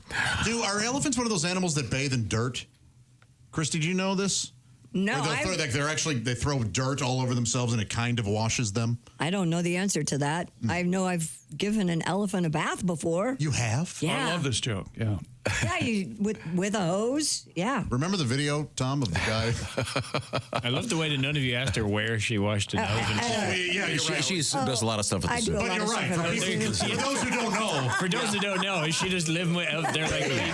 I tried to adopt 1,000 mice in New Hampshire, but instead I got this elephant. Now, David, she does live a significant drive away from here, although I don't think they have elephants native to not have elephants Zionsville. I'm on a board. There's a video of a gentleman out there cleaning an elephant, and it backs up, and his head goes into the anus of the elephant. Yes, absolutely. He needs help. A man has to help. It's had millions of hits. That's real. It is undeniable. Yes. Undeniable. And the man gets his head out and immediately starts gagging so hard, like he's bent over. I showed it to Tom, and we just. It's the greatest. This should have won Academy Awards. Yeah, this poor guy. What's the worst thing that can happen while cleaning an elephant? Dying? No, that's second. Getting crushed to death is distinctly number two. This poor guy. The Joan on the whale thing lives because it's like old videotape. Yeah, this is pre-CGI. Yeah, I'm surprised that isn't on a loop at the zoo. I'm surprised it's not on a loop in here. Yeah, don't let this happen to you. Yeah. I'm so sorry. Elephant safety rules do not get behind the elephant. Yeah. Now, you know, Mike, I was interviewing an elephant and the trainer. Oh, yeah? You do all the harder than you do. Well, he's finally gone around the back in the day when Ringling Brothers had the animals. They don't have them anymore. You mean the animals, not the animals. The animals, thank you. I interviewed the elephant trainer, and he was tethered to a pillar in a garage at a large arena. And I'm standing there with the elephant right next to me, and the elephant stuck his trunk in my pocket. Oh. And the guy goes, "Oh, careful, don't let him get your keys." He'll drive out of here. And it was a drive a stick? Okay. Oh, it was a 5-speed Datsun 280Z. You can't drive a stick. One of the great cars of all time. That elephant almost got but my keys then were covered in mucus. Right now, I want to talk a little bit about that job you've got. Are you going to get the gold watch and get paid once you retire? I doubt it. That doesn't happen much anymore. That's where something something called an annuity comes into play. And guess what? The experts on annuities, of course, are the folks at Silac Insurance, SILAC, Silac Insurance. And what I'm talking about here is planning now for something coming up down the road so that you'll be able to just go out to that mailbox every month or have it directly deposited into your account when you choose to retire. So look ahead a little bit in your life so you can relax a little more these days. Restrictions apply, so see if you qualify by heading to SilacINS.com. That's SILACINS.com, or just head to bobandtom.com. And Chick McGee will walk you through the first steps about finding information out about annuities from Silac, the Silac Insurance Company, proud sponsors of the Christy Lee News. This is the Bob and Tom Show.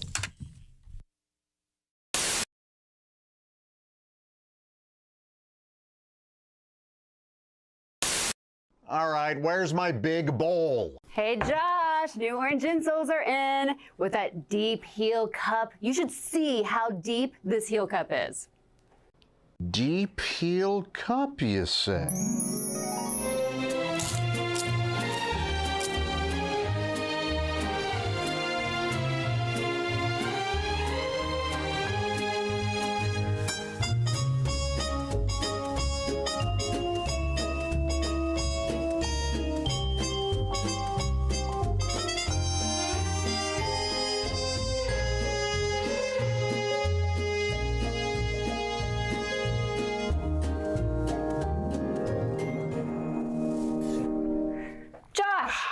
What are you doing?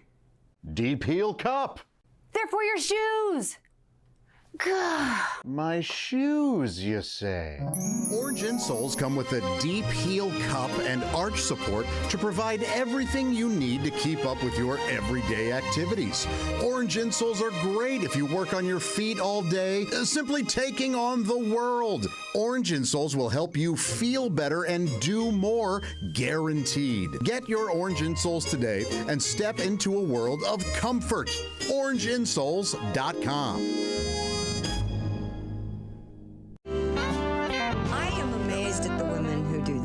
At what? I was with a friend who will we are. You know what? What did us people? As guys are also amazed. And he goes, yeah, exactly.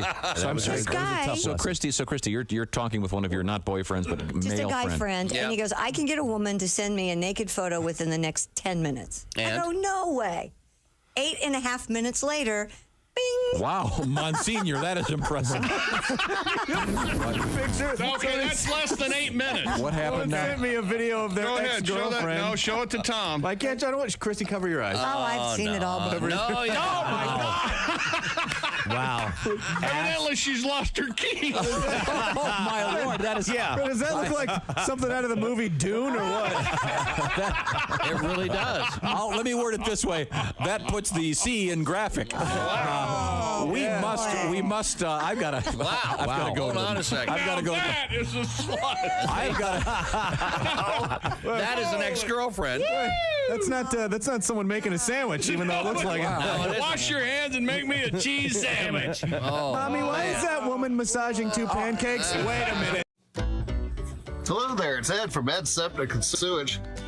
I'm here at this poor SOB's house. He got quoted $20,000 for a new system. I'm doing that same system for him, $500. I know what you're thinking. Ed, how can you do it so cheap? Well, first of all, this machine, stolen. That saves me a ton of money. Secondly, I'm not licensed or bonded. That saves me tens of thousands of dollars a year. So if you need a cheap septic, call me, Ed Septic. When things get hectic, call Ed Septic at the number below.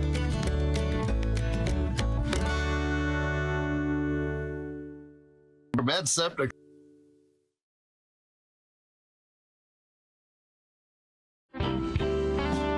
Today we're going to do a cover, the only cover that we do. Yeah. Oh, good. The entire program, but we'd like to play something for you dedicated to something that's been in the news this past week. All right. Look forward to it. I think everybody's been surprised about it, and this is a song that explains how I feel about it. Okay. They're both ashamed of what they did. At least that's what the paper said. They walk all day because they're always on the prowl. Tiger and horse, tiger and horse. His wife called him doing them whores.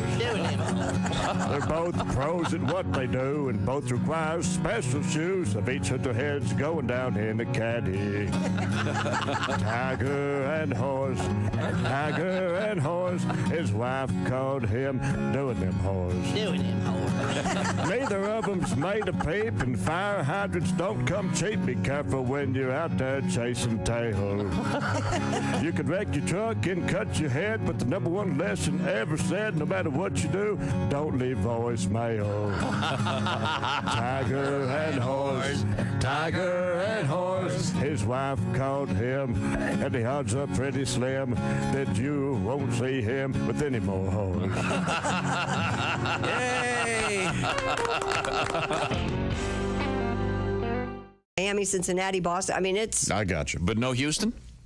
no Houston, not according to this. Hello there, Houston. Hello there, Houston. Whatever.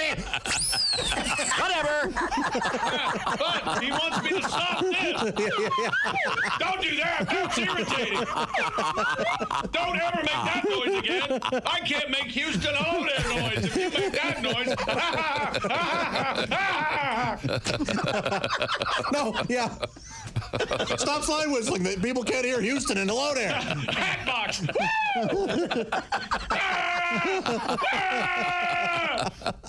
We're watching a show breakdown. Nervous breakdown. June 21st, By the show. 2018. June 21st, 2018. Houston. Hello there, Houston. Hello there. Houston. I wish we did all of a sudden a team of men in white scrubs come in and drag you off while you're just Houston. Hello there. We're going viral.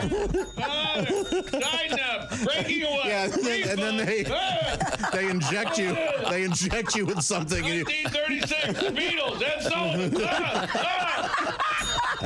John Kennedy. As they inject you, it's Houston. Houston. Hello there. Houston. Happy summer solstice, everyone. Longest day of the year. Oh, my stomach hurts.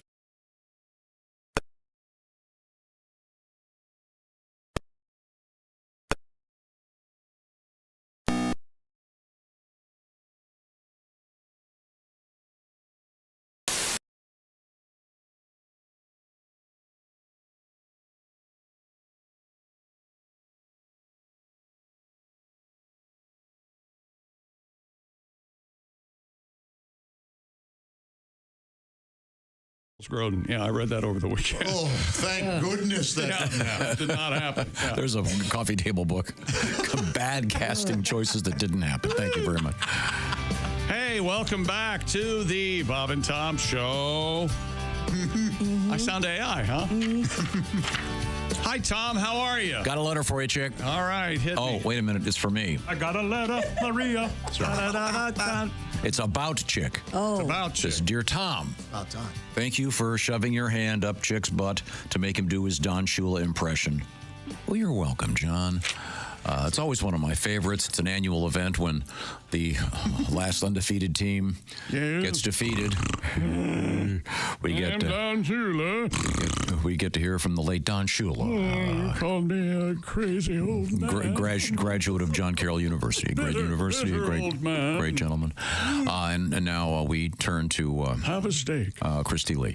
What? Oh, sorry. We turn to history time. Oh, it is? Okay. Yeah. What day is today? I haven't even Today is November 18th. November 18th.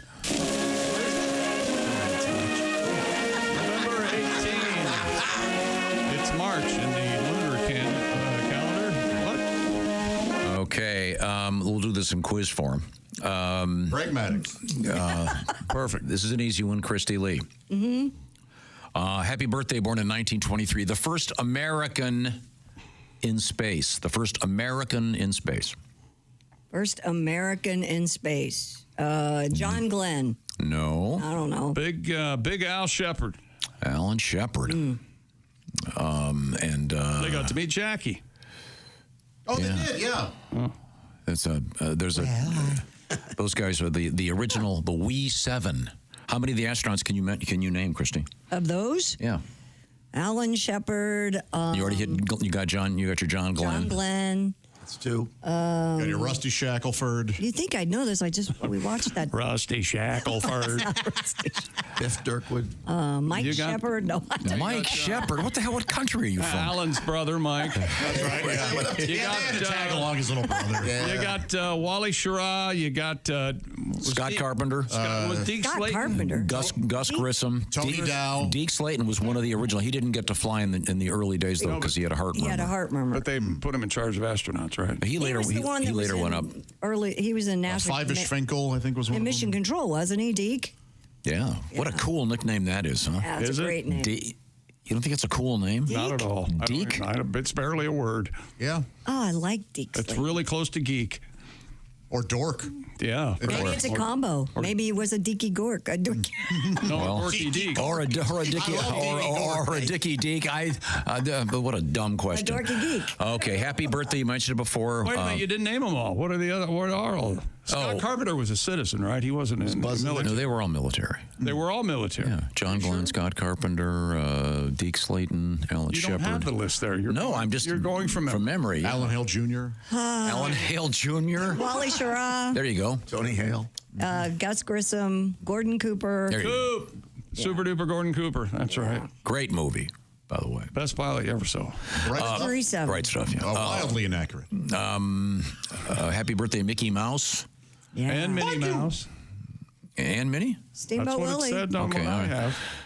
Happy birthday, friend of the show, comedian Kevin Nealon, one of the former Weekend Update hosts. He's been here. He's wonderful. Very funny guy. Happy birthday. You know who this one is? Ace, you can't answer. Pat Godwin. Kirk Hammett. Metallica. Very good. Guitarist for Metallica. Not to be confused, of course, with his cousin Dashiell Hammett. Dashiell Hammett. Who the hell's Dashiell Hammett? Fiddler on the Roof. He wrote Fiddler on the Roof? No. Oh. Detective. Oh. There's some, I forget, there's some Hollywood person that named their kid Dashiell. Yeah. I like it. You like that? Yeah. What are you going to name? You want to have a couple of kids. What do you want to name the boys? The boys? Yeah, if you have boys, what are you going to name them? Well, originally I was going to go with Chick's suggestion of Kyle and Eric, but that's right. That's sort of a little too on the nose now. Yeah. Boys. I've always liked Samuel. Okay. Yeah. I got a Sam. By the way, you'll have no input when that time comes. That's okay. That's not true. Happy birthday, the great comedian Mike Epps. And we have time for a couple more. This is a good one. 1883, the United States and Canada created what? A border. Lake Michigan. Knit hat. The answer is Lake Superior. They agreed. Let's put the water over here. The first time zones. Oh, God. That had to be. How do you sell that to people? I don't know. I don't know. I give up. That would be very, very difficult. A couple more quick birthdays, I believe. Do you know who this is? Oscar Nunez. Yeah, The Office. Yeah. Very good. He played Oscar. He did. A real stretch there. Although I do like it when they have animals in movies and they say Fido played by Rover. I like that too. It's so funny. It makes sense, really, I guess. I like this guy, Owen Wilson. For sure. Rebels brother, is that right? Okay, thank you very much. Rebels brother. Okay. BobandTom.com/contest. I urge you to go there because week 12 of the NFL season starts Thursday evening. Get your picks in. You can pick against Chick McGee, and we'll find out how the Chickster did. It may be another positive weekend depending on what happens this evening. He goes against Dallas, of course. Get all the details, BobandTom.com/contest. Thanks. This is the Bob and Tom Show.